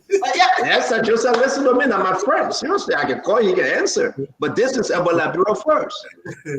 So how can we sit on the show every day and we think that it's just okay? Well, your cousin was here yesterday. I gave it to him. I dealt with him. Then when I texted him, he refused to answer my text. I said, "My man, the other poor extracting, and then the other poor growing. You know how much the cost of crop in 30 years from now? You get somebody. Look at the other political leader. Look at the other political leader. In Philadelphia, he called me today. My man Musa. Look at him. Look at political leader Musa. The man came as a political leader. The man from his party. He said, "I'm a political leader. No question, Tama." He said, "Nobody will run against me. I'm spending my money. I'm a political leader." Well, I don't have millions to compete against him, my man. These guys got watches. Exactly. You know, it I say I want to step forward to compete. Emmanuel, and I want to take over ANC. They'll be like, what kind of money they may bring in? Where he got? I will say this to all Liberians. Musa is not a bad guy, but if Musa means wealth, right? And let me say that, you know what? Let me get my business. So now I got to check because, I don't want to be anybody bad. Yeah, but I'll tell you the truth, though, our country deserves that person that will use the carrot and the whip at the same time. But Stanton, sometimes you can blame these politicians. You see, like the Liberian voters too, they tend to gravitate towards people with money. Hey, my God, where they begin? Where Nelson? And that's also real in our society. And that's why I always talk about the change of mindset. People have to begin to think of people of, okay, this person may not be a multi-millionaire. Like, so you know why it's happening like that? You know why it's happening like that, Taba? Yeah. Because we are not taking the message to the people. To the people, right. Tama, seriously speaking, we are not. Tell me, Konogre in Laburo, Emmanuel in Laburo, I'm in Laburo, in Laburo. We spend one day, Jay in one panton. The people seeing or we telling them, look at your life today. Where do you go use the bathroom? They will point to the sand. They say in the net, we go behind the hole, we tore it, we dig it, we cover it. They say, well, we dig the bathroom spraying the green PB fly coming off, sitting on the children food. How many children you get? We get 4 children. Which school they attending? How much you pay? I get money, so only one person I can put in school this time around. You remind the people, is that the life you want in the next 6 years? Remind them. Nobody wants that. Nobody wants that. But you know what made people vote for these guys there? Because they use money. Right. And people that say they won't run, they get money, but they won't run. So you know what happened? Since they can't get money, they won't run. The people go for the money. Right. Remind the people. Remind them. Are you okay now to be watchman for somebody and be wasting a poo chamber? Are you okay now? Are you okay now that your children got to go and sell chicle, candy on the street? 11-year-old, 10-year-old, for you to buy sweet bread, sugar bread, $1 for them to eat. And you put the sugar in the cold water, you steady, you get in the dry bread, and say you'll eat it, you'll go to bed. Are you okay now? You gotta remind the people that the country is hard. You beg, no way. Are you okay now? Your children finish school, they just sitting at home. They take 8 years to get a BM degree. Yeah, but it's not going to change overnight. Look, I crisscrossed Lofa County in 2020. I traveled across all districts and visited over 40 towns and 60 towns and villages. Just messaging, just talking to people. And we put a crowd. People came out to listen. But at the end of the day, they were interested in us extending out. No, that's not true, my man. Is it true? My man, let me say something to you. And this is your mistake and the mistake Paul Kelly and all you guys can make. Just recently, we get your video I choose now to show you, Emmanuel, right? You go to Liberia, you tell people to build your house. They build your house, you tell somebody to come cook for them. Why the people eating? You tell them, say, you eat fast food because you're come to go work more than any before. If you eat more, you work more. You know, in the people mindset, you are enslaving them. You're bribing them with food for them to eat. I refuse to play that video though. And I say that video said that. That's what you say in that video. You want to play it? Send it to me. Let me play it. I can't handle. Do you want us to play it? Send it to me now. No. Because I deleted the video Conograde because in mind of the Liberian people, they say, well, this guy is using us. Yeah. Even if you get them food, Conograde, you know what I used to do? I will walk from Boulevard parties and walk with the people. I would sit down with them. I would talk with them. I would drink the water they're drinking. You got to make yourself and make the people feed you. I agree. You cannot go there and drink Fiji water and the people drinking sachet bear water. Get your malaria medicine and drink some of that water.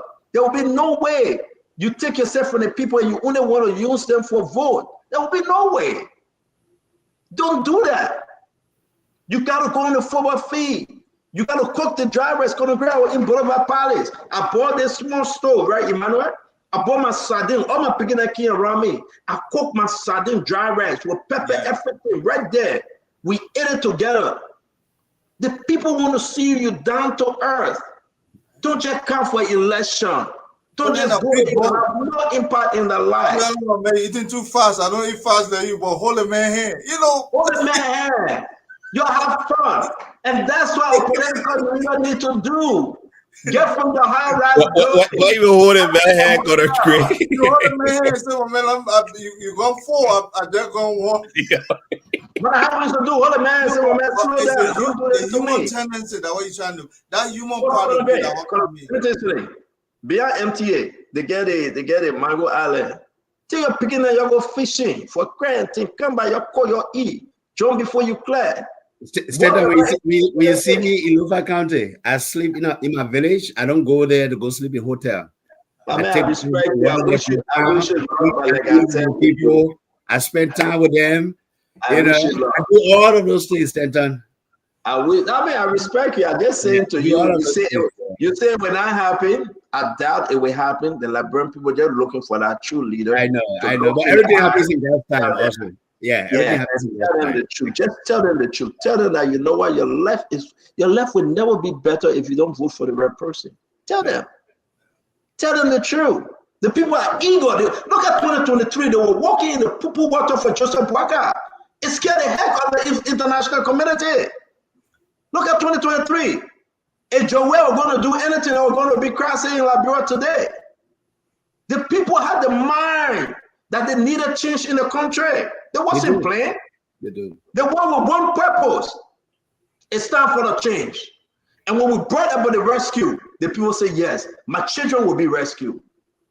The education problem will be rescued. The healthcare problem will be rescued.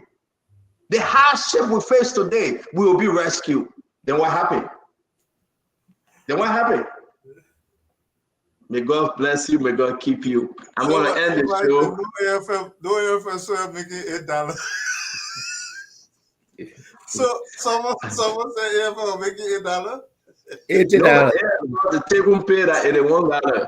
I want to say to all of you again, have a good evening. May God bless you. Conor Gray, thank you very much. My brother Emmanuel Josh, thank you very much. Tamba Agalas, as always. Ladies and gentlemen, Nelson, probably I don't know what's going on, but somebody going to wake him up. We want to say thank you very much for joining us. We wish you well. Come back again tomorrow and be part of the program in your living room, in your bedroom. Let's talk Liberia. Through it all, I just want to remind you, always think Liberia, love Liberia, and together, let's build a beautiful Liberia. Have a good night. God bless you.